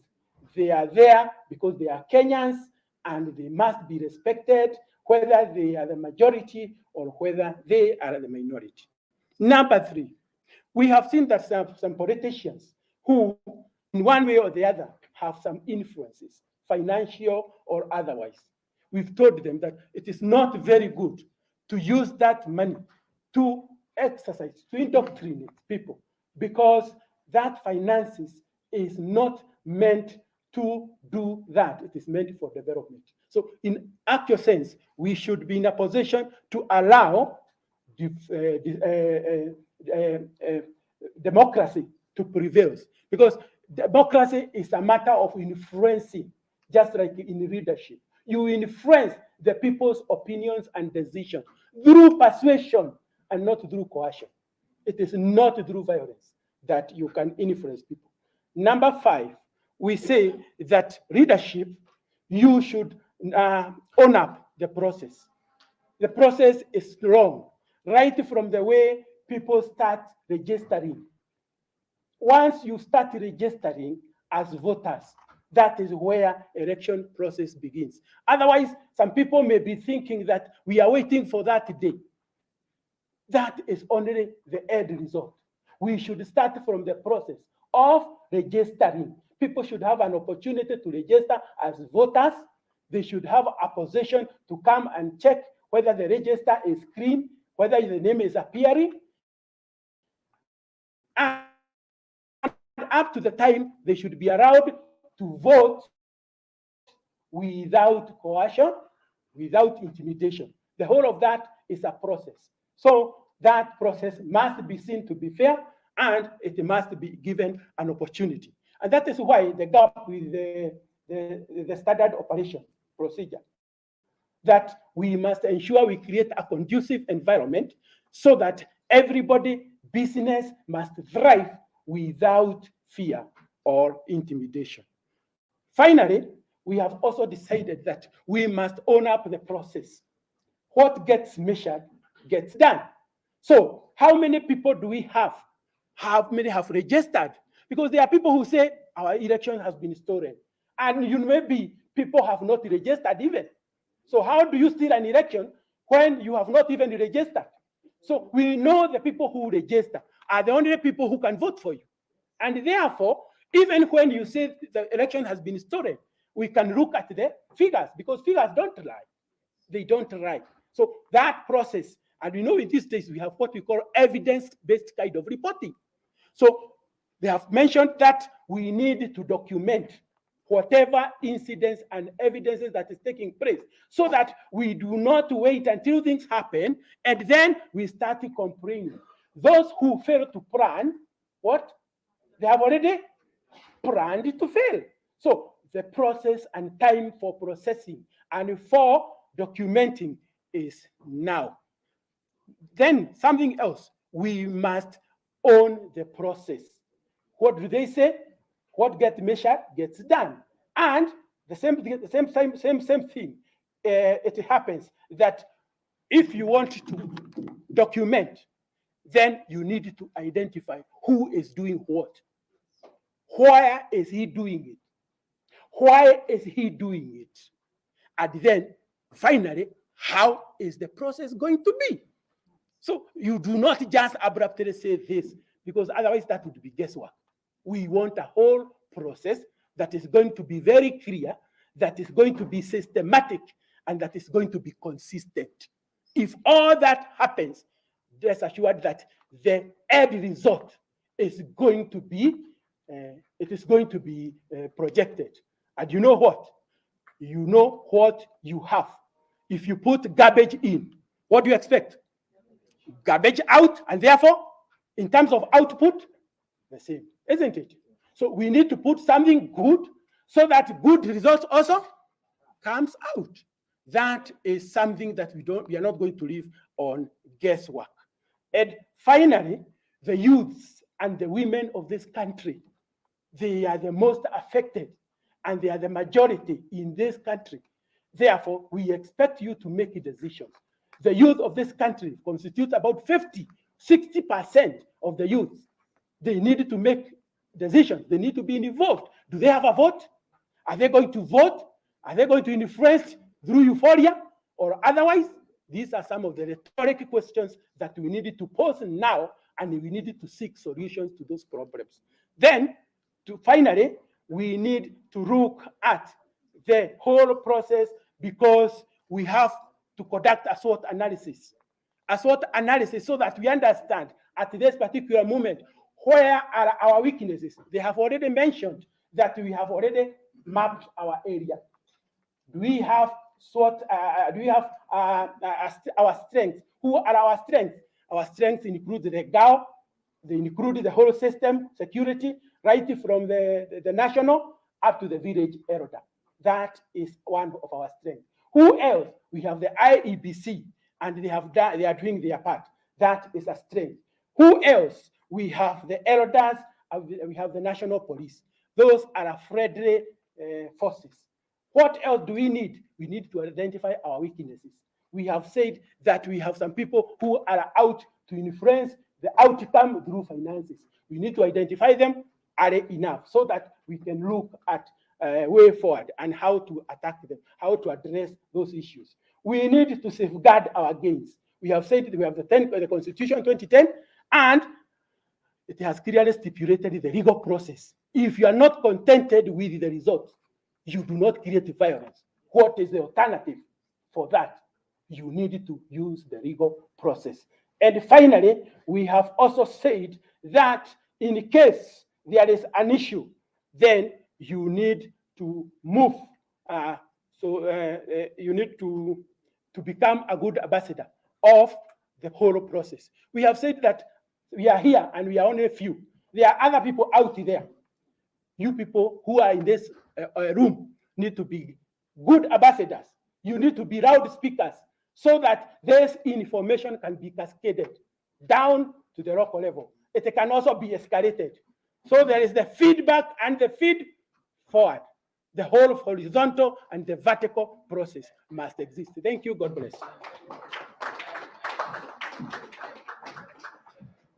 Don't you think he deserves a better hand clap?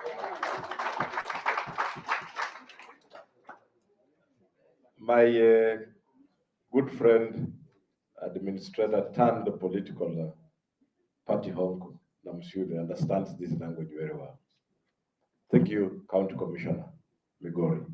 Indeed, you have a very interesting county with everyone. And thank you for speaking the inclusivity language. I saw at the far end my sister before she walked out in the river smiling, because when you mention young people. When you mention women, you touch at the very core of the issues. And one of the twin challenges we have in political parties is equity in representation and inclusion. Before you even talk about scramble over resources, that is now the game in the counties, those two are very critical. Thank you for bringing those ones up. Finally, last but not least, Madam Commissioner, with another interesting county called Kisumu. Karibu sana, Commissioner.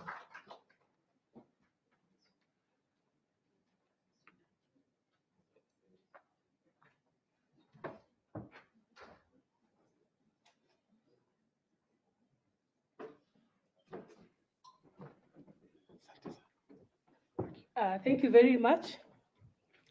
All protocols observed.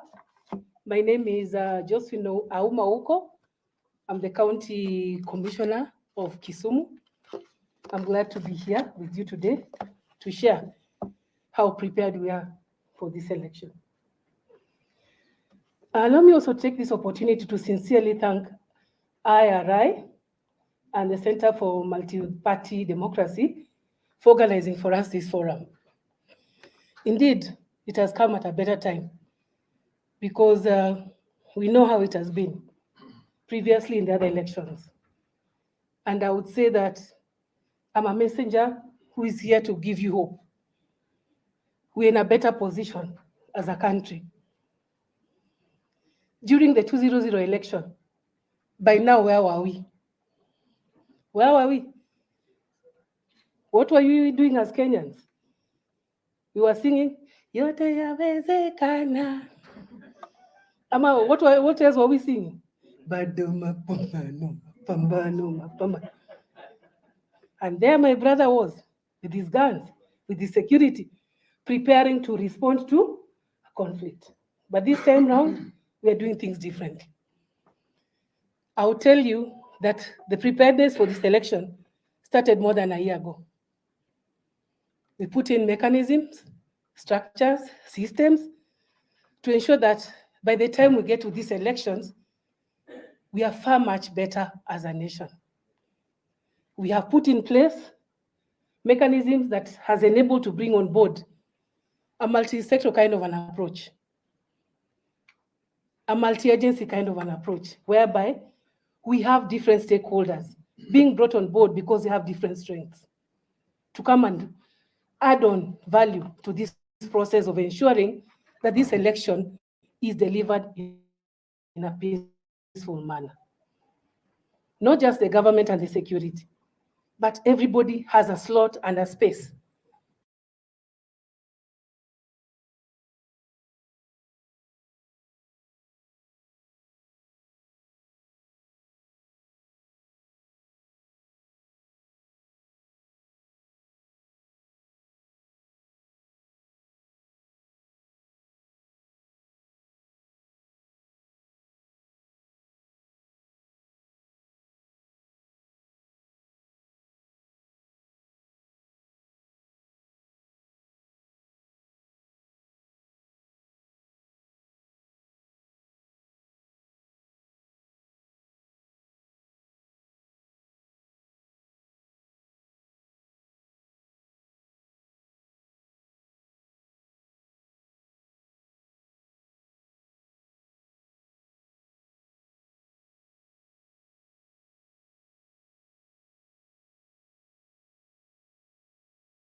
We already know, meaning that we are well briefed on the same, or reading from the same text. That has never happened before. So we are proud to announce, more than a year ago, we even identified areas of interest, whereby we know our country all of us, isn't it? We did not do it alone, but we worked with our partners to identify those areas of interest. And a lot of it has, actually, we have done a lot to mitigate, to ensure that they don't flare up during these elections.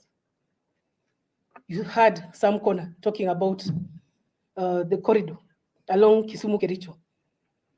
You heard him talk about Kisumu, and you know, of course, these elections, it's about the main parties, isn't it? And that is where the two communities do what? Meet. But a lot has been done in that area. You saw the nominations that went the other day. I'm sure many of you are seated on this, waiting for Kisumu ban, waiting for the barracks, they call themselves Kondele barracks, flaring up. But I'll tell you that because of the good work that we have done with our partners, with the people that we work with the structures that we put in place, we're able to mitigate that. And when people try to incite, even from the Nandi side, to work with the Nandis, to pre-plan in the Nandis, to come and cause mayhem within this region, the Nandis said no. Hatutatumiwa vibaya. And when the likewise happened on this other side, we got information on time and were able to forestall a lot. So already so far, the community's capacities has been built. They've been engaged adequately, and they know what to do when and how. Our early warning systems are already in play.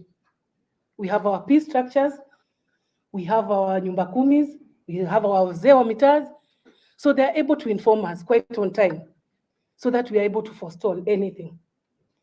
You remember even our political leaders, when the charge was coming up a bit. I would give you one example within our area, what we were able to do. There's one politician who was known everywhere where he went. He had already goons. So what we did, we called him to our security team. Actually, the lowest level, we did not even elevate him because we told him what is not what is expected of you. So we actually took him to the lowest security committee, and he was told to appear there. He did appear. The first time he refused to appear, then he was made to appear, and he was asked, "What is your problem?" We had engagement with him, and we talked at length. And even at the end of it, to cut the long story short, we asked him, "Now, if you continue doing what you're doing, what do you expect us to do? We are human beings like you. We want to treat you with dignity. We want to treat you as an honorable person. What do you expect us to do?" And he said that, "I'm not above the law. Let the law take its course." He forgot. After 2 weeks, this gentleman forgot the way they normally do. And it caused a lot of chaos somewhere in town. I'm sure you must have seen on TV.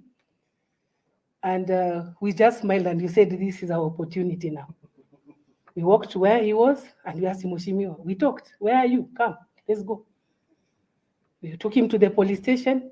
After taking him to the police station, his supporters came and mobbed the police station.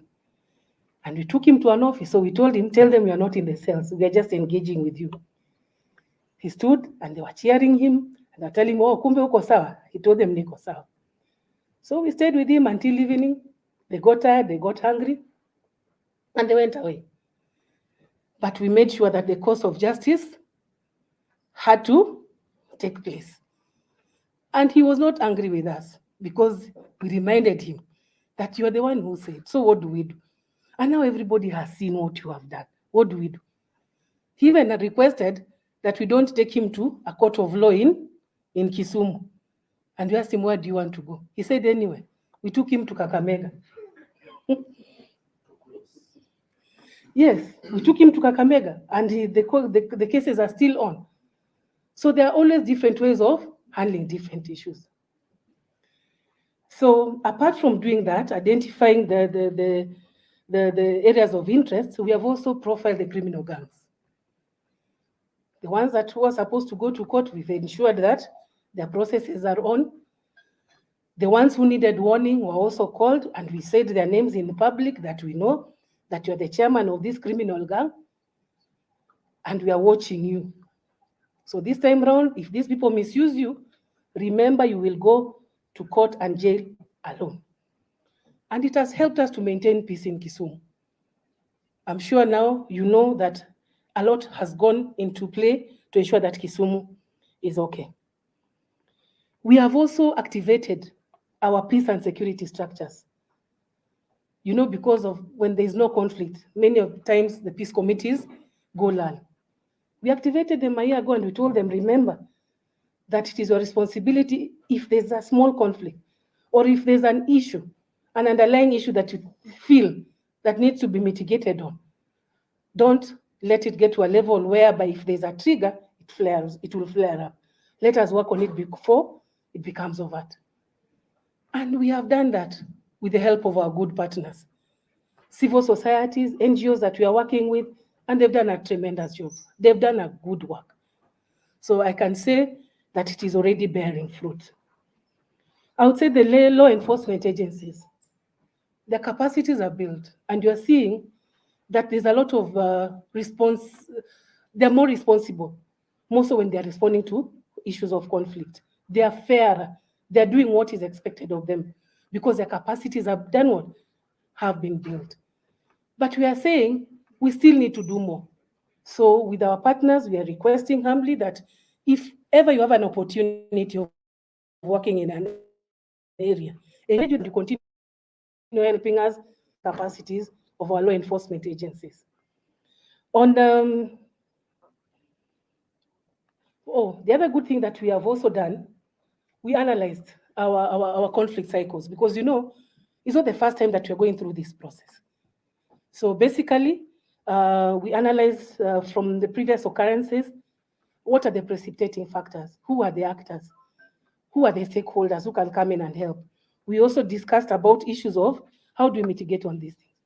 We're also able to agree on what mechanisms we need to embrace, because not every crime needs to be taken to court, isn't it? Sometimes you can engage issues of arbitration, mediation, dialogue, yeah, to bring down these things. And we have also identified eminent persons within our areas of work who can come in and talk to the people and they'll be listened to and they're respected. Like the Law Council of Elders, the ones who have not been tainted. They are there and people listen to them. So we keep on engaging them. And we also engage them not only when we have problems, but you saw even this time round when you are having the funeral of our late president, we were able to take them to Nairobi so that they can also be seen as elders of this nation to go and mourn with the family and at a national level. So we have engaged them and they know that we can always use them in a good way for the good of this nation. So basically the analysis of conflict, we've also analyzed the potential, the pin analysis, that is, what is the position of everyone in this kind of conflict, especially the electioneering one. We've analyzed people, personalities, and we know what are their interests, what are their needs. So we are well ahead, such that we know that if there's a possibility of a flare-up somewhere, we know the culprits, we know whom to go to. So a lot has been put in place. And over and above what we have agreed, we are also partnering with ORPP, IEBC, the Interfaith. I'm happy that my bishops are here, the two of them.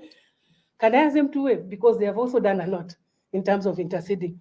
Maseno South, and thank you so much, my bishops. I'll tell you a story when you were coming in yesterday. I don't know whether the organizers, by design, you put us in one vehicle from the airport. We came in the same flight. We were put in the same taxi. I, County Commissioner Security.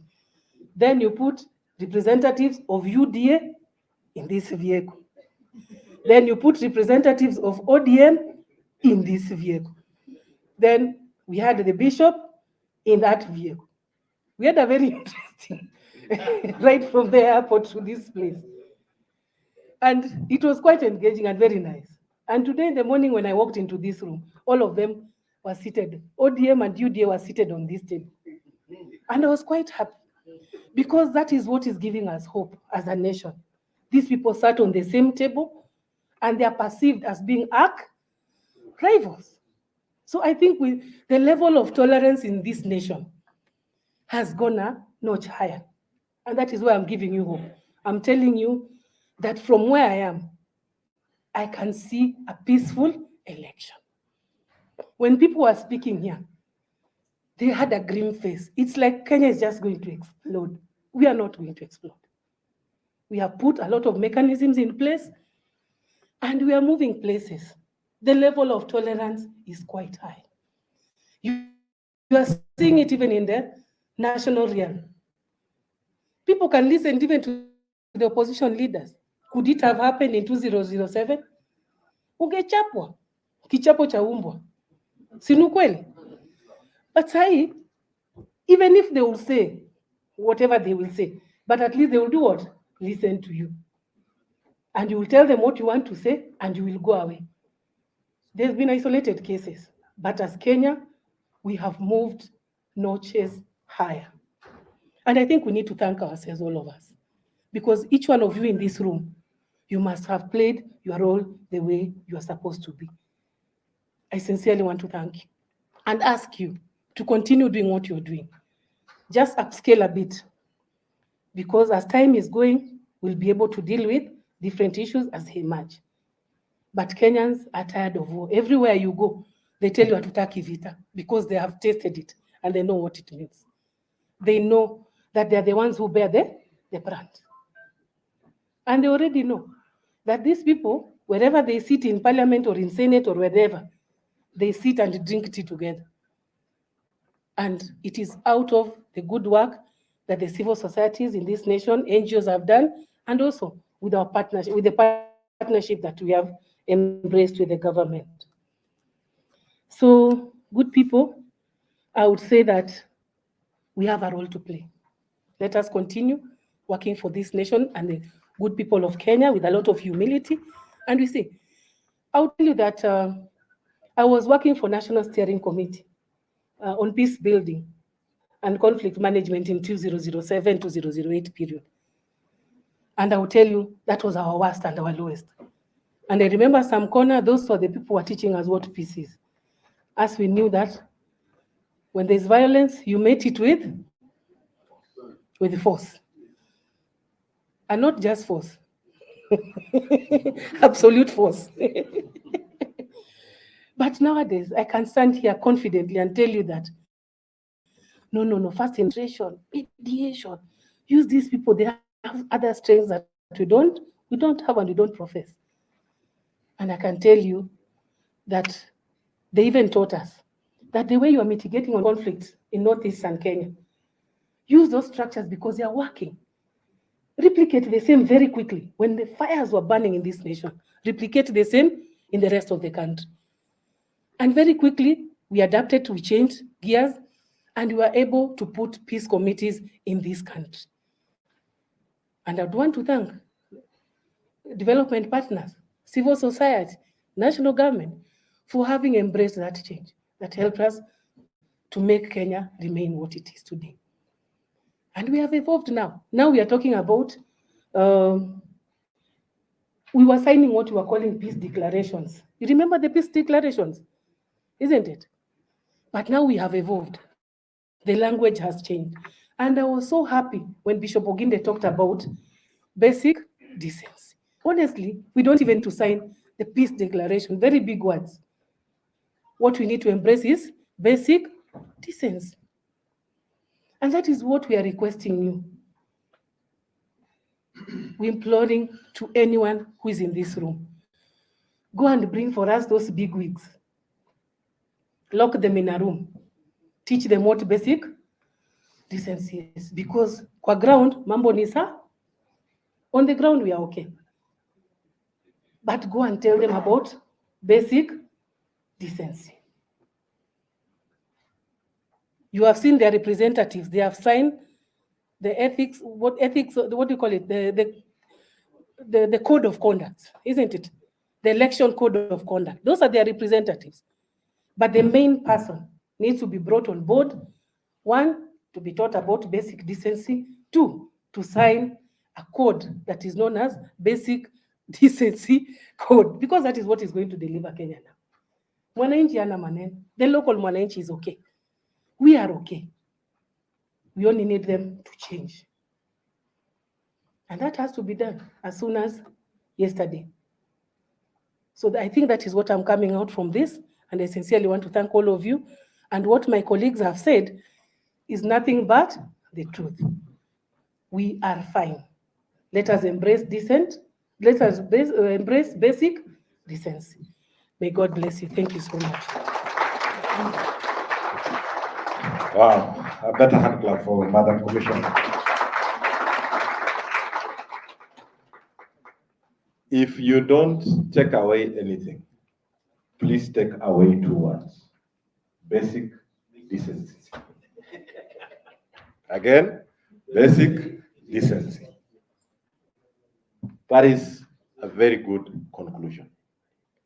I know I am the one now standing between you and the very sumptuous land. But you will forgive me just to pass the mic to this other side for very quick comments from the audience. All right? Please just raise your hand. I can see you wherever you are. We'll give you the mic. We may not have an answer to your question, but it is good that you vent. It's good that you express yourself. There is a hand there. There is another 2 hands, then third one. Nerima, I am expecting yours. It's okay. Right, please, 1 minute, your name and your comment or your question.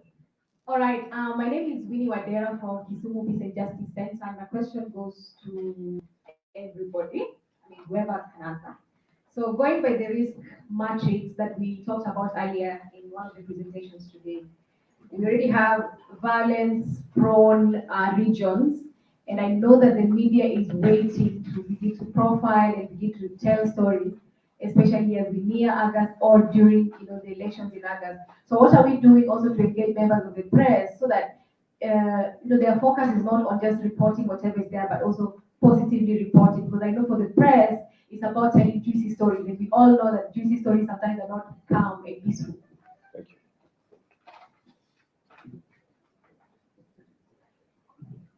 Afternoon, Mraku Audal Dixon is my name. I want first to thank the organizers.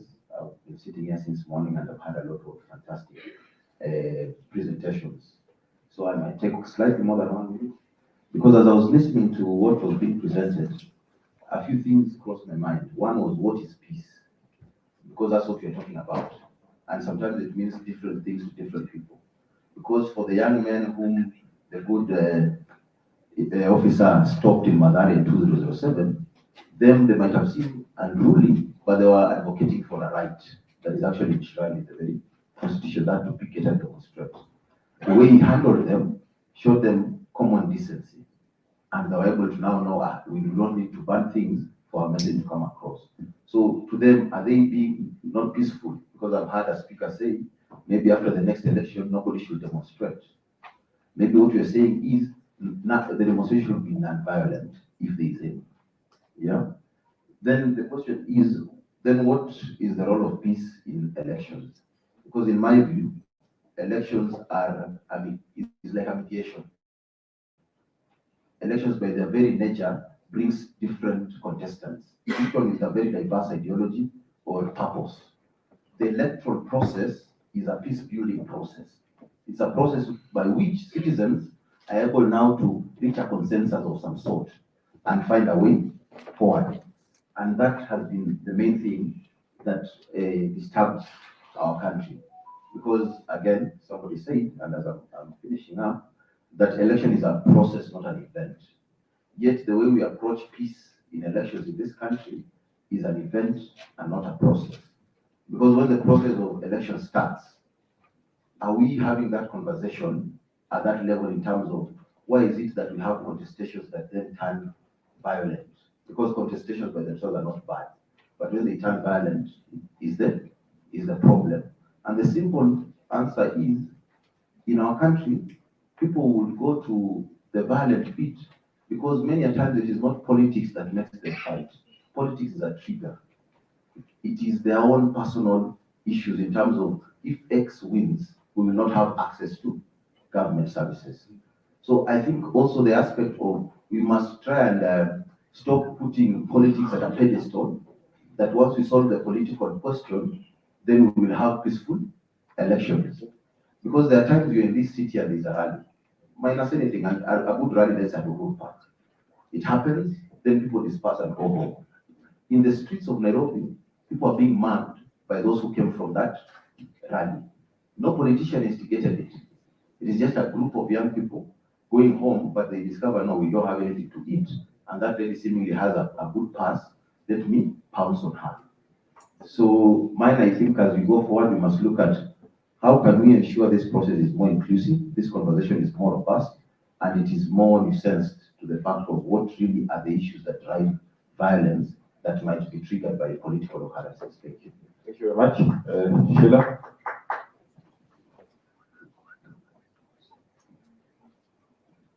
And this side, you boycotting. All right, I can see some 3 hands. Thank you very much, Frank. And this has been a very wonderful conversation on basic decency. And my call really, and I know the agencies have gone, we had Decency and the others who are here earlier.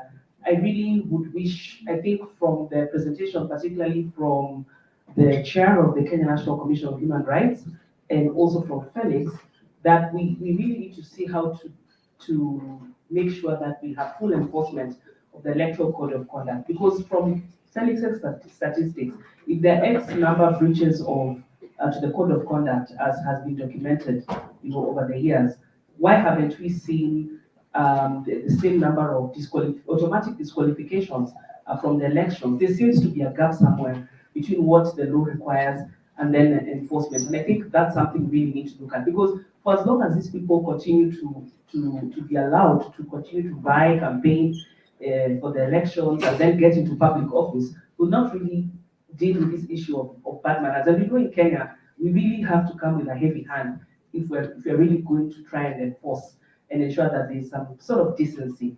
We have to look at the issue around enforcement and see where the gaps then lie. I think one thing that maybe we might want to start advocating for, and I'm not sure that this is there yet, it could be, but a multi-agency team amongst the different agencies responsible in terms of enforcement of the Electoral Code of Conduct, IBC, ODPP, NCIC. If it's there, clearly there's something wrong, it's not so strong, but there's something that maybe we need to look at, because if that is not enforced, then we'll continue to see these particular issues and to continue to speak about this. The other aspect is around, yes, for those who know me, I will always go to chapter 6. The questions around violence, just basic bad manners. I'll not even talk about the corruption, because we have talked about how can these people be blocked. They are just going to talk about people who behave badly and behave unethically. There's just something that we have failed to do in terms of enforcement of Chapter 6. But seeing even evidence, videos of politicians, circulating. Someone has caused a fight, someone has been involved in a fist fight, someone has been had on, captured live on video, propagating hate speech and causing, inciting violence, but we still can't nail them down, because we have very long and necessary processes. That person has to go to court and then has to be declared, found, the case has to be had and determined, has to be found guilty for action actually to be taken for them, particularly, for instance, to even lose or stop serving in public office. We need to now really look at how are we dealing with these issues, particularly when someone has been caught. If someone has been caught doing something with evidence, really that should just lead to automatic disqualification. We waste so much time trying to deal with bureaucratic processes in terms of seeing how we can then remove these people or disqualify them. Now, as we talk about the elections, disqualify them from violence. But the evidence is there. Some of these things don't have to go to court, because it's right there in front of our eyes. So we really need to see how we ensure that this is one of the only ways we can be able to ensure that we have good manners and basic decency. So let's really look at how we are enforcing Chapter 6 and really avoid the long-winded routes, to ensure that there's decency in our public space, in our politics. So there are simple ways we can do it, and I think we have just not been able to do it well. Thank you. Rima, or behind that? Yes, then I'll switch. Yes, right. Right there, the lady behind you. Thank you for giving me an opportunity. My name is Marcela Wanjiru Andanje. I'm a Kenyan, born in Kirinyaga and married in Western. I'm so happy that they have talked about the women in Nyando, because in 2007, that was an impact as people ran from one county to another, trying to access Kisii, which was the only safe place where Kikuyus and Merus from other counties were able to come back to Nairobi. Now I feel safe about it. But that safety, is it all inclusive? Is that safety, that other safety, can it be felt by that woman whom, when the violence comes, she may not have her own money? I could be having money for my own fare to move me from one county to another, or even to drive from one county to another. What assurance do you give women who are married in other counties? They could be a Coastalian married in Western, it could be a Western married in Coast. What assurance are you giving Kenyan women and their children, even as they form more than 51% of the voters in this country? I would want to hear that. Thank you. Remember, husbands, fathers, you are on trial. Basic decency. Thanks, Frank. I think for me, I want to continue what you talked about with the rise of independent candidates and also the rise of apathy and what that means for our democracy in our country, because youth not believing in the political parties, because a lot of them are the ones who are shortchanged, even though we saw a few youth go through the nomination process.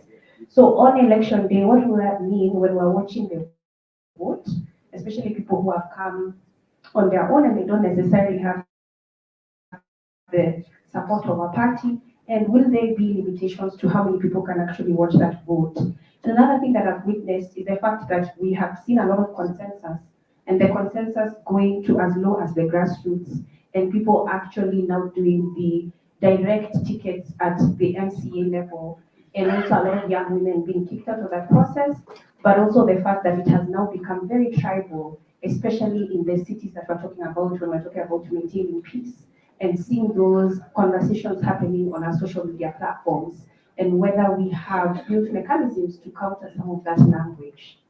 Thank you. This other side, the mic. Can we pass on the mic to please 1 minute each? Thank you very much. My name is still Stephen Hisa Namshule, the Executive Director for Kenya. Quick observations. Ideologically and philosophically, I think we are discussing an issue that is beyond that. Violence, to speak is a spiritual evil. We may go secular and do what we are doing, but until we go spiritual and we walk into that spiritual realm to get rid of this issue, we can't get rid of violence. So much as we're expressing our goodwill, please, let's go spiritual to ban this evil. Number two,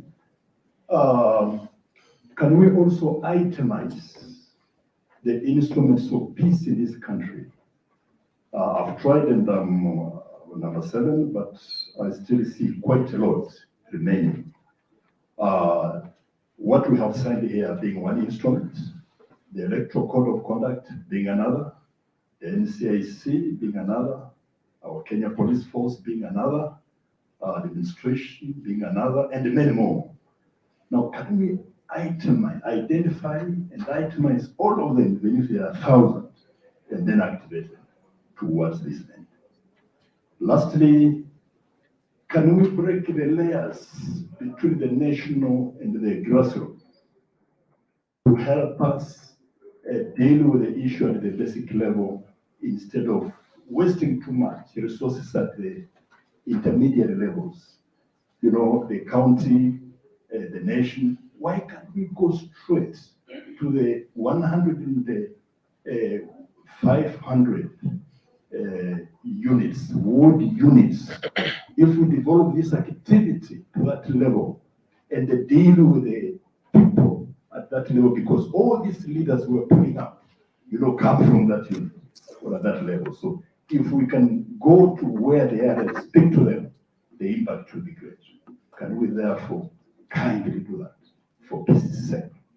Thank you.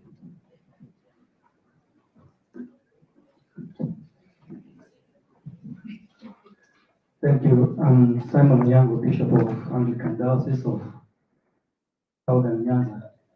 Our diocese covers 4 counties of Kisii, Nyamira, Homa Bay, and Migori. Beginning of this year, we had a peace caravan that went around the 4 counties. Our message was about peace and the need to appreciate one another, like the county commissioner of Kisumu had said, and I think Migori, about that we are living with all the people within us, not by default, but that is where the home is. So it's like we must learn to live with one another. I think this attempt to be here is very good, and I wish that we're able to explore more about how to be proactive and move away from just lamenting about the research and statistics about where violence has been.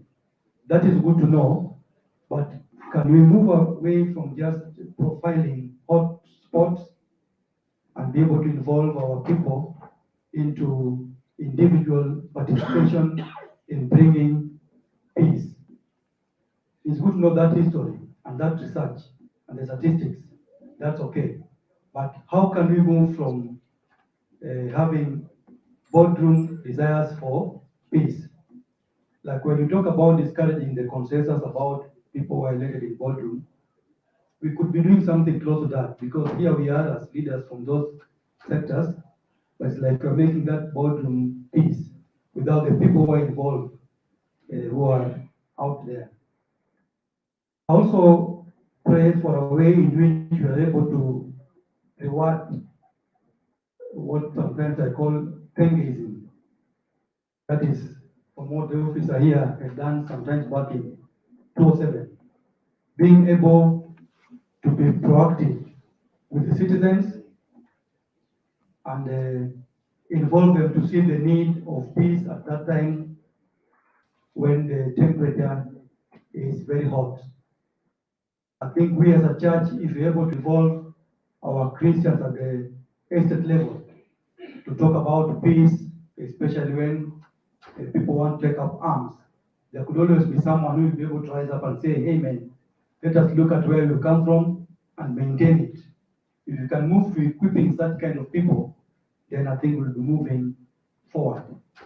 Besides the desire and prayer that we are able to involve and strengthen our institutions. As I sat here, I look at this, what was it called? This, how was it called? Yes. And I asked myself, This is political parties. This is not electoral.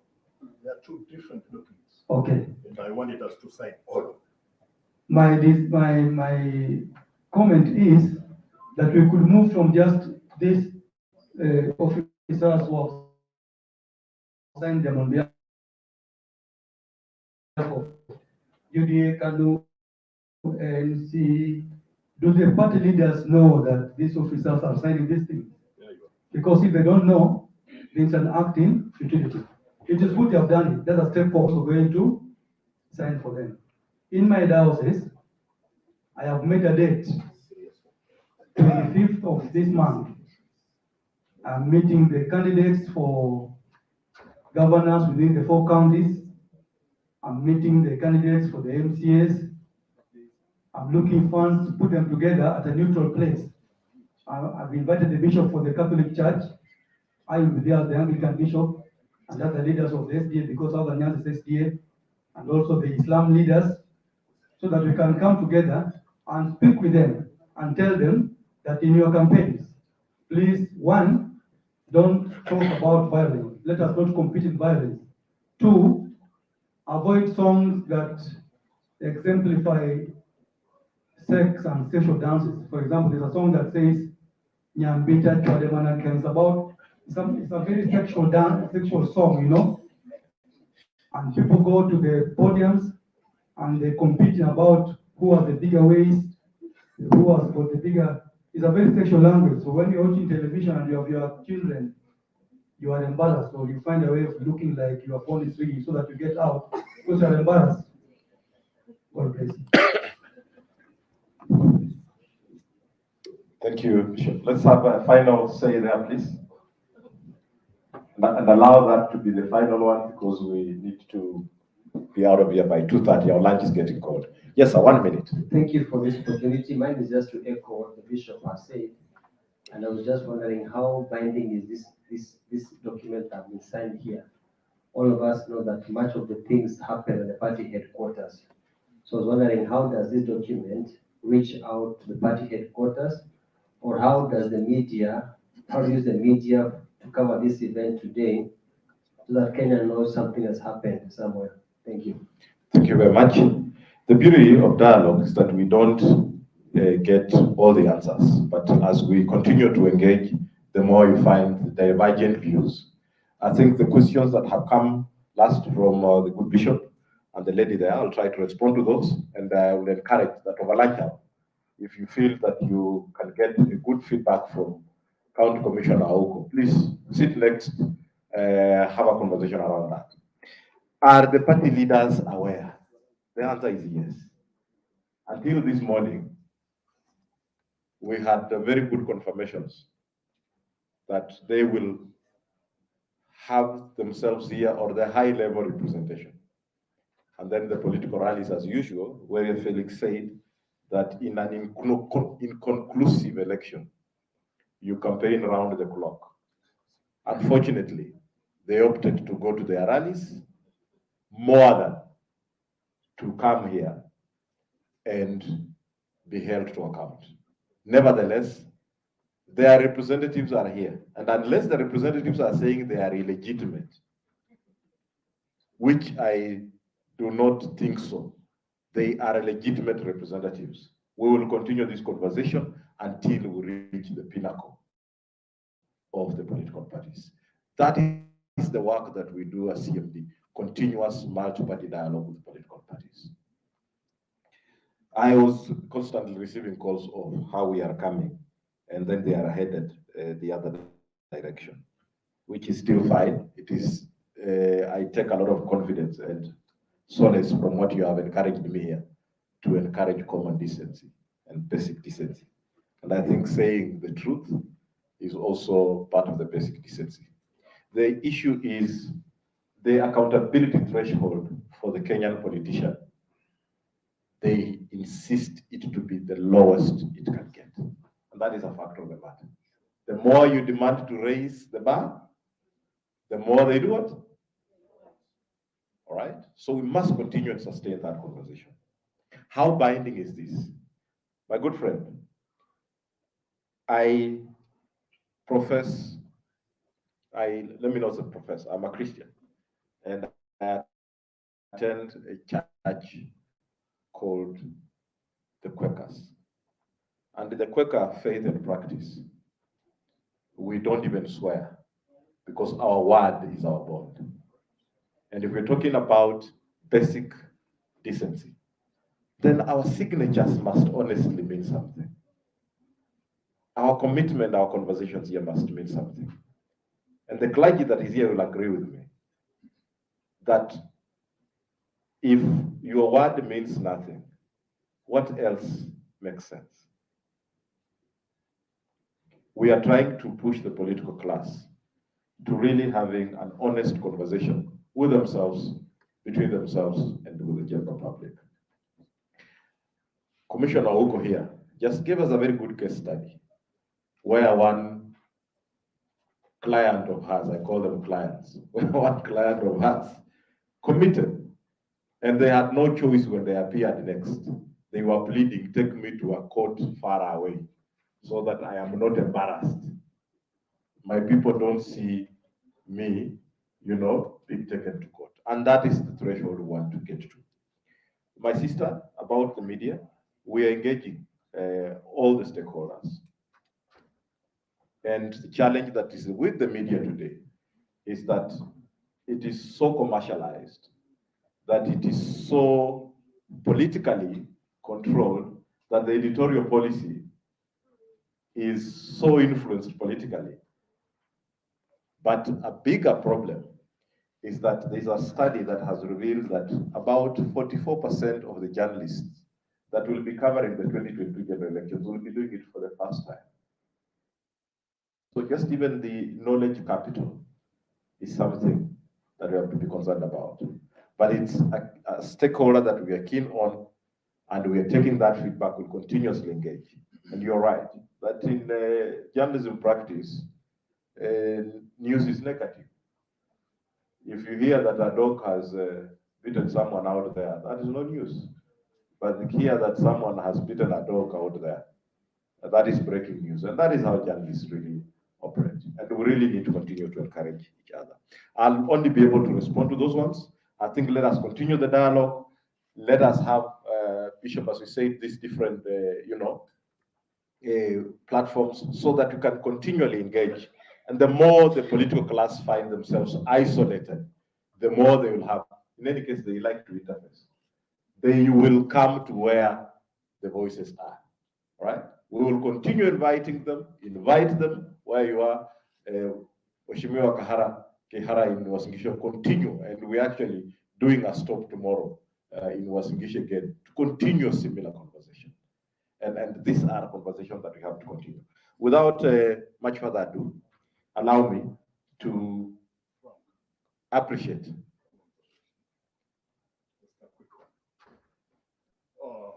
Sorry for interjection, but I appreciate the concern raised by the bishops on the signatures captured here. This is a very serious matter. Some of the signatures are from the leaders who are principal signatories by the power of the Constitution. I have not appended because I don't have that power in the Constitution. But I've shared what is going on with my leaders, and they are waiting for this document to sign. So let's look for a way of transmitting it to the emails of our leaders to sign and legitimize this situation. Thank you, Stephen, for that. I just want to add that maybe to mention something which has not come out, because the IEPC is not, who is representing the IEPC here? We have. Yeah. Nobody came back. Because why I'm bringing that issue is for your information. In Wasiligishu, we had discussed about this issue with the interfaith on the same. And the IBC indicated to us, before we deal with the candidates, we must gazette it. So it's also good for the members who are here to understand some of the issues that are also tying us. All the candidates, the IPC must also gazette them before they start dealing with them. Because today, you can see yesterday, there was a list of 56 candidates who want to contest the presidential, isn't it? When we go to the final,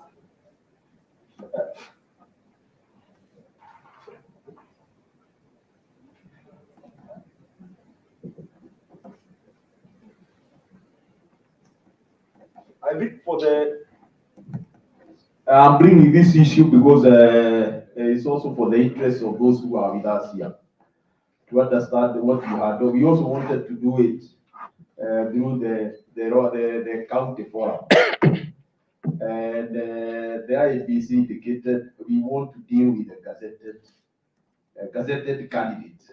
Because by today, you can imagine after we are through with the UDA nomination, how many people have left, have forgotten about the elections, to be candidates, isn't it? To contest. So it's an issue. Just Nali, our speaker, I'm just mentioning because of the issue that we have also encountered. So when we see the IP, there is a time frame the IPC has also given to finalize. We are hoping now we will be dealing with the right people. So,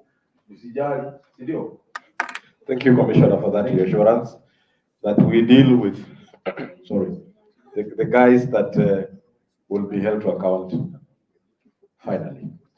I want us to leave here in the next 3 minutes. So quickly, let me appreciate our speakers, Labsenja, Reverend Oginde, Chairperson of the KNCHR, Commissioner Odede, Commissioner Connor from the NCAC, the county commissioners present. Thanks for gracing this event. I want to really say thank you to IRI for supporting and co-hosting this event, and also the sachet from the US Embassy that managed to come. We had also the British High Commission represented. My brother, Denke, and the bishop said there's something called the concept of Dengeism, which is taking root. I really want to appreciate all the way from Garissa to come and speak here, the clergy that have managed to join us and to encourage us, the political parties that are present, the civic actors that are here with us. I want really to appreciate you for making time. Individual peace actors, organizations, I want really to appreciate you for making time to be part of this conversation. Where are we headed from here? And where are we coming from? We are coming back to those counties, in Kisumu, in Uasin Gishu, in Migori, in Kirinyaga, in Nairobi here, as the representative of the County Commissioner of Nairobi. We're continuing this conversation. We're also diversifying to other specific areas to be able to address these issues. The political parties began this journey themselves in Naivasha over 2 days, engaging on this conversation. So it's not a one-hit wonder, it's not a one-off, it's not reactionary. It's a clear plan to make sure that we're contributing to a peaceful electoral process, that when we're finally on 10th of August and waiting for the results, we will be doing so, all wearing a smile, all knowing that really we have done ourselves proud. So thank you very much. Please, let's appreciate ourselves. Thank you. Yomi.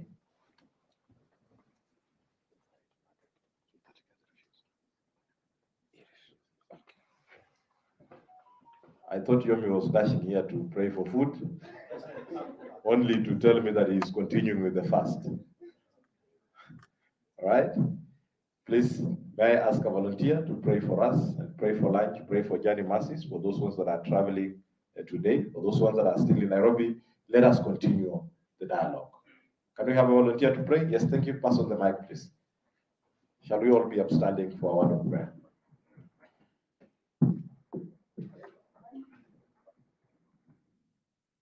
Let us believe and pray. Our Heavenly Father, Lord, we want to thank you, Lord Father, for this day. This is the day you made for us to rejoice in you, Lord.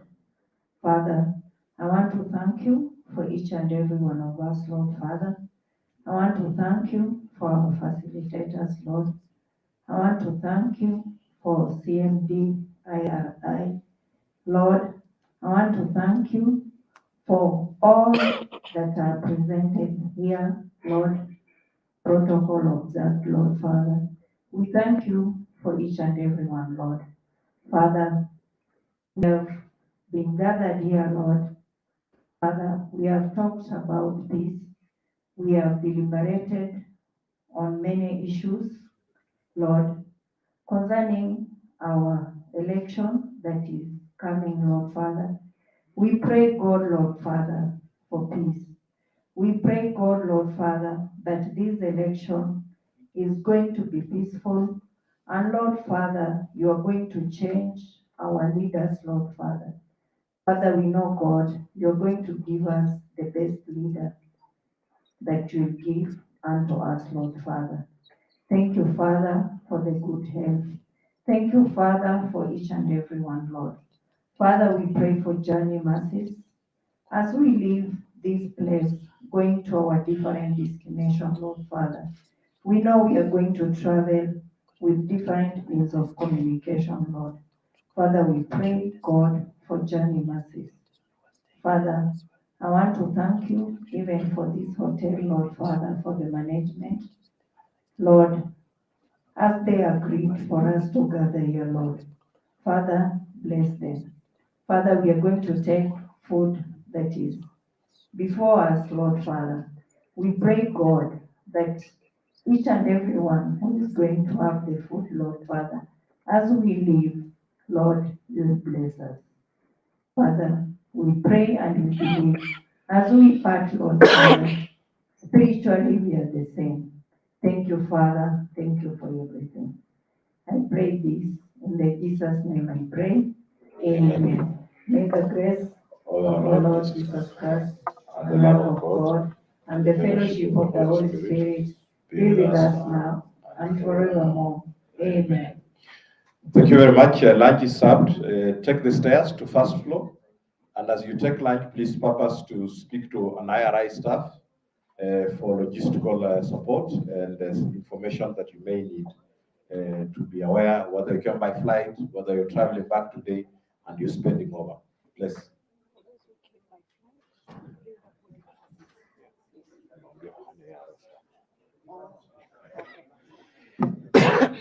So,